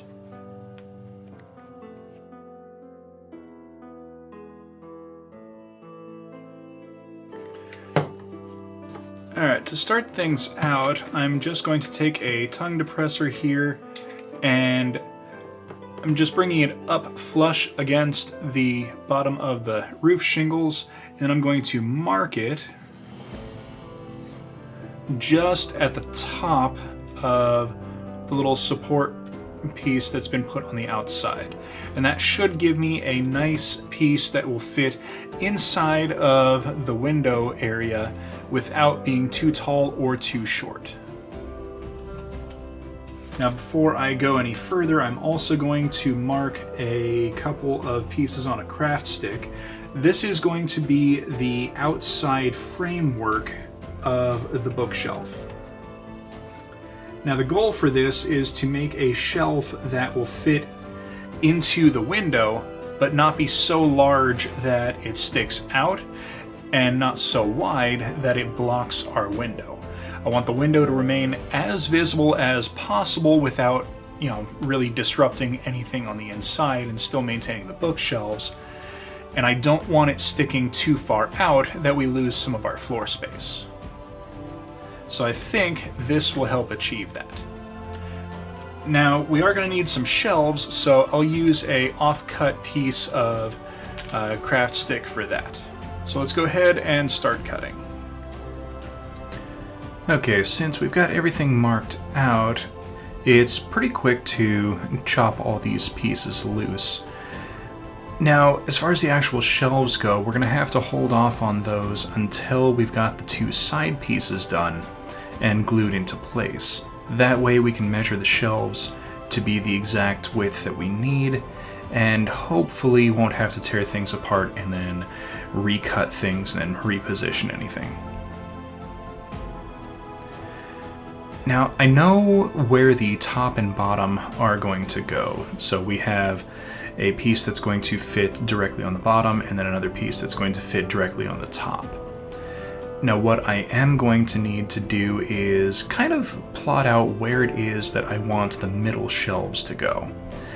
And what I'm thinking is I'm going to space them out to be 5.5/7 of an inch. So that way we have a couple of tall shelves and one kind of a middle shelf that's a little bit shorter.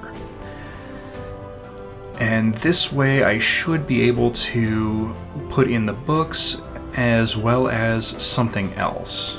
And I know we don't have any books yet, but we'll get to those in just a moment. Now, as you can see, I did run into a couple issues. I mismeasured the middle shelf here, so I had to take it out and then cut it, and then on the second one I gave a test fit before I added the glue, and that was a much better idea. Always remember, double check your fittings before you add your glue. Now I'm using a coffee stick, just a small little piece, to create a little divider in the middle of the middle shelf. Once all the glue had dried, I do a quick little stain with some burnt umber ink. Now, since I'm going to be putting things into these shelves, I don't really need to worry about painting the back of the shelves, or really even some of the sides or top or bottom. But just in case a couple areas end up being visible, I painted over everything as best as I could. And now it's time to make some books. Okay, I've made miniature books in the past, and I'm going to use the same covers that I did last time. I found these online. It's just 60 little miniature medieval book covers. I found them by doing a couple of searches on sites like Pinterest and just general Google searches for images. I'll see if I still have the link for this. If I do, I'll put it in the video description. So we're going to use these. Previously, I cut them out and then glued them around a small piece of foam to achieve the correct look. We're going to try something a little different today. I found these. These are strips of double-sided tape. And when I saw them, I thought, this might be absolutely perfect for making some miniature books. Because, as you can see, they are about the right size for the books to wrap around. So I should be able to get 2 books out of a single tab of this. Now I'm going to cut these out and then we'll make some books. Okay, now that I've got all of the little book covers cut out, we're going to take some of this. This is some pre-cut double-sided sticky foam or sticky tape or whatever you want to call it. Now this is pretty darn strong as far as its adhesive goes. So what I'm hoping and planning is we've got the spine of the book right here. I'm going to line that up as best as I can with the edge of the sticky, and then as you can see it only covers about half, so we're going to grab another one, put it on the other side. There we go. So now I can grab a pair of tweezers, because the tweezers just make it easier to grab the edge and peel the backing off of the sticky, and then I can fold this on both sides, and we've got 2 little books ready to be clipped out. And now it's just a snip and snip. And there we go. A pair of tiny little books. Now I'm going to put together the rest of these off camera, and then we can start going through and building our bookcases. To go along with the books, I decided to make some little miniature scrolls. And these are really easy to put together. I just took a piece of some off-white construction paper. I trimmed it to 3/7 of an inch by 1 inch.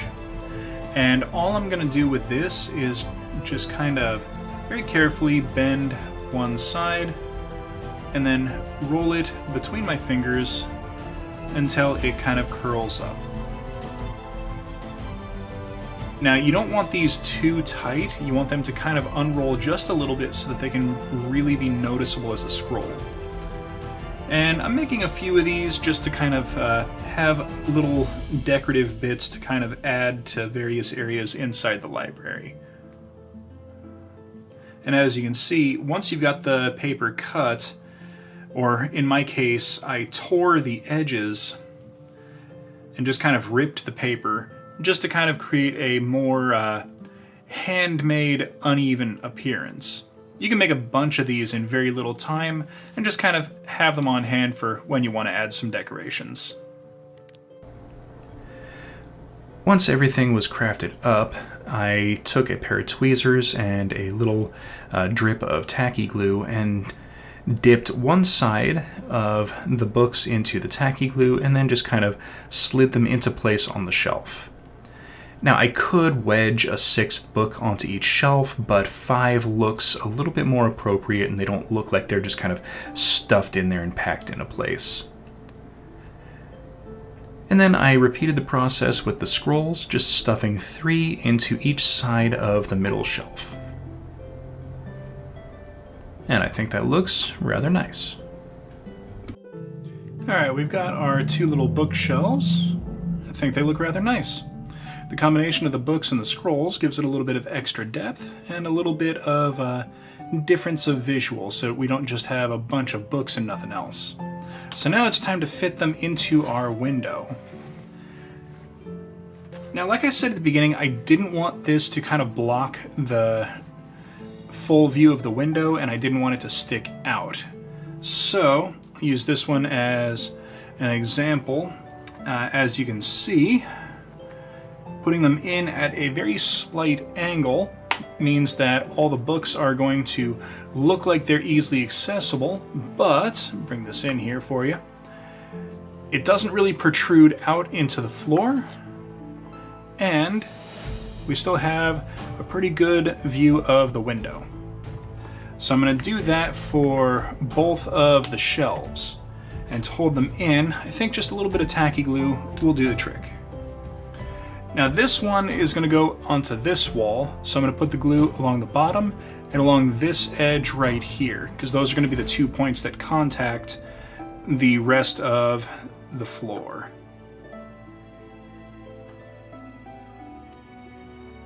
I'm being a little generous with the glue because I want it to really kind of hold in place. You know what? I can probably put some along this side as well.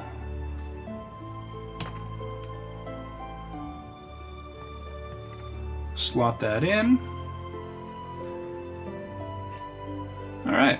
As long as I don't hit it, that will solidify and dry on its own. So now we can do the other side.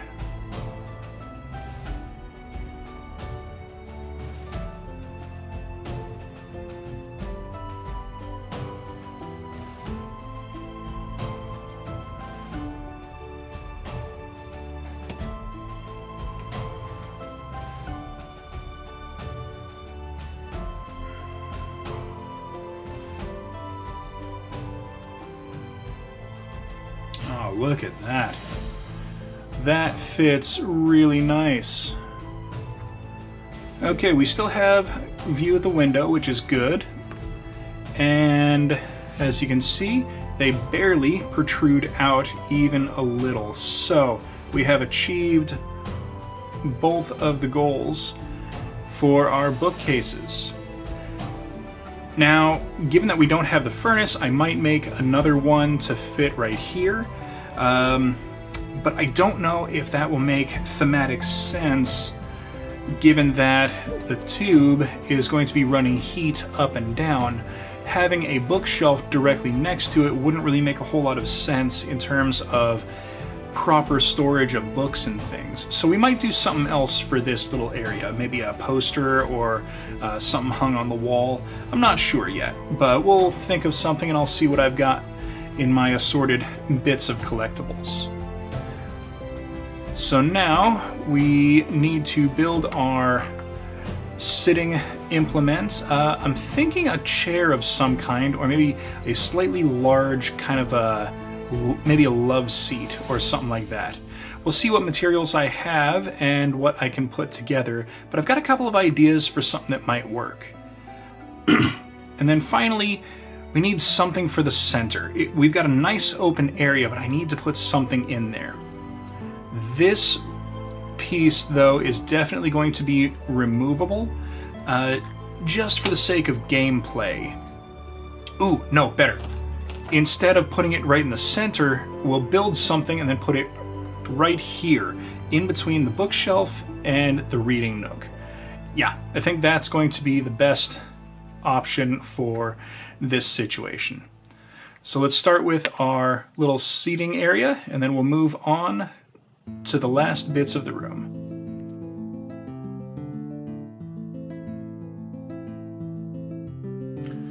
Okay, it's time to make a chair. Now, it's not going to be like the chairs that we've made previously. We're going to be using a tongue depressor. This is 3/4 of an inch wide, several inches long. We're going to be specifically using the ends for this project. I'm also going to use part of this. This is a 1-inch wide craft stick. You'll see kind of what the difference is between how I'm using the two as the video goes on. And then one of these. This is a coffee straw. It is fairly thin, as you can see, And I think I know how I'm going to use this to kind of add a little bit of extra detail. And then finally, some of this. This is a small multicolor pack of felt that I found at Daiso, which is near-ish by my house. And I think this is going to work pretty nice for the upholstery. So let's go ahead and get started. I started by marking out and then cutting a couple of pieces off of one end of the tongue depressor and the craft stick. Now the tongue depressor ended up being just under 1 inch and the craft stick being 1 inch. Off camera I realized that these weren't quite as long as I needed and added 1/4 inch to each one, and that ended up being a good length. Now the idea is that one of these is going to be the back of the chair and the other is going to be attached to the back of the chair to hide the seams for the upholstery. And then I trimmed off a few pieces of the tongue depressor just so that we could use them for the seat of the chair as well as the arm rests of the chair. And the arm rests are 3/4 inch and the seat is just over 1/2 inch. Now, I decided to use a little bit of the remnants of a small craft stick just to kind of be the front of the seat, just kind of like right in front of it. And this is going to give a little bit of support, but also kind of maintain the visual of a fully upholstered chair. Now, I fiddled around with the glue a little bit until I finally broke down and used some super glue on the back to just kind of cement everything in place so that it wouldn't keep breaking apart. And I preemptively trimmed a couple of sections off the coffee stick, and you'll kind of see why I did that. Okay, so this is going to be the arm of the chair. And we're going to take this piece of straw, which I slit down the middle, and glue it into place on the top. This is going to create a kind of rounded, larger piece on the top to be kind of the padded section of the chair, or at least the arm of the chair. Now, it can be a lot fiddly to get into position, so I'm going to thread it on and then apply just a little bit of tacky glue. Accidentally pull it off of the straw immediately, and there we go. Put it back into place. Now once this dries into position, we can start adding our fabric over the sides. Now this one I did already. It's almost dry, but you can kind of see that they're going to be pretty well the same. And once the fabric is on, we can attach our little seat area. Now this is going to be recessed back just a little bit. That's going to give a little bit of depth perception for the chair.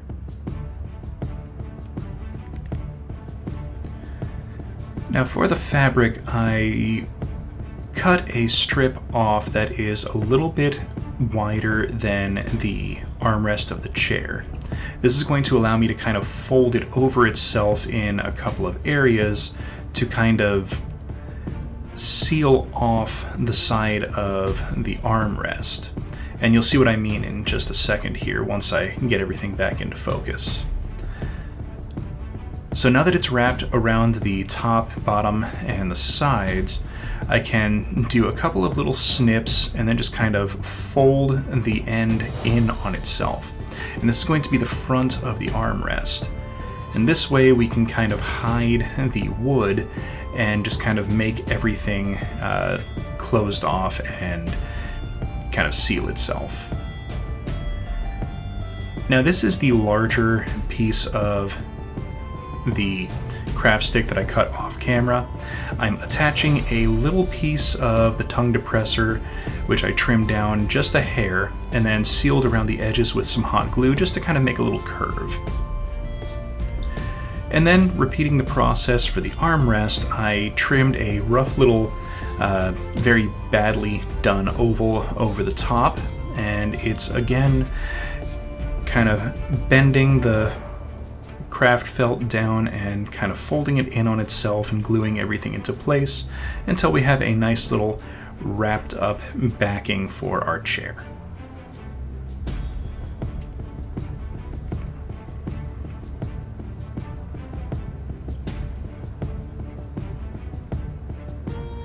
Now, to keep things from getting too bulky, I'm constantly trimming away little bits of area just so that I can kind of control how thick certain areas get.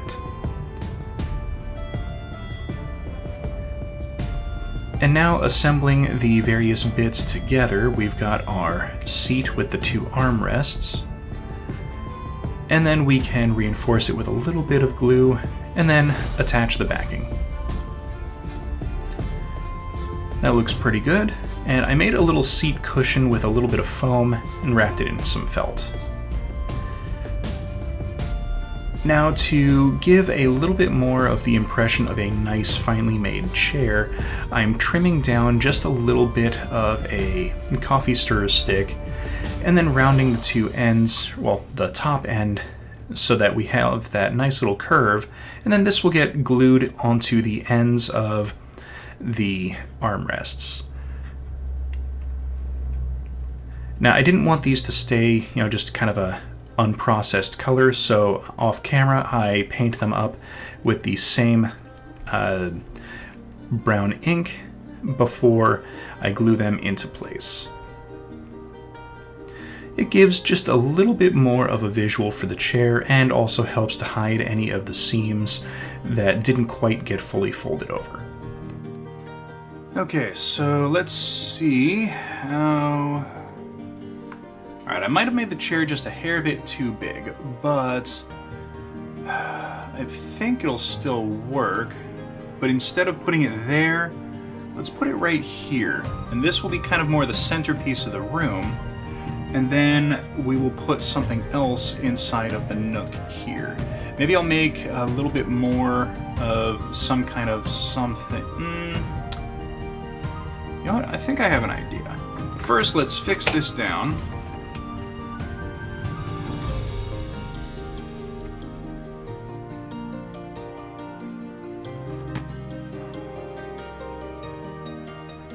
Now this one's on me. I made the chair just a hair bit too big, but I think it'll fit nicely right there. And it kind of complements the rest of the room with the color and being right kind of next to some of the bookshelves. Alright, so now let's see, what can I come up with for this area? I'm thinking something a little bit simple. A lectern. A lectern is going to be perfect for that spot.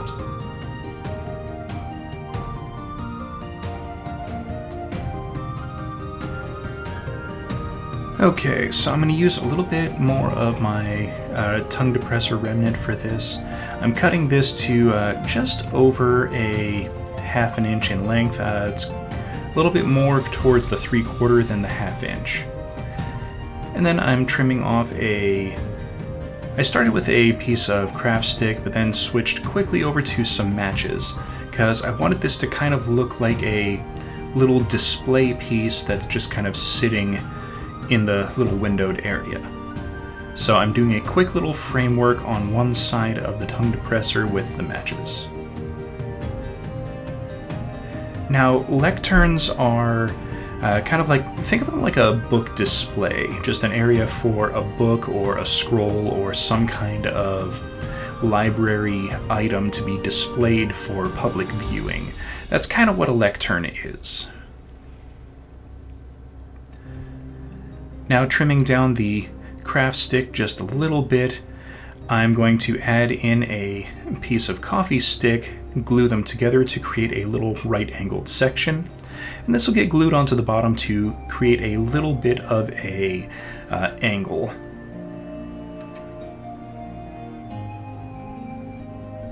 Next, I grabbed a piece of barbecue skewer and started cutting it at 1/4 inch, but that ended up being a little bit too long. So I grabbed another piece and cut it down to 1/8 inch, and that was perfect for creating the correct height for the lectern.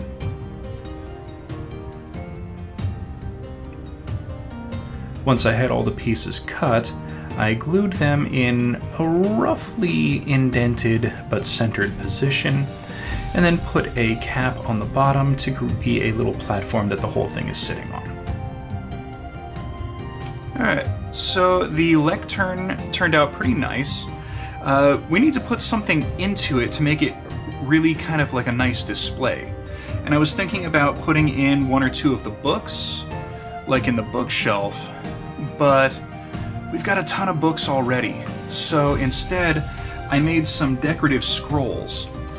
So I had a whole page of these printed out, and they are just basically some like long little text kind of things. They're great for notice boards and little scroll work and things like that. What I did was wrapped a couple of them around some paper clip and then added a bead on either end of it just to make a kind of nice little decorative scroll. So I've got 2 of them, and I'm gonna just stick them down with a little bit of tacky glue.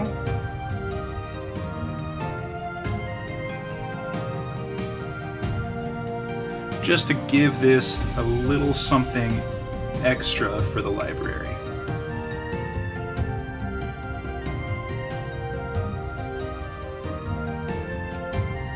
Alright, that doesn't look half bad. Now, they are a little bit long, so I do have to angle them just a little bit, but I don't think that'll matter all that much. You know what? Nah, I think it'll be fine. Instead of 2 scrolls, I'll pull one out and put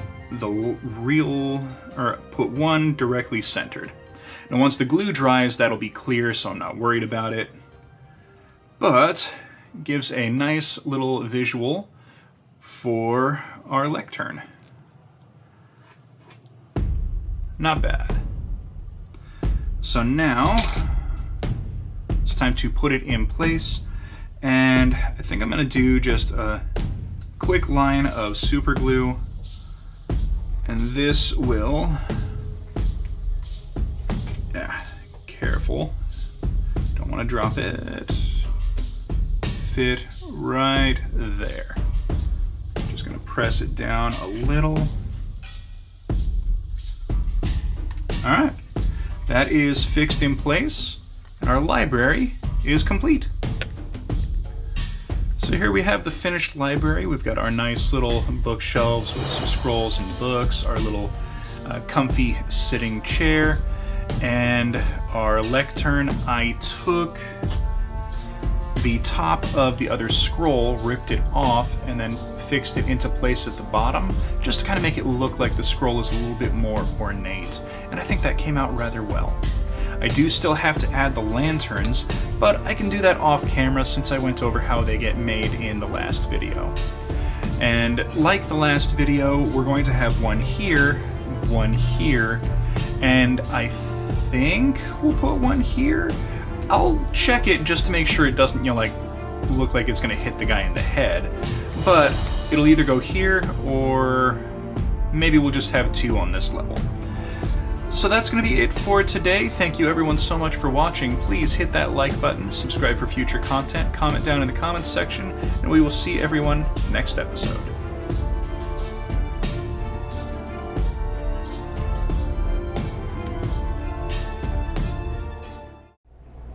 Hello everyone, I am back from my hiatus, and it is time to get right back into it. So today we're going to be continuing our Wizard's Tower.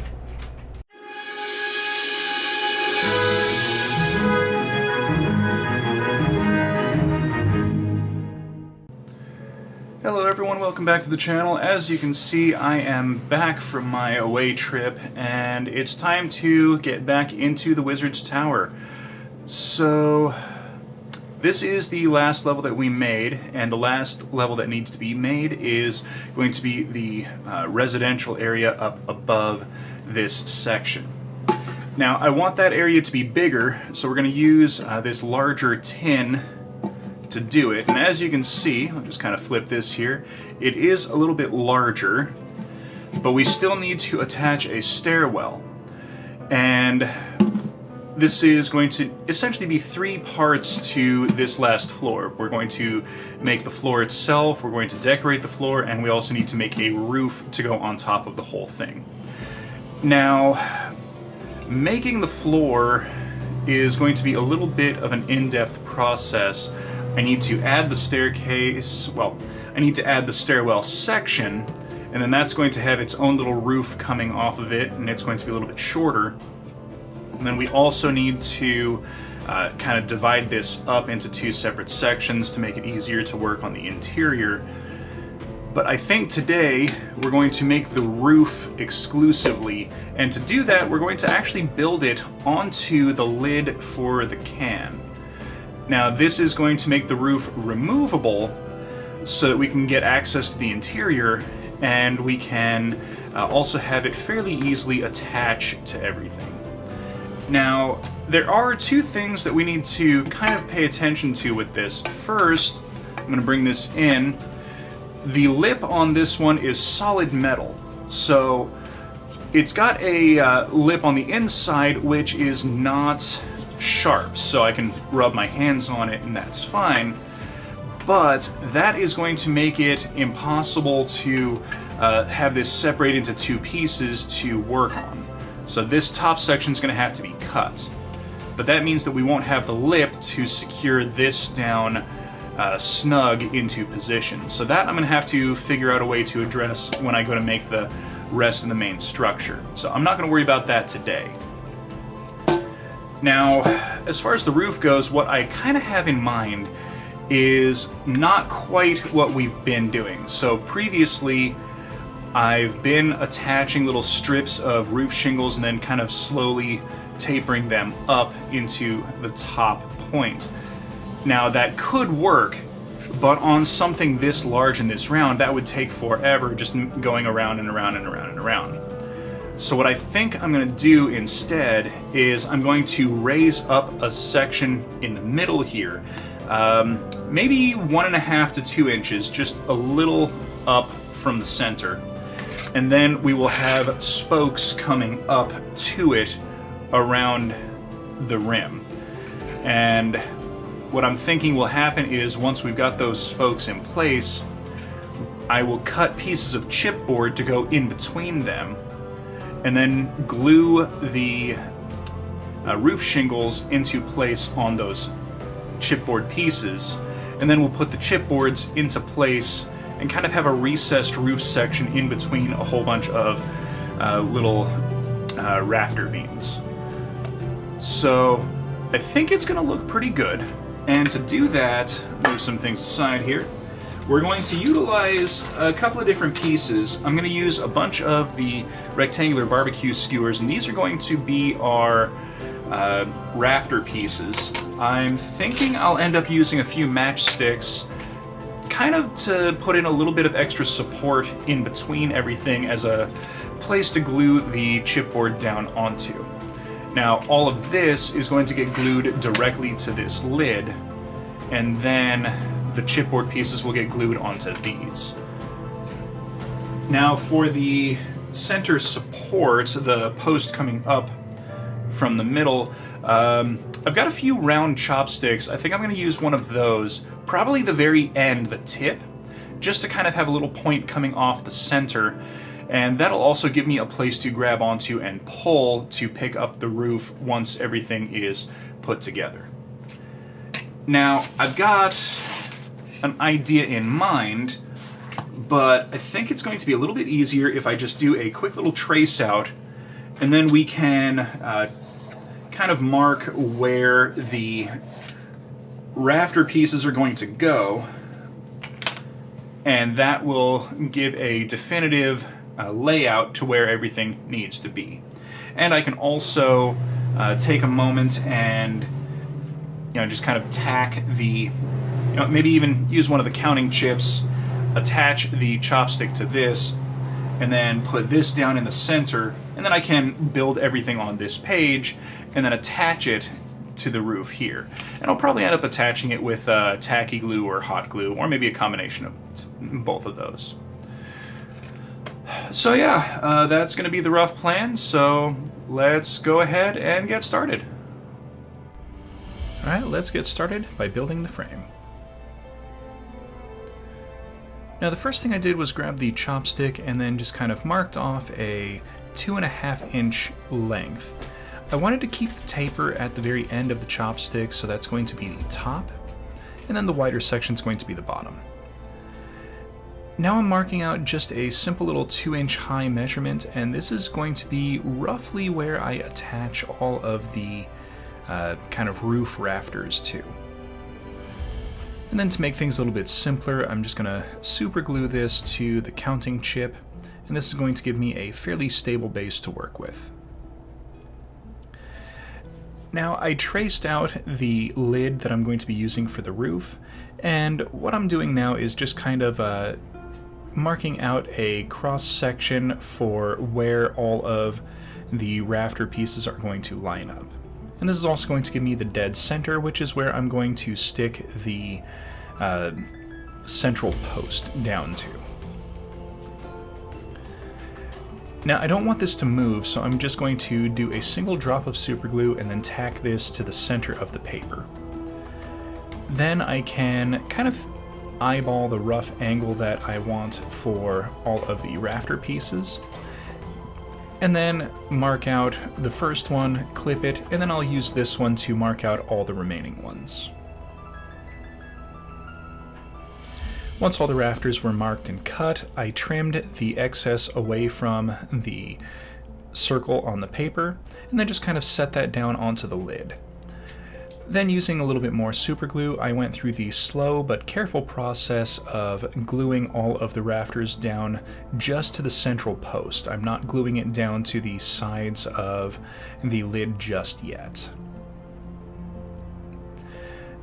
Now, for the in-between pieces, I trimmed the edges just a little bit so that they would fit a little bit more snug into position, and also grab at the two side pieces a little bit more easily, and this just kind of gives a little bit more of a firm hold with the super glue.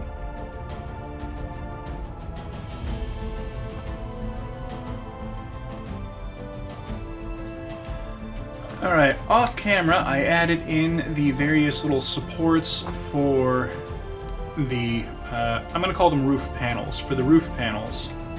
And I think it all looks pretty nice, and at this point we can remove the paper, since it's not needed anymore. And this is going to set directly in the center here. Now, I designed it as best as I could to have a little bit of an overhang.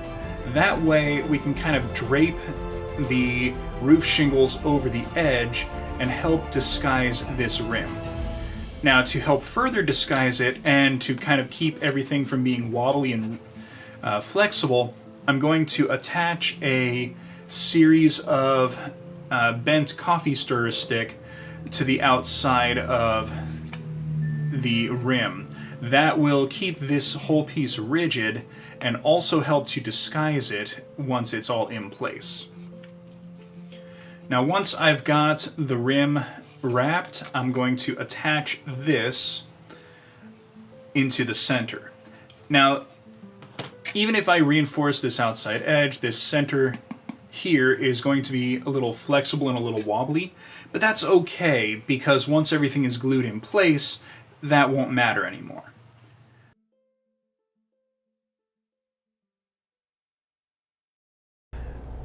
Alright, to put together all of the little kind of roof panels, I'm taking a 2-inch wide strip of chipboard and then just kind of hovering that nearby the sections where the panels are going to recess in, and then it's just a quick little couple of marks and some trimming to get everything locked into place. Now, once I had all the pieces cut, I trimmed up a few more of my little roof shingles and then hot glued them into place with a simple overlapping consistent pattern. Now, each one of these roof panels is a little bit unique in that they're all slightly different shape. So in order to keep everything consistent and not have things kind of need to be trimmed or reshaped, I marked each one 1 through 8 and then marked their corresponding position on the roof frame. That way everything should line up consistently and I won't really have any issues once all of the roof pieces are crafted and then need to be put into place. Now once all the shingles are attached, I quickly trimmed all the excess off the sides, leaving me with a nice triangular roof panel, which, as you can see, slides right into place in its corresponding number. Okay, now that we've got this all put together and we've made our 8 little roof sections, it's time to paint them up. Now, I'm not going to attach these to the framework until after they're painted. That way I don't have to worry about any of the dry brushing from either section transferring over to the other. This one will paint up with our standard wood timber mix, and this will be painted up with the green and blue to match the rest of the tower. So let's go ahead and get these base coated, and then we'll come back and do the regular painting.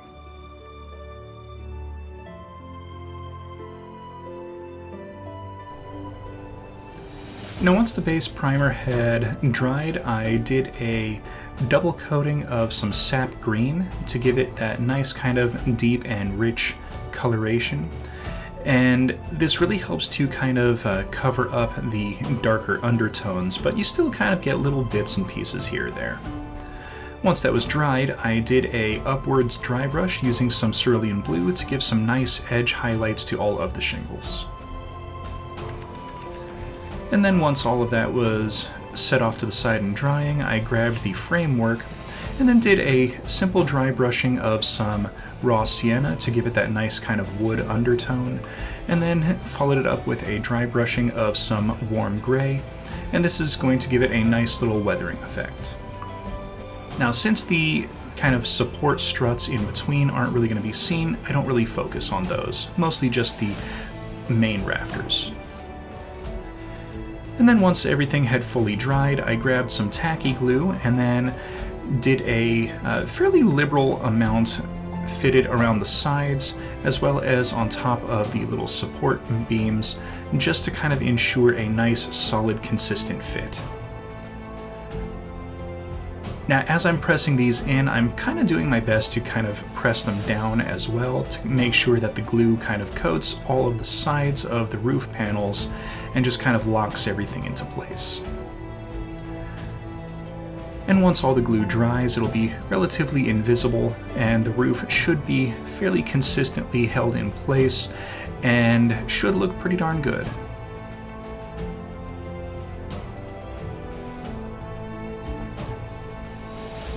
Alright, now as I wrap up the rest of the roof here, I'm just going to touch on a quick little thing. The next episode to come out will be the main living quarters. We're going to do all of the exterior and interior walls for that, and then the next video after that will finish up the tower with a little bit more decorations. Alright, that is, I think, it for today. Thank you everyone so much for watching. Please hit that like button, subscribe for future content, comment down in the comments section, and we will see everyone next episode.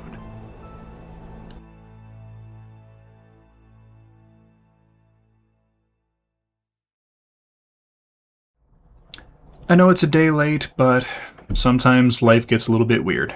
So let's go ahead and get started on building the last floor to our wizard's tower.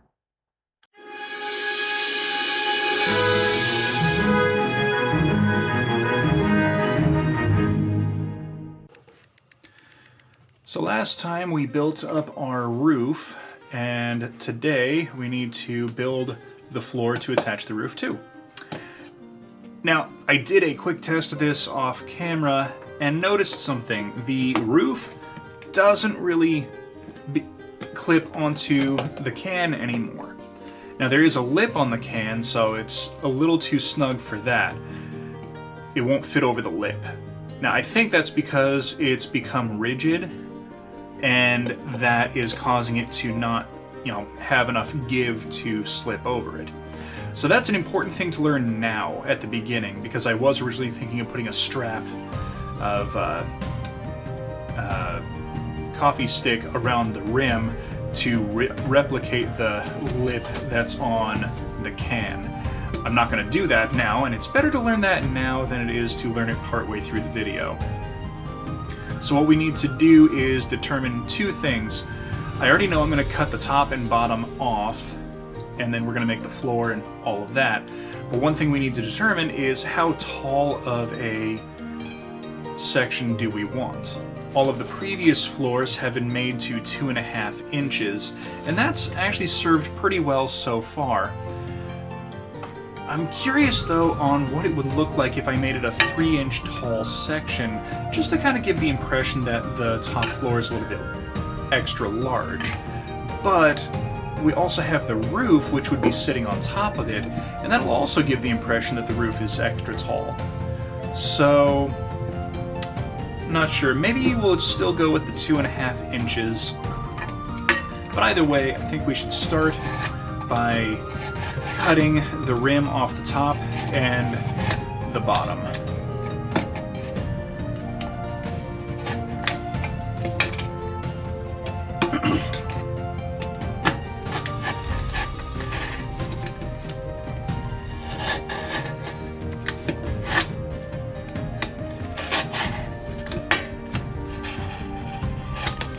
And once this is off, we can do a test to make sure that the roof will actually fit into position. Because if it doesn't, that's gonna lead to extra complication.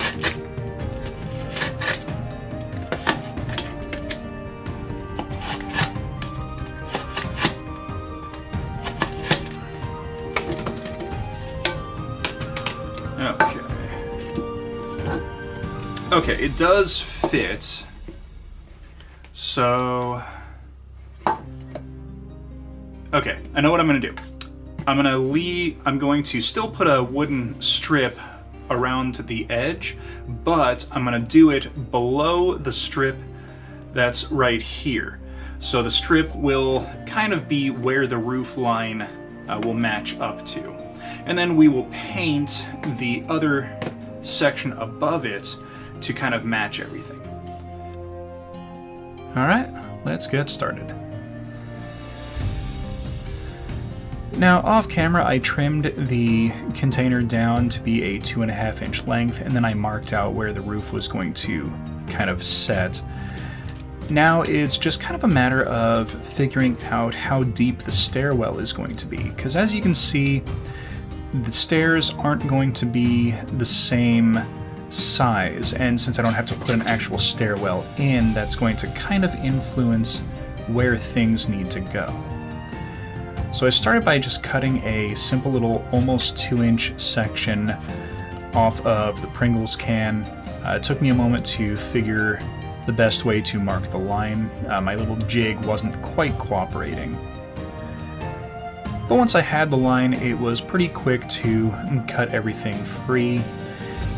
And then it was kind of a little trial and error process of lining everything up and making everything match.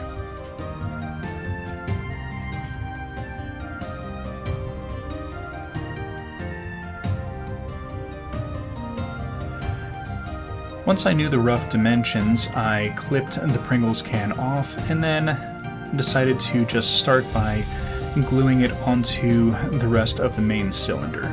This was going to give me a pretty decent starting and ending point for most of the things that were going to be attached to the main structure.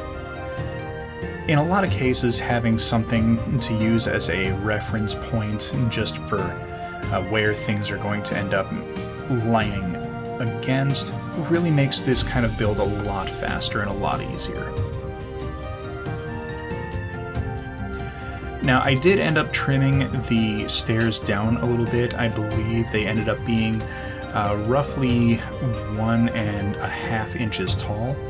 And again, this is mostly because the stairs don't need an actual staircase in them. This is just going to be kind of a representation of where the stairs would be for someone coming up or down in this room.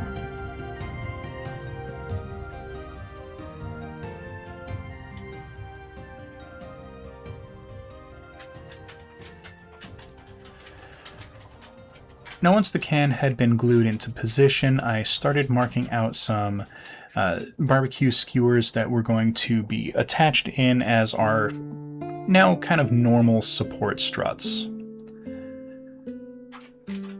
But in order to have them not interfere with the roof, I had to cut them down to be roughly 2.25 inches. This way they'll sit just under the roof section, and it'll make it look as though they are helping to support the roof once everything is in place.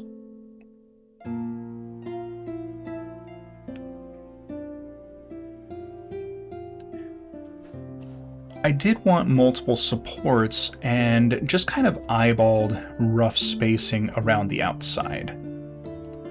This did leave me with 4 roughly uniform sections and then 1 slightly wider section, which I think is going to be where we're going to be adding an outcropping in the later steps. Now, for the inside, I tried eyeballing where everything was going to go, but that didn't really work out as well as I had hoped. So what I opted for was kind of marking where the pieces were going to go and then gluing everything into place. Because after a couple of tries of getting everything glued in and having them misaligned, it really didn't quite work out the way I had hoped. And here you can see I'm marking everything out, and this made this part of the process a lot faster.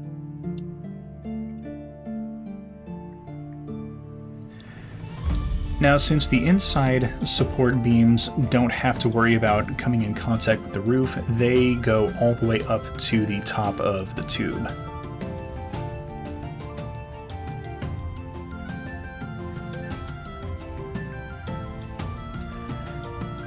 And then I grabbed some of my coffee sticks, had them bent up, and started gluing them around the outside as some extra little supports and just little decorative strips.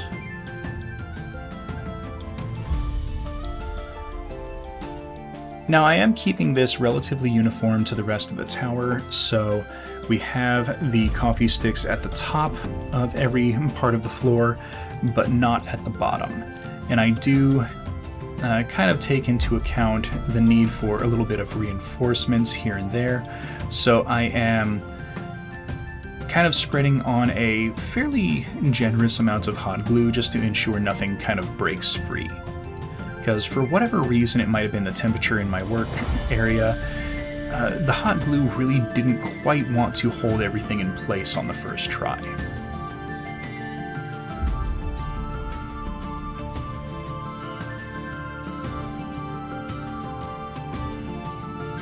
Now, fortunately, the can was large enough that I was able to put the reinforcing strips on the inside before cutting everything apart. And this is also going to really help to hold the shape of the floor and make it a lot easier to glue everything together in the final steps.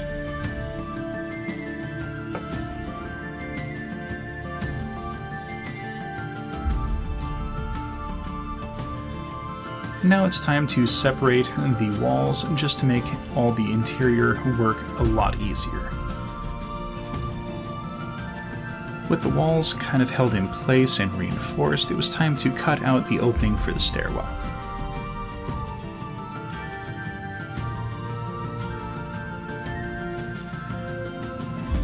Now, I tried a couple of different methods to kind of make a little archway over the door, but it didn't really work as well as I had hoped, given all the curves that were already applied to the structure. So in the end, I kind of marked out a rough shape and then did my best to cut it free with a utility knife.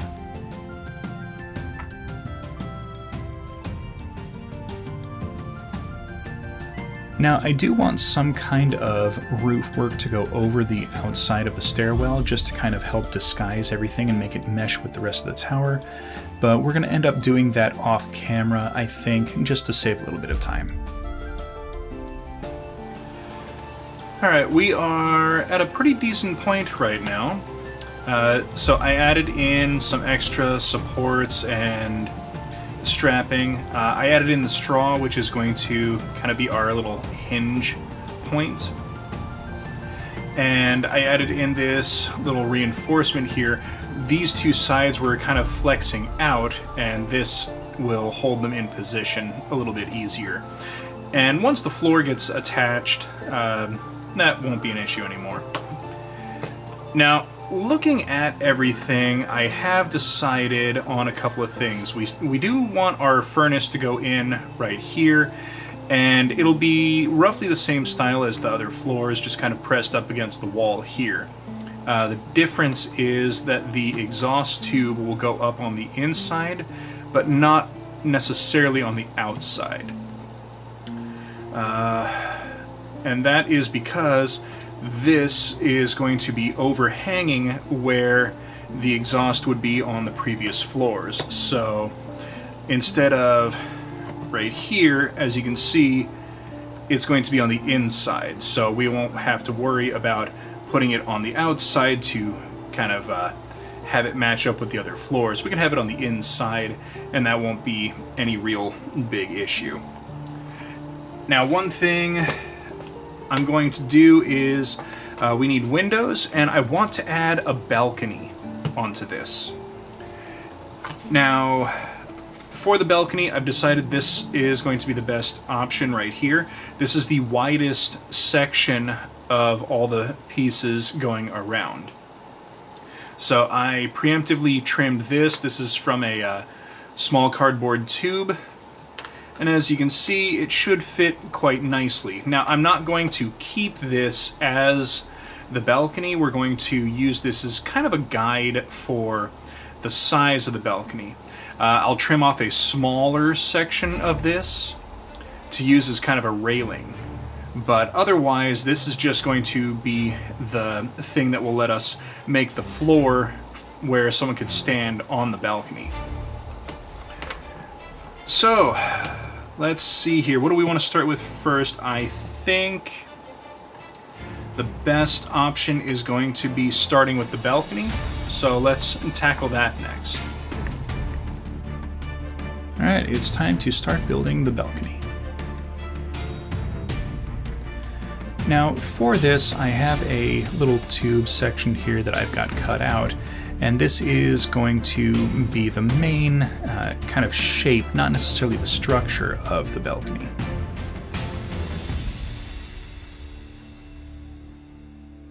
Now, after marking where the opening was going to go, I started cutting everything loose, and I wanted a fairly rigid opening. So after cutting everything free, I grabbed a couple of barbecue skewers, and after marking a couple of measurements, started gluing them into place just to kind of be the rough framework for the balcony, I guess you call it archway, doorway. And this is going to also be a nice little guide for where the balcony railing is going to go.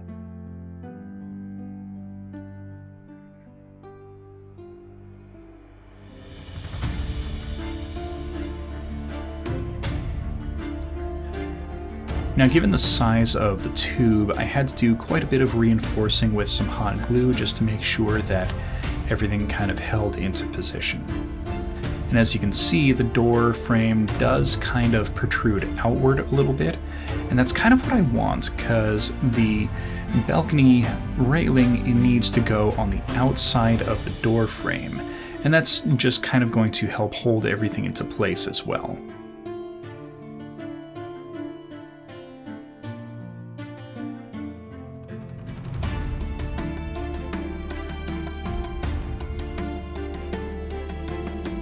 Now, my initial thought was I was going to attach a strip of coffee stick around the rim of the tube and just have a nice little wooden balcony railing. Now, this kind of worked, and I think if I had just left it as one strip on the outside, it would have been perfectly fine. But I ended up making the mistake of trying to attach a second piece on the inside as well, just to kind of have that wood appearance on the inside and outside.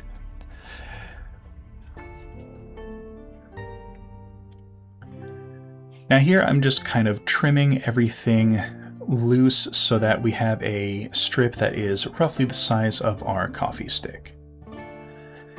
And here I'm adding the extra strip of wood on the inside.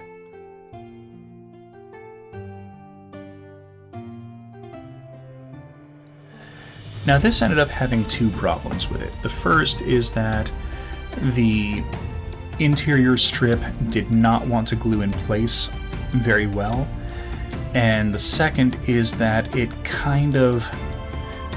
inside strip was forcing everything out, and the outside strip was kind of holding everything outward as it was flexing.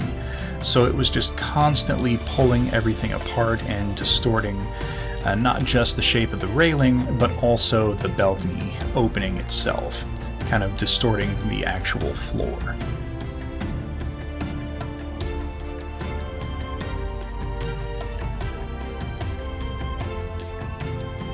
Now at this point I realized that it was starting to deform, so I tried adding in a support piece, but the deformation was so great that the support piece wasn't really holding in position no matter how I tried to glue it into place.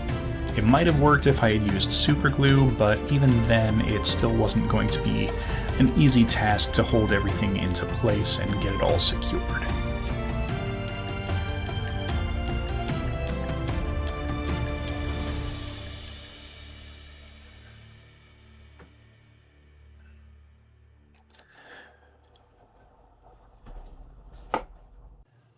Okay, so the first balcony railing that I made with the wood stripping on the inside and outside did not work. It kept flexing this out too much. The wood made the railing a little too inflexible and it kept trying to bend outward. So instead, bring this in a little bit, I took another piece of the tube, cut it, and made 2 half rings, which I've glued together. Now these are going to go around the door frame and have been made to kind of go in and around everything so that it all kind of locks in place and locks together. And then I will put a couple pieces of coffee stick on the outside of it to help hold it into position.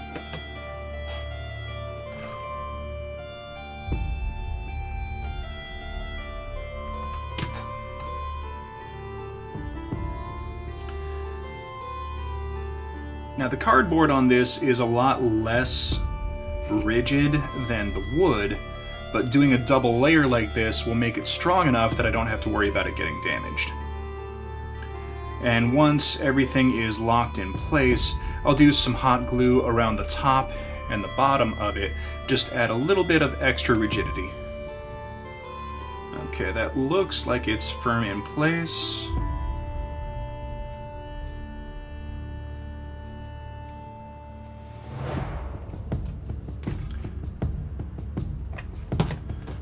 Add in our coffee stick.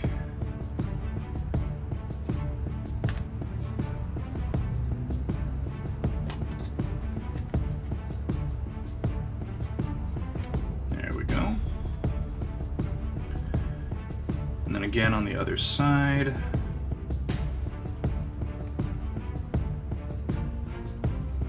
Make sure everything is gonna fit reasonably before I put it into place.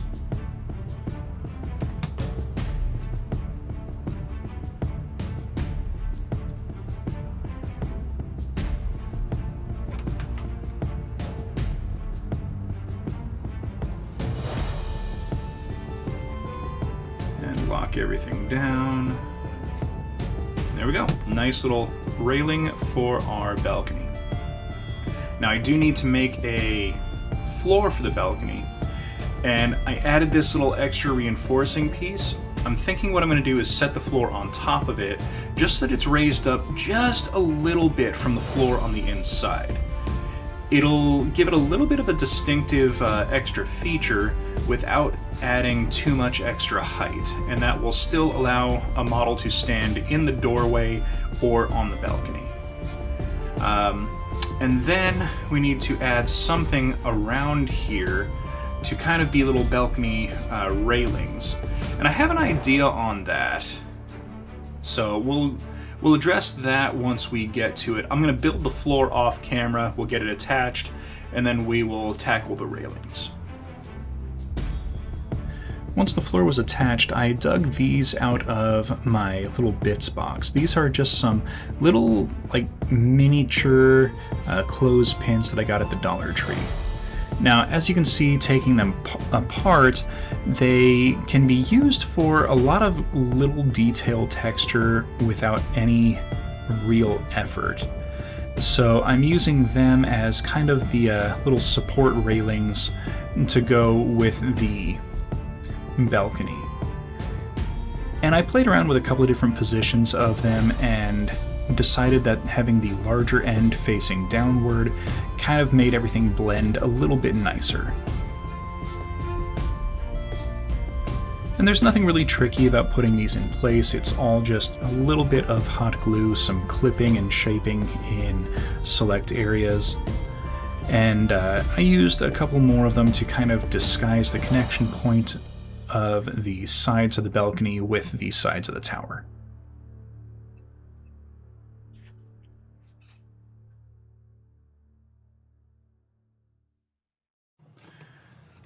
Alright, I think the balcony came out pretty nice. I don't really think I'm going to add much else to it. I might do something for a little doorway here, but I think that's going to be in the next video when I do the interior decorations. Now let's see, what do we have left for this build? Windows.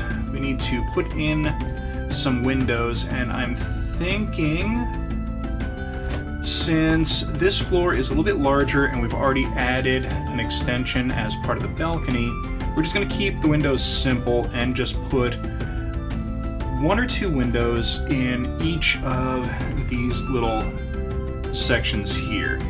And that's going to be pretty quick to cut out. And then we'll move on to the wall texturing and the wallpaper. Alright, it is time to make our windows and the floor. Now, I know the windows are going to be roughly 3/4 of an inch wide, so I grabbed a tongue depressor, which is roughly that same width, and used it as kind of my guide for marking out a couple spaces for the windows. Now, given that this is going to be the living chamber and it's at the top of the tower, I decided to kind of go a little bit crazy with the windows, and I put 2 of them into each of the section. So we've got 2 small little areas on either side that are going to kind of be the window support, and then a wider section in the middle in between the 2 windows.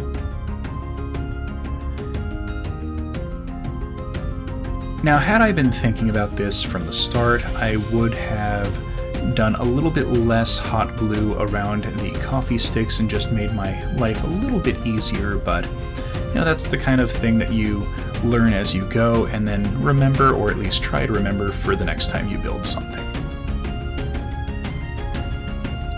Alright, 2 windows down. I'll do the other 4 off camera, and I think it's time to tackle our floor.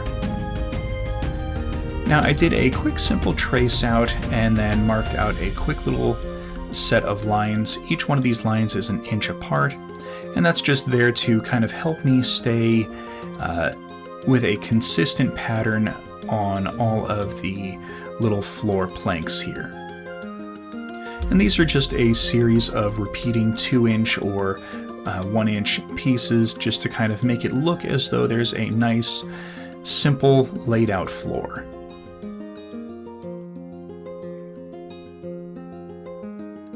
And then once everything was glued down, I trimmed the edges. And then once the edges were trimmed, I grabbed a kind of poking tool and then started knocking in a few little nail lines just to kind of give a little bit of extra texture.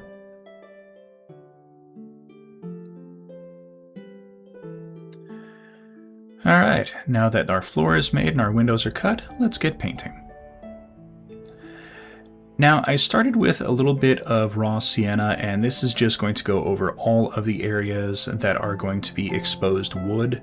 So we've got our floor, and then the support beams, and all of the coffee stick planks that are kind of wrapped around the various parts of the floor of the tower.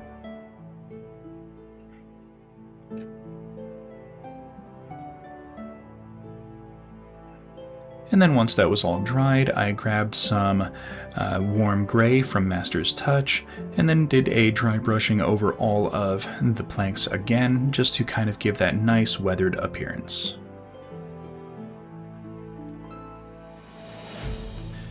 Now you can go as heavy or as light with your weathering dry brush as you want. Since this is pretty high up on the tower, I went a little bit heavier on the outsides than the inside. Next, I used some deep yellow ochre to hit all of the textured plaster sections on the tower.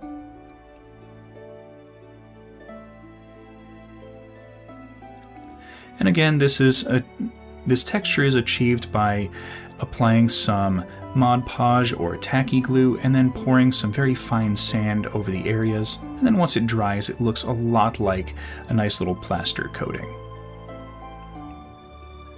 And then to give it that kind of classic medieval appearance, I stippled on some parchment from Artist Loft. And once this dries, you're going to have a little bit of that yellow ochre showing through and kind of giving a nice aged appearance of some nice worn out plaster.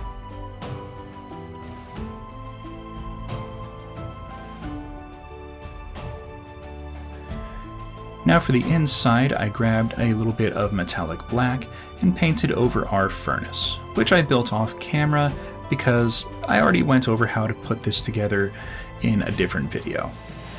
The only difference between this one and the ones on the previous floors is that this one has the full exhaust tube on the inside instead of partially inside and partially outside of the tower.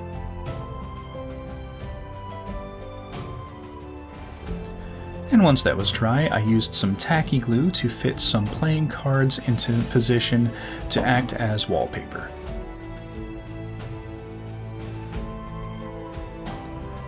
Now, I did these after doing all of the painting. You could put these into position before painting and then just cover them with a little bit of tape and to ensure that they don't get discolored while you're doing the rest of your dry brushing and painting.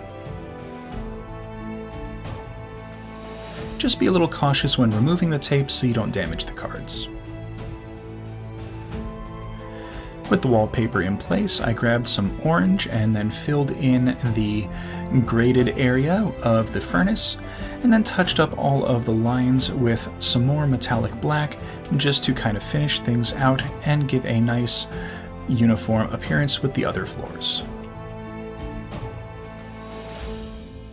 And now it's time for our final assembly. Alright, now that everything is painted up, it's time to assemble. Now, I thought about it a little bit, and I'm not going to put the windows in this episode. I'm going to make them off camera and insert them in the next episode when we do all the decorations. That way they'll be ready to go, and we can just put them in right at the beginning. The reason I'm holding off is I'm already running late with this video, and I don't want to make it even later by building the windows and then putting them in, making the video come out even later than it already has. So we're just going to do a quick assembly here some hot glue across the bottom ridge. And then quickly and carefully line it all up and press it in.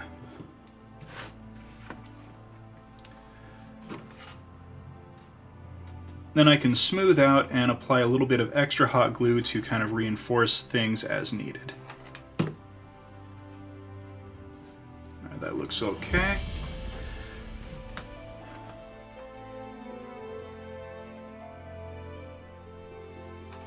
So now for this side, I'm going to do a little bit of improvised attaching.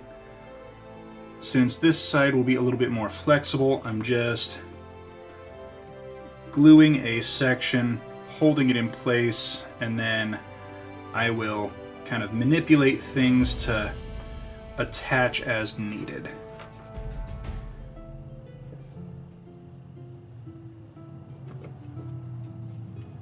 Now the hard part about this floor is actually going to be making sure that the roof fits without any issue. Fortunately, because I'm using hot glue, if things don't fit, I can break things apart and then re-glue it as needed.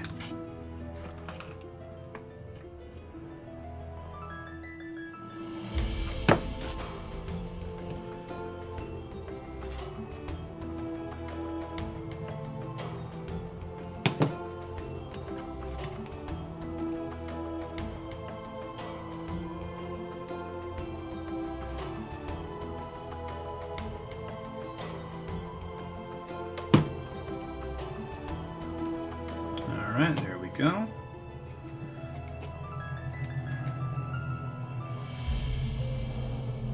Okay, everything is assembled. And I think if I ever make another tower, I'm going to use the larger tin for the floors instead of the picnics can. It just gives a little bit of extra space. Alright, our roof still fits nice and easy. Okay, this episode is pretty much done here. Oh my goodness, let's see. What do we still need to do to finish out this build? Okay, we know that we need to make the decorations for the inside. I've got to attach the lanterns. I need to do a roof here and then the windows. I'm not thinking of anything else that's going to be a major thing to put together.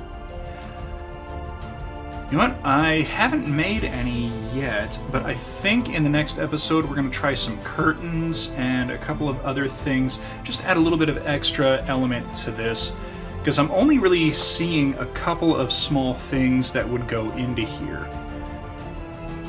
But that's going to be it for today. I'm sorry everyone that this video came out so much later than usual, but it's just kind of how things lined up this time. The next video will be coming out on Tuesday. That'll be the decorations for the interior, and then this project should be finished. So thank you everyone so much for watching. Please hit that like button, subscribe for future content, comment down in the comments section, and we will see everyone next episode.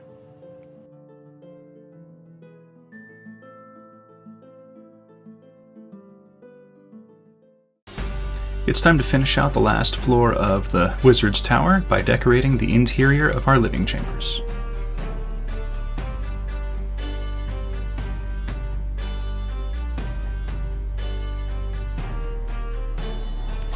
Hello everyone, welcome back to the channel. Last time we built this, the main structure of the final floor of the tower.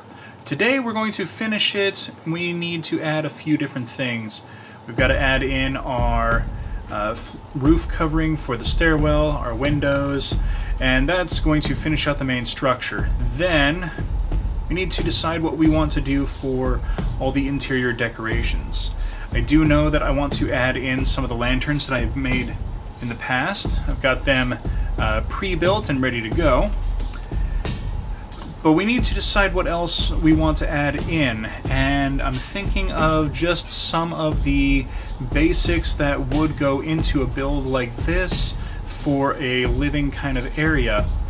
One of the things we're going to do is put in some kind of divider to just kind of block off half of the stairwell. I'm thinking maybe not the full post, just some kind of railing to make it so that a player would have to bring their model in from one side, and then there isn't any confusion as to which side to work with, and there wouldn't be a whole falling down the stairwell risk. Then we're going to need a bed, and having looked at it, there's really two places where I think the bed would make the most sense. Either here, next to the furnace to keep the wizard warm, or against this wall to kind of take advantage of the natural lighting. Either way, I've got some interesting ideas for the bed, and I think you're going to like them. I want to try my hand at making a foldable room divider. You might have seen them in various games and things like that. It's basically just a 3-sectioned divider made of some kind of lightweight material. And I think I know how to build one pretty easily with a low-cost material. So we're going to give a try at that. And I want to add one more thing in here. I'm thinking some kind of small little, like, almost desk with a couple of books on either side of it. Maybe books on top of it. We'll see what I can come up with. And as far as this opening for the balcony goes, I want to try and make some kind of, not door, but like curtains that would be drawn closed to kind of keep the air out. Since it's a wizard's tower, we could make the claim that the wizard has some kind of magic spell to keep the main breeze out, or maybe an alarm spell to keep people from breaking in easily. So that's the rough plan. Let's go over some of the materials that I'm going to be using for this. Now, this is not going to be a full list of the materials, and I may or may not use all of them. We're going to start with a couple of these little mini travel dominoes, a few basic craft sticks, possibly some tongue depressors. There may be a small amount of coffee stirrer sticks, but I honestly don't think I'm going to use them all that much. I might end up using a few of these. These are just basic barbecue skewers. These are round ones. And finally, a little something that I had to special order. One of these. This is a wooden decorative fan, and I bought this off of Amazon. It was fairly cheap. It ended up being like $1 and some change for this one. But if you look, it's got some really neat patterns on it, and I think I can do something pretty interesting with that. So let's go ahead and we'll get started.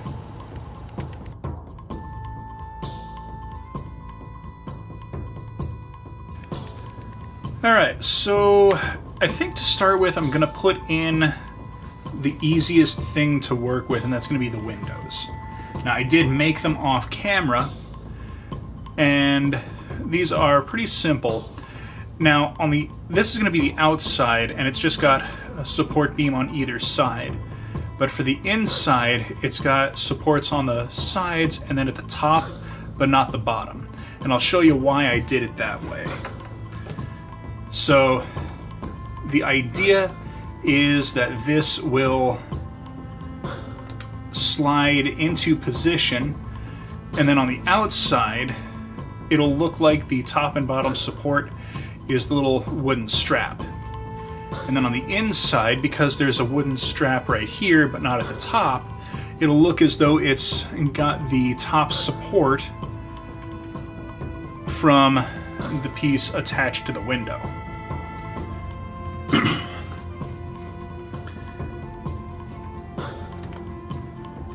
Now these look like they're going to fit really, really snug, so I might have to do a little bit of trimming. So I'm going to slim these down, and then we'll come back once they're ready to go in. Okay, after a little bit of trial and error, I have found the best way to put the windows in. And that is put a little bit of tacky glue across the top and the bottom of the windowsill, and then slide the window in. Remembering that get this into focus here, there we go. Remembering that this little support beam goes at the top of the inside. I line it up at the top, and then carefully slide the window in, and there we go. Now once the glue dries, the window will be firmly in place, and I won't have to worry about it coming loose. So one final window.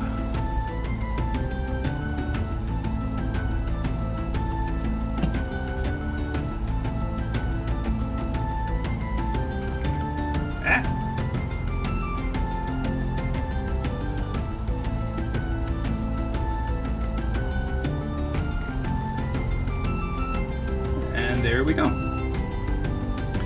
Okay, all of the windows are in. So now I need to let this set for a little bit to fully dry.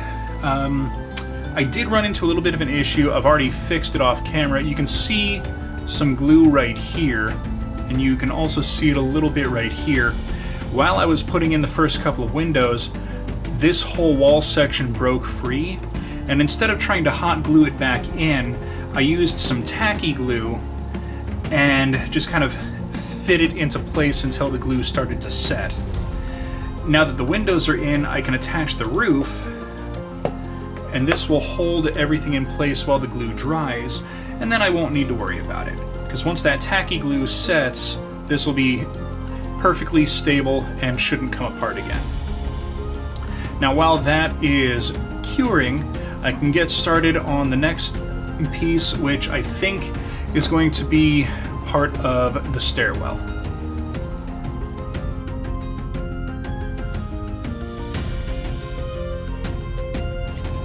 Alright, I took the fan apart. Now, one thing that I'm going to have to do with these, if I'm going to use any of them, is reinforce them. Now, I cut one right here, and I'm going to show you why I need to reinforce them.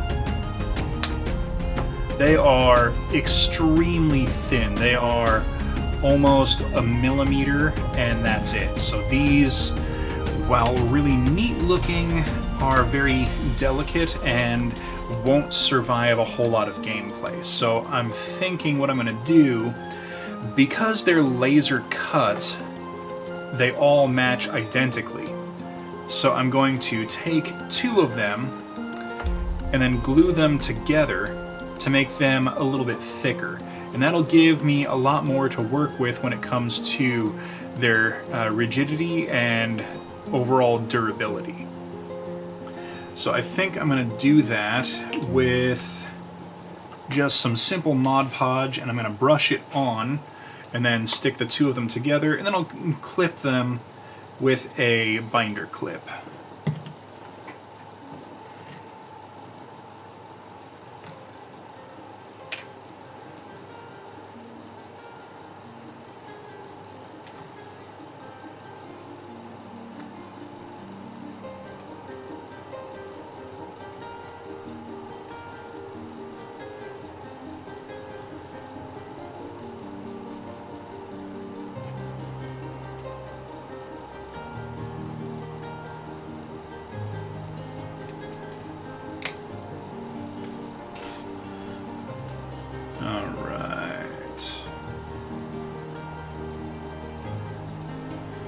This will not take long for the glue to set, and when it does, between the glue and sticking everything together, this should be a lot stronger.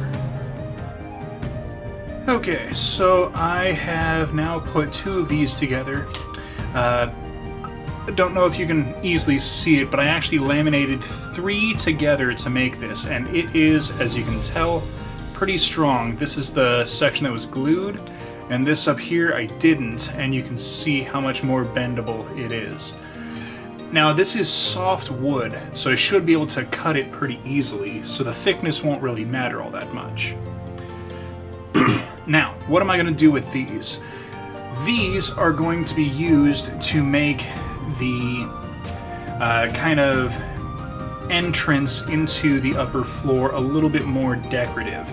And I think how I'm going to do that is going to be pretty simple. I'm going to cut the bottom off here and then the top off here. That's going to leave me with this section, which I can then utilize. So let's see here. And I'm going to use a ruler just to make sure that I have a nice straight edge.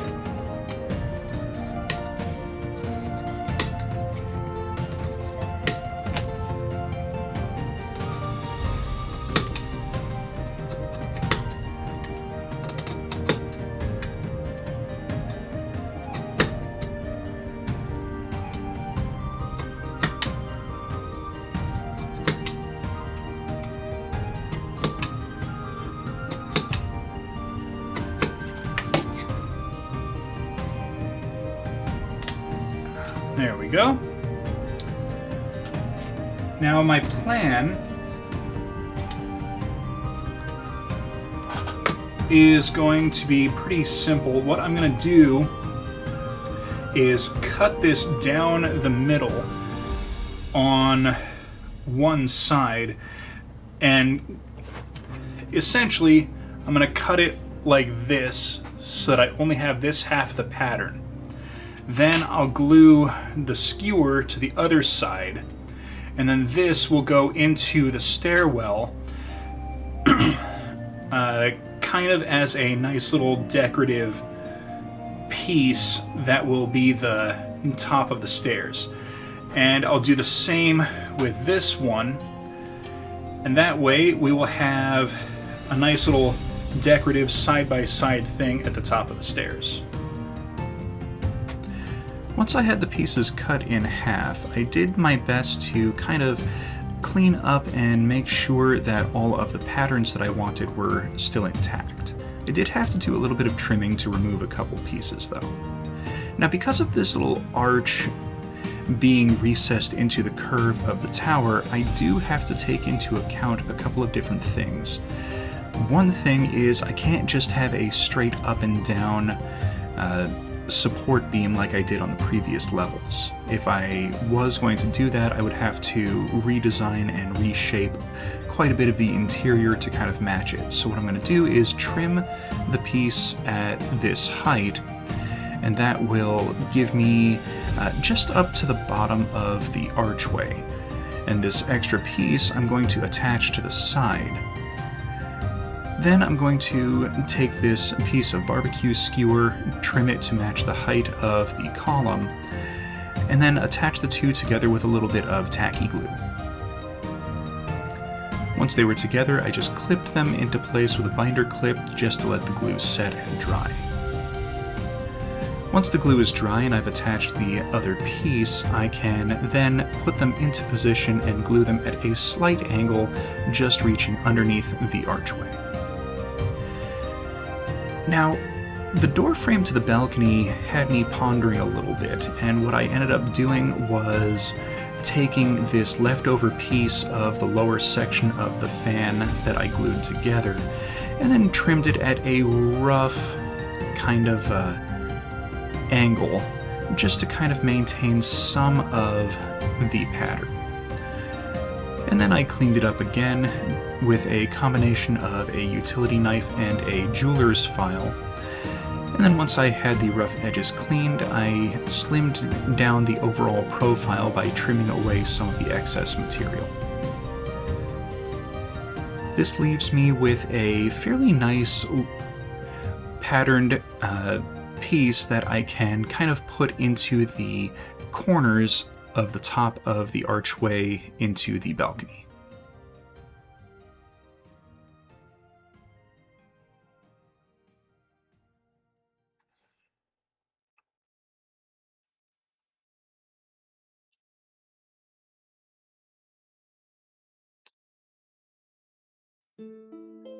Now to make the room divider, I glued up a couple more pieces of the fan. These are 2 thick instead of 3 thick.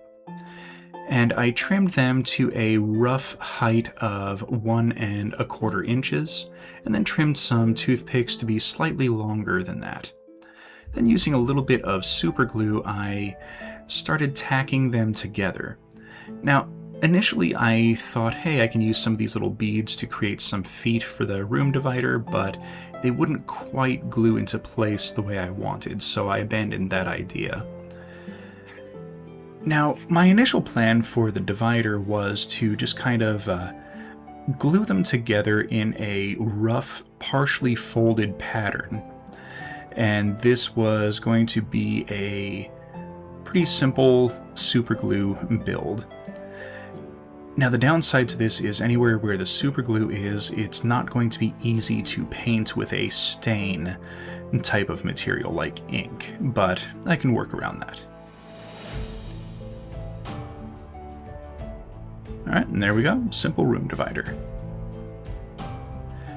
Now, to color all these up, I decided to water down a little bit of ink, and I picked up this deep violet color, which I thought was going to be a nice little contrast to the blue and the browns in the rest of the room. Now, watering it down doesn't really dilute the color, it just makes it a little bit easier to spread. And as you can see, it does tone down just a little bit as I'm brushing it on, so it's not a really, really deep purple, but it does offset the color of the room quite nicely.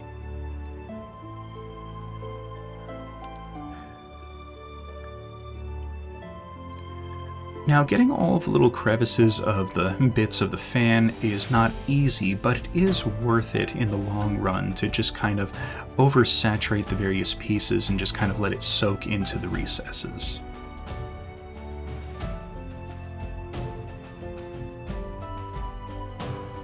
Once all the pieces were fully painted up, I used a little bit of tacky glue to kind of put them all into position. And off camera, I decided to paint a couple of extra pieces of them. Like here on the pillar, you can see that I've painted it a raw umber. That's just to provide a little bit of color contrast and just kind of help it to blend with the rest of the room.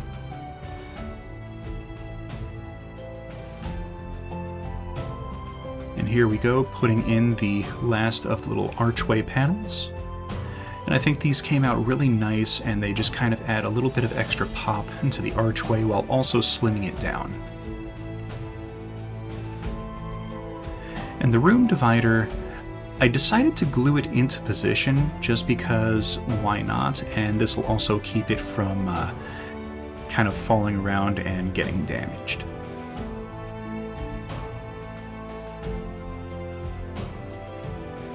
Alright, now I just need to let this dry, and while it is drying, let's go ahead and start building the furniture. Now, I knew I wanted a bed, and I didn't want it to be quite the same as the beds that I've made in the past. So using a domino and one of these slightly oversized crafting paddles that I picked up from Michael's, I glued the domino as centered as I could. Then I grabbed a rectangular barbecue skewer to use as kind of a guide for spacing and began trimming away any of the excess material. I'm just holding the skewer against the domino on its edge and trimming away anything that's on the outside.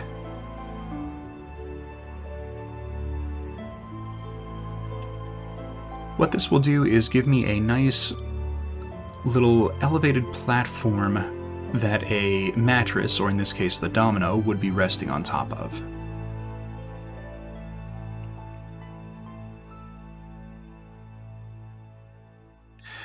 And I'm starting to think I need to upgrade my camera since it keeps going in and out of focus like this a little bit too often for my personal taste. Or I can just get better at keeping things in frame.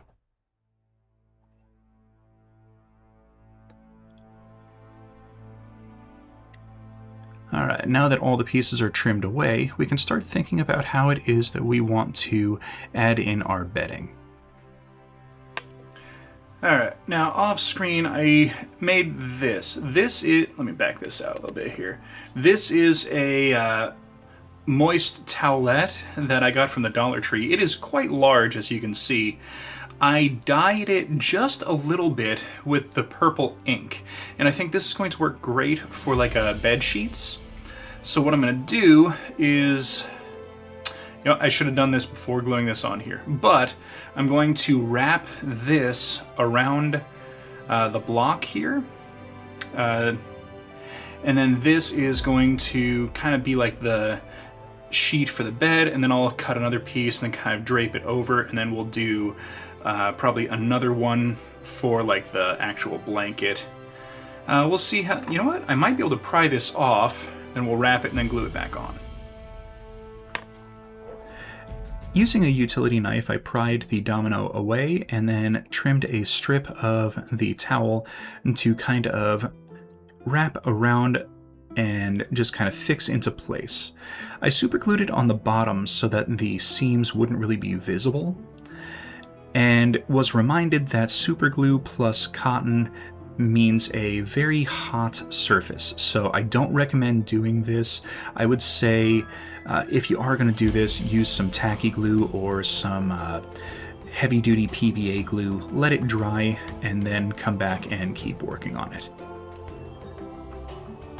Now, I wanted a head and footboard, so I trimmed some tongue depressor and, some craft stick, using another domino as a reference.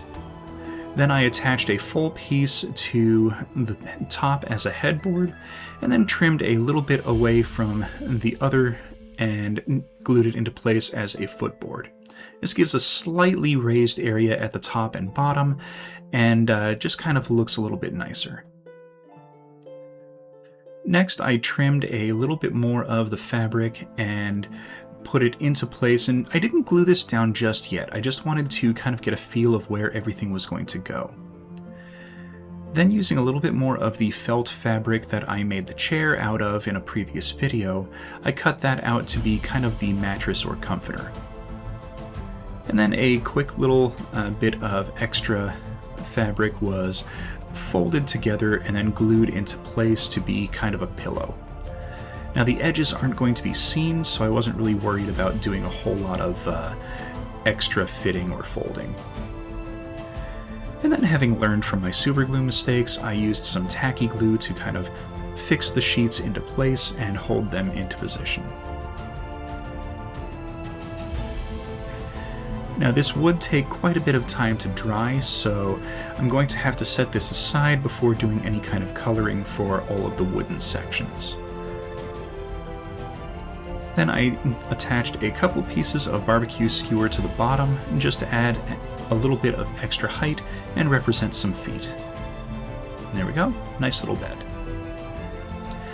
Now, I was trying to decide between a nightstand or like a book stand, and I ended up going with the book stand because it was going to fill an extra kind of empty space in the room.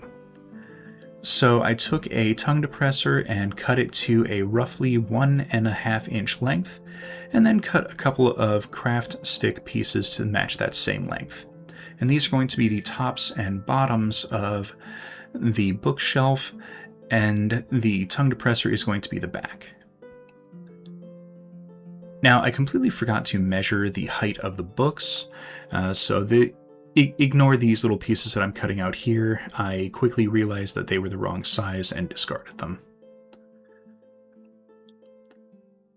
Then, using a little bit of super glue, I tacked all of the pieces together, measured the height of the book to make sure I wasn't completely screwing up, and then once that was in position, I used it as a guide to cut 2 pieces for the sides, and then 1 for the center because I thought it would look a little bit nice. Then, trimming away a little bit of the cut sections, I used a little bit more super glue to kind of fit everything into place.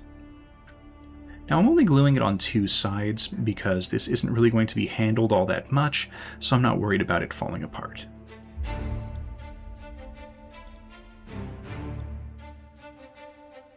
Okay, that is the main structure. Now I want this a little bit elevated, so I grabbed a couple of little round seed beads and fit them onto the bottom with some super glue just to raise it up off the ground a little bit and kind of give the impression of some little feet on the bottom. Now once all the glue had dried, I used some burnt umber ink and did a quick brushing, doing my best not to touch any of the fabric on the bed. This was going to color all of the wooden areas and just kind of give it the appearance of some processed lumber. And then did the same treatment for the book stand.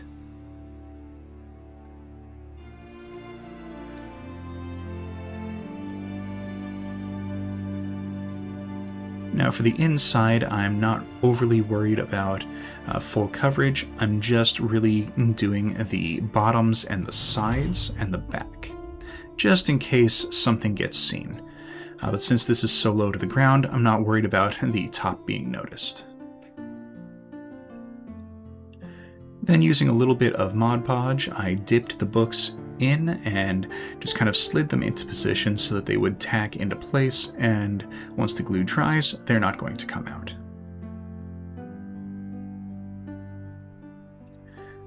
Now some of the books were just a hair bit too tall, so I decided to kind of lean them, giving the appearance that some of these books are just kind of haphazardly thrown onto the shelf. And I decided to glue everything into place permanently, so a little bit more super glue or tacky glue on the bottoms and just kind of fit them into position. And then I grabbed a couple of the candles that I had made in a previous video and started gluing them into position on the top of the book stand.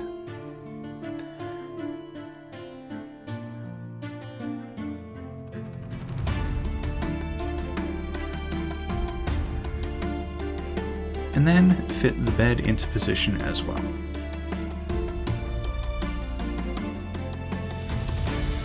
Once those were mostly dried, I grabbed my lanterns and started tacking them into place with just a little bit of super glue.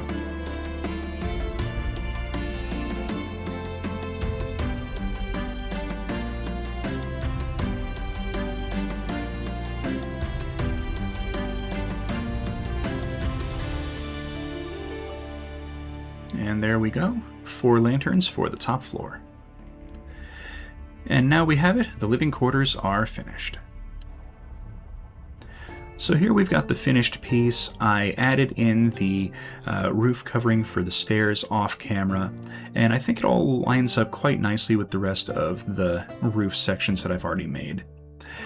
Now that everything is fully tacked down, I can kind of handle everything, and I really like how this came out. The purple is a really nice contrast for the rest of the floor, and it really kind of helps some of the other colors pop and really brings a lot of extra life and variety to the room. Now, I'm not 100% sold on how the support pillar in the archway came out, but all in all, I think it kind of works.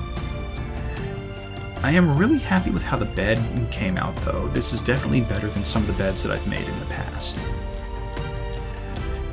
Alright, so the floor is now finished. The main structure of the tower is now also finished. Let's see, I'm not sure what else can I do to this build. You know what, I think the main tower is finished and I don't really need to add anything else decorative to the inside.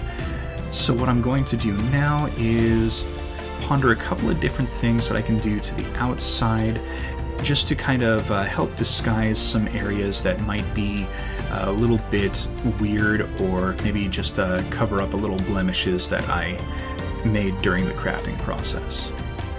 So definitely come back on Friday for the final video in the series, and thank you everyone for watching. Please hit that like button, subscribe for future content, comment down in the comments section, and we will see everyone next episode.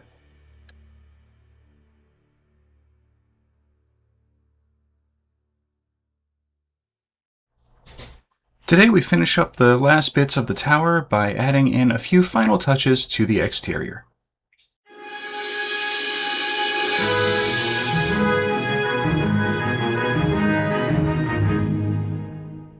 Hello everyone, welcome back to the channel. Today, the tower is built. So now we are going to finish up a couple of small little things. I've thought of a couple little details that I want to add to the outside. And one of the things we're going to need to do is slot them all in and get our first look at the full tower in all of its glory. So here we go. Oh, that's one thing I need to do. Put a small little roof on this section to kind of match it up to the next floor up, so that's on the list.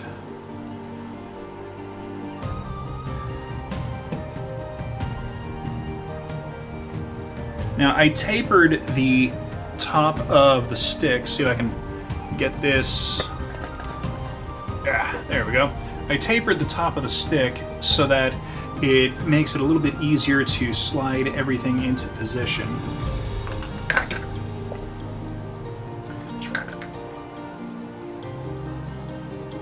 There we go. And the final floor. Boom. 1 5-story wizard's tower. This thing is huge. This is way bigger than I thought it was going to be when I first designed everything. My goodness. But we should still be able to turn everything, and ooh, that leans quite a bit. I'm gonna have to keep that in mind. But we can still rotate the pieces out, slide them back in. Okay, what's going on here? Oh, that's not good. So the straw has detached from the base of the tower. I'm going to have to repair that, make sure nothing comes apart.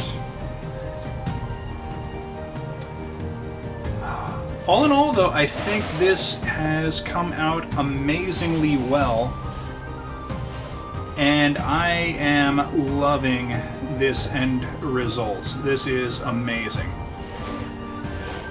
Okay, so what do we need to do? We need a couple of different things. I want to add some vines. I'm thinking have them wrap around the ground layer of the tower in a couple of different places. We're going to add some bushes in a couple of spots. Definitely put some around here to disguise the bottom of the straw. And I think for that, we're going to use some of these little aquarium pieces that I picked up previously.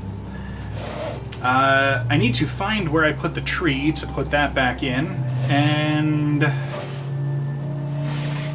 yeah, I think that's gonna really be it. I need to fix this, add in the roof section for right here, add in the vines, and then find the tree, and then our tower will be finished. Maybe I'll add a little bit of grass on the top here, just little patches here or there. Yeah, all right. So that's kind of the plan. Let's start by fixing the straw and getting the vines put together.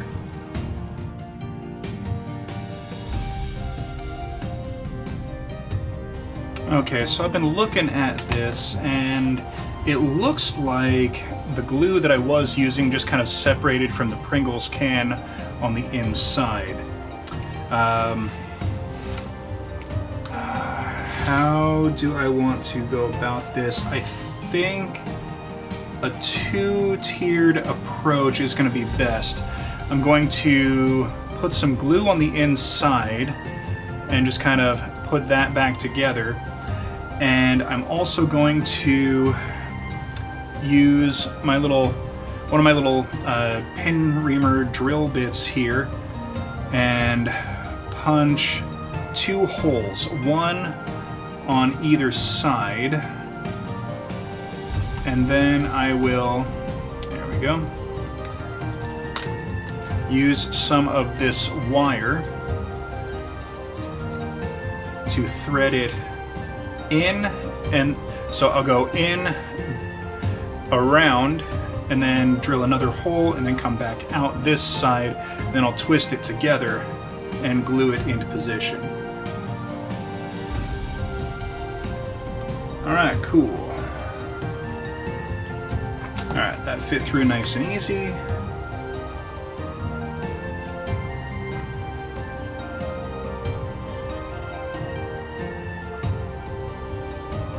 Now, twisting it on the outside means that I can pre-thread the wire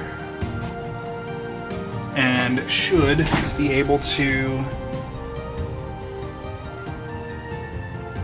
There it is.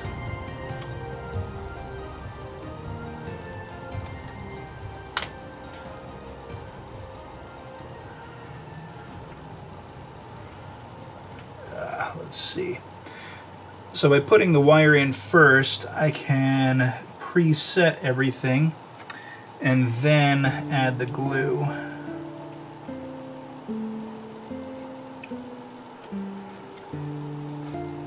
There we go. Now the wire should be barely noticeable on the inside of the tower, so I don't need to worry about that. And since I'm already planning on doing vines, we can cover the wire on the outside with the vines, and that'll help disguise everything.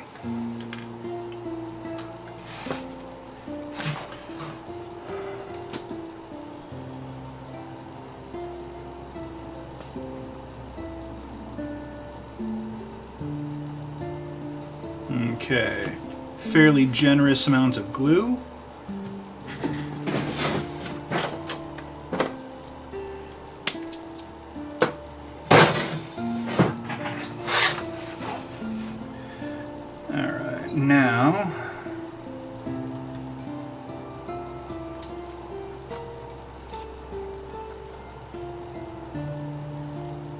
Now this wire will stay in place, and that will keep this from coming loose.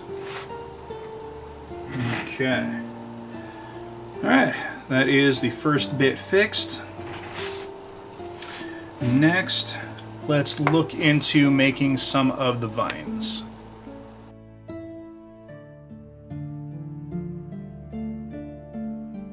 Okay, so for the vines, I put down this sheet of construction paper just so that it's a little bit easier to kind of see what it is that I'm doing. Now for this, I'm going to use some of this twine. Now this is just some simple, all-natural jute twine. And we're going to use a couple of strands of it. Grab a pair of scissors here. Now I don't want these massively long necessarily, so I'm thinking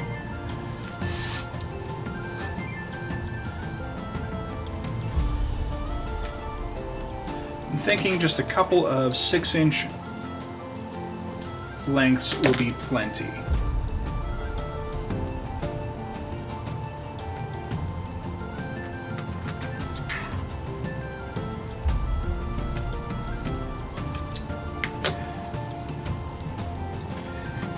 Okay, now we need to do one more thing, and that is we need to untwine the twine. Now by separating this, we're going to get, this is a 3-cord twine, so we're going to get 3 cords out of it. You can see them right here. Now what I'm going to do is just unspool this a little bit down to about here.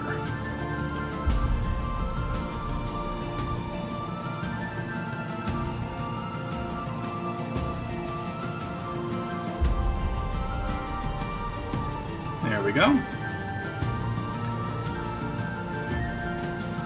So that gives us a couple things to work with. Now this is going to be the root or the main section of our, I guess you could call it the trunk of the vines, and then 3 little branches coming off of it. So I'm going to do the same thing with this one.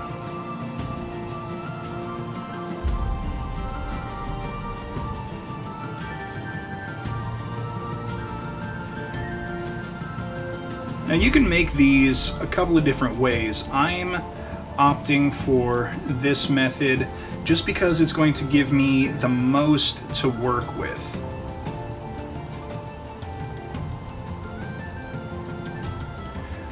Now I can kind of twist these two ends together just a little bit, and that will kind of put them together.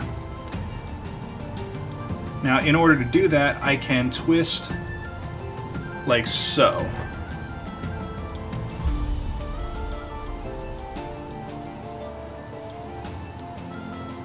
So what I'm doing is I'm holding it like this. And then this side, the side further away from me, I'm twisting it away.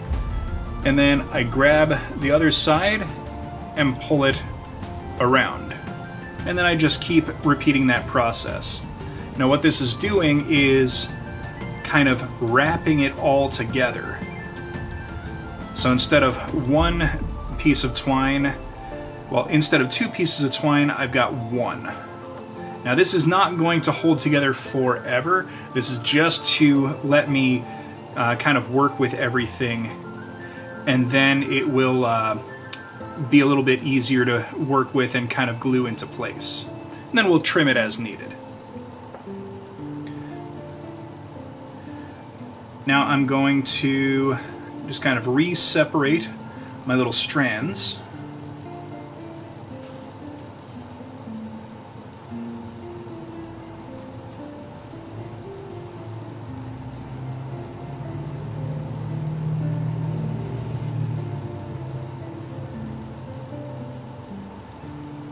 Okay, there we go. So that is going to be our main structure to the vines. And what we're going to do, there's two ways I can do this. I can either coat this with some glue and just kind of let it kind of firm up, or I can spray it with some watered down PVA, or I can spray it with some spray adhesive. And I think the spray adhesive is going to be the one that will yield me the best results. So I'm going to pause the video, take this outside into a well-ventilated area, then spray it with the spray adhesive, and then come back. Alright, so I've got it all sprayed down, and I'm going to use some of my homemade flock to just kind of sprinkle on in a couple of places. Now I don't want this as a full coating, just in a couple little areas.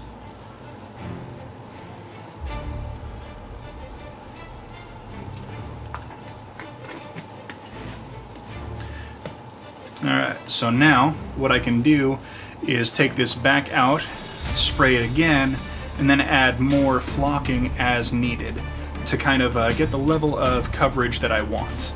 So I'm going to do that once more and then come back when we're ready to move on to the next step.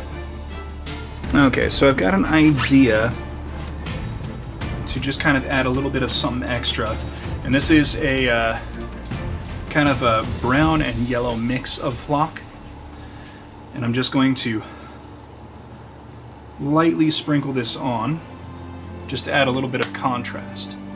And then I'm going to use some flock leaves.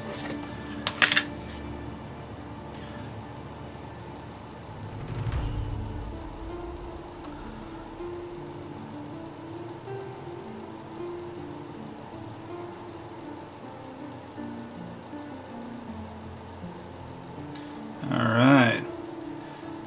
Now the leaves are just here to be a very light accent.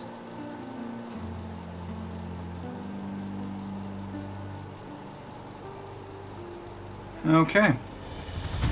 So now I need to let this dry for about 20 or so minutes. And then I can remove this and attach it to the tower. Now that everything has had time to dry, it's no longer sticky, which is good. I can remove the tape and pull this up from the paper. Now I'm trying to be careful so that it doesn't get damaged. But there we go. Some nice, simple vines.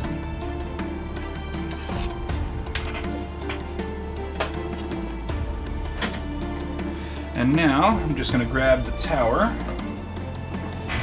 I removed the upper floors just for convenience, so we only have the first couple floors.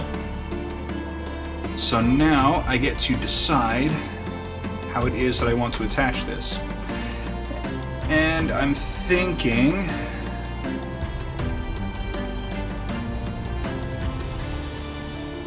kind of something like this.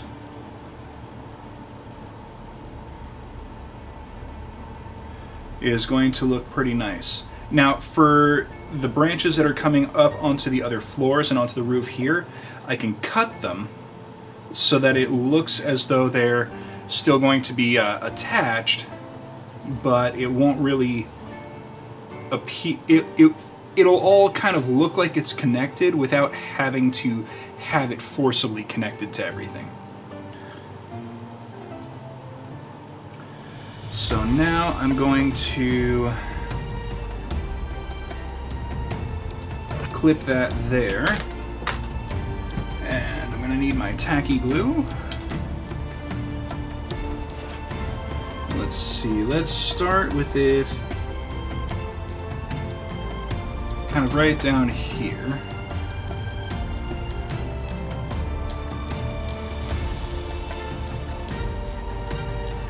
Just kind of squish it into the corner here. Then I'm going to go one vine at a time and just kind of wrap it around and tack it into place.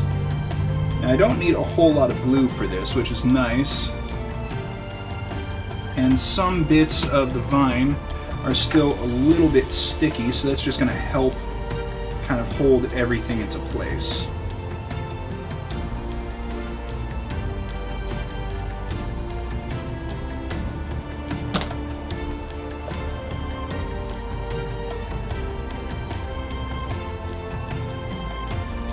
Okay, it's only a couple of pieces, and I think this looks amazing so far. I think I'm gonna try and separate this just a little. Ah, no!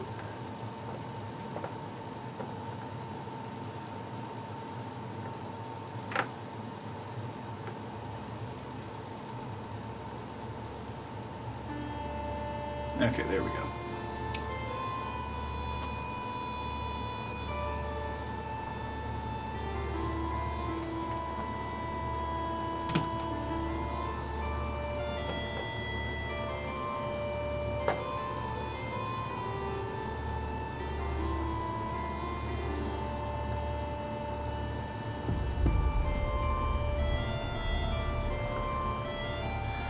Now the nicest part about this is if I want more vines, I can just make up some more and then just kind of attach them and just kind of keep this going around the tower if I want.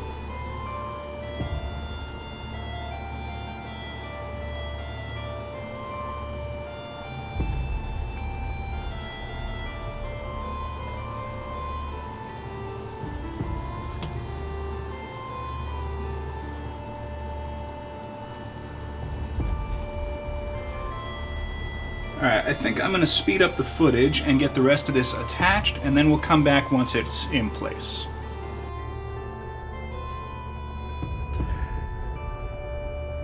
I will say one of the more challenging parts of this was actually clipping the vines to make them separate from the different sections. Not because it was difficult clipping them, but because the glue kind of tacked itself back together a couple of times, and when I first separated them, it looked like everything was fine, and then once the glue dried, I had to cut them again because the twine had kind of glued itself back together. So just a little thing to keep in mind if you happen to do this as well and do the clipping to have a removable section.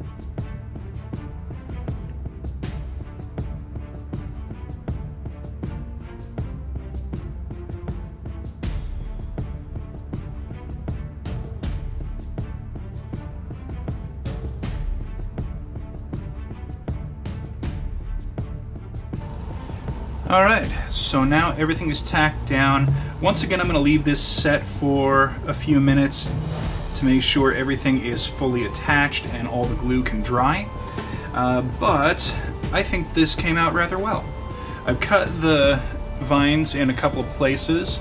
That will allow us to have this be removable, but still kind of match up with the vines when everything is brought back together.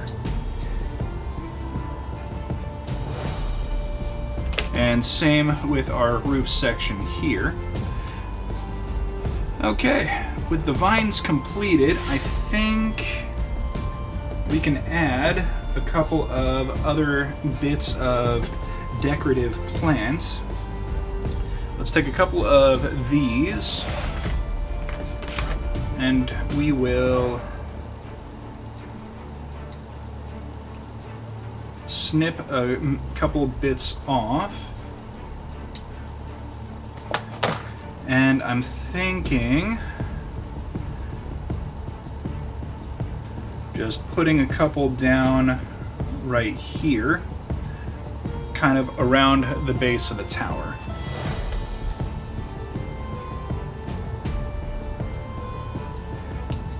Now, I did learn that the hot glue does stick to these, but it doesn't really like to stay attached with hot glue. So I'm going to use tacky glue to fit these into position.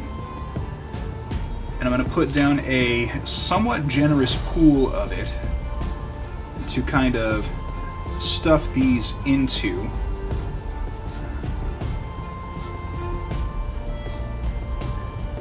To make a small bush. And then I will put a little bit more on the tower. And put another one leaning into the tower. Now once that dries, that should help to kind of disguise everything around the base of the tower and make it look like a somewhat normal looking bush. And I've got a few more of these, so let's go ahead and speed up the camera and we'll add a few more around the rest of the tower.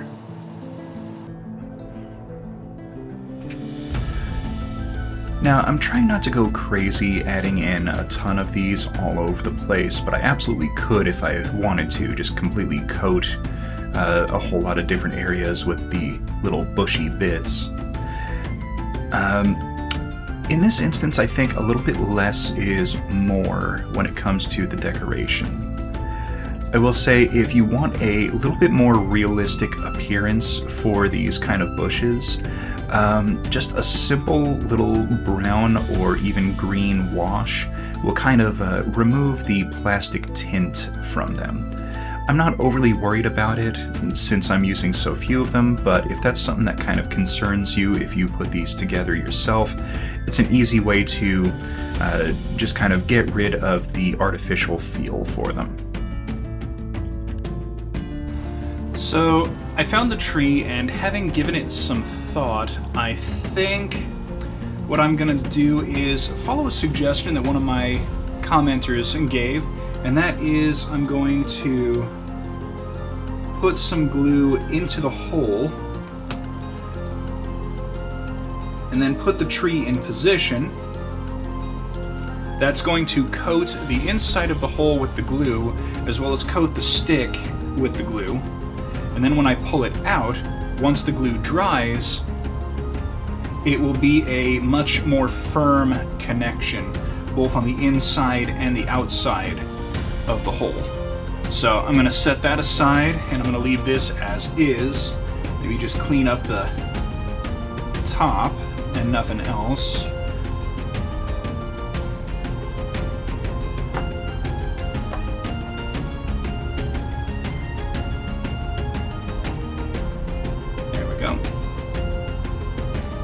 Alright, now I'm going to leave that off to the side to dry, and I think it's time we tackled the roof for the last section of the tower, just to cover our little potions lab.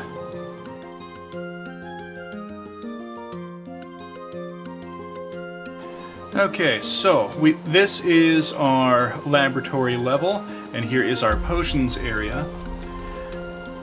Now previously, when the next floor up was made, we had this nice little gap right here. Now I have an idea to cover it, and I think I'm going to go with similar shingling as I did on the various lower levels, nothing elaborate like the top. So I made this up. This is just a strip of very thin cereal box card, and I snipped it at various levels and just kind of bent them inward. It creates a very, very subtle elevation, so you can kind of see here how the center is raised up and the outside is a little bit lower. Now, it does fit quite nicely right here, and what my plan is that it will fit just under the lip of the next floor up.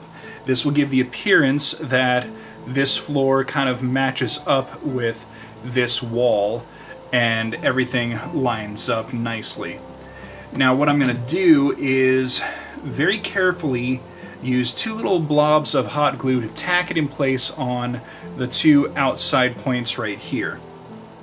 And that's just to hold it in position so that it doesn't deform while I attach the shingles and put them into place.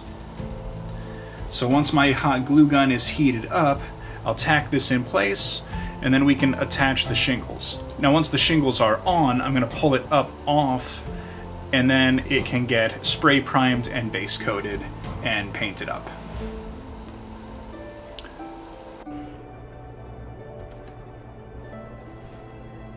Once I had the roof kind of tacked in place, I trimmed some of the thicker sections of my roof shingles away and then just started a simple process of gluing down the first layer. Now, once I got to the upper layers of the shingles, it dawned on me that doing it in smaller little patches was a much easier way to go about this, and resulted in a much better overlapping appearance.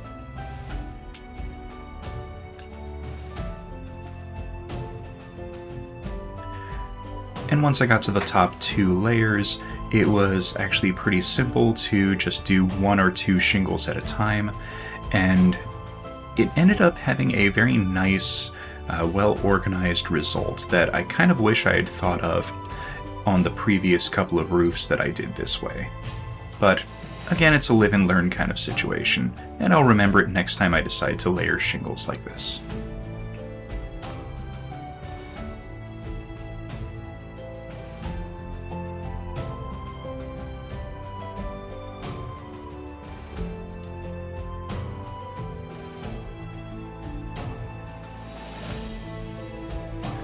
Once everything was in place, I detached it and then shored up some of the connections with a little bit of extra hot glue.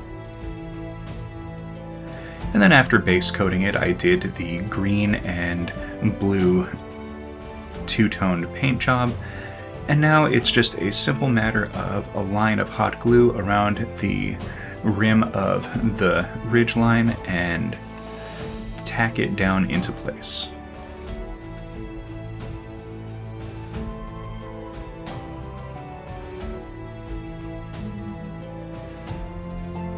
And after removing a few blobs of hot glue that spilled out, a quick check, and everything fits quite nicely.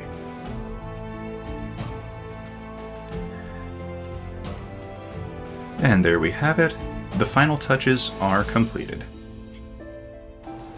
Okay, everything is finished, and it's time to put everything together and call the project done. So here we go with the sitting room, all of our little furnishings glued into place.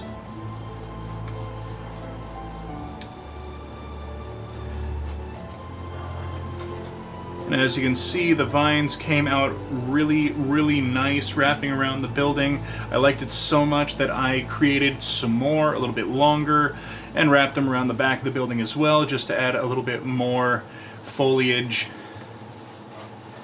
and I think that adds so much to the build on the exterior. Next, we've got our little, wrong one. Next, we've got our potions lab and our little experimentation level. Now, if you wanted, you could easily continue the vines up the tower, just as long as you remember to cut them at each intersection. That way you don't have to worry about the tower getting stuck. Our lovely little library with cozy little sitting chair. I think the roof on this came out really nice. Look at that. All matches up so well. And finally, we have our living chamber.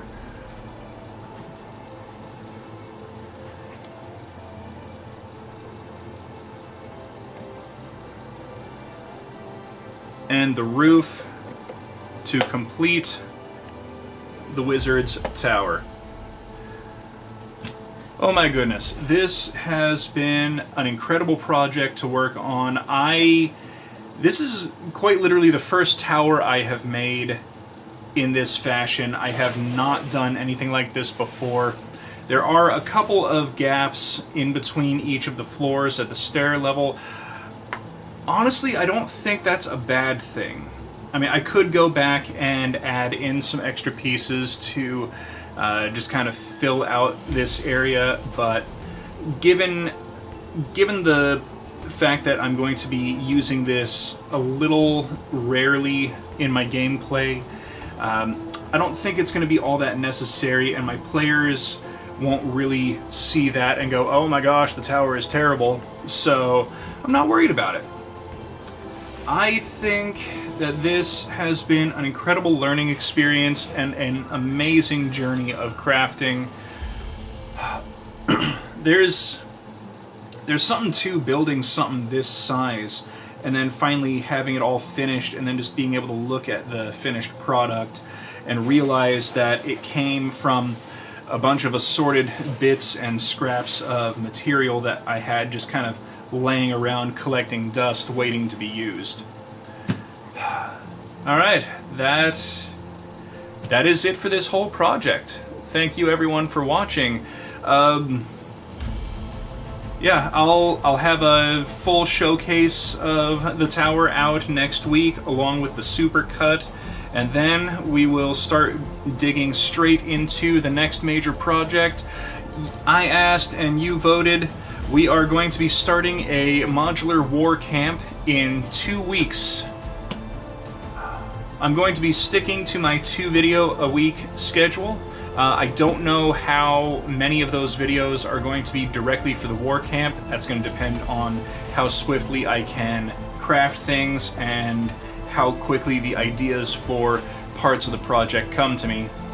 But that's going to have to be tackled in another video because this video is over. Thank you everyone for watching. Please hit that like button, subscribe for future content, comment down in the comments section, and we will see everyone next episode.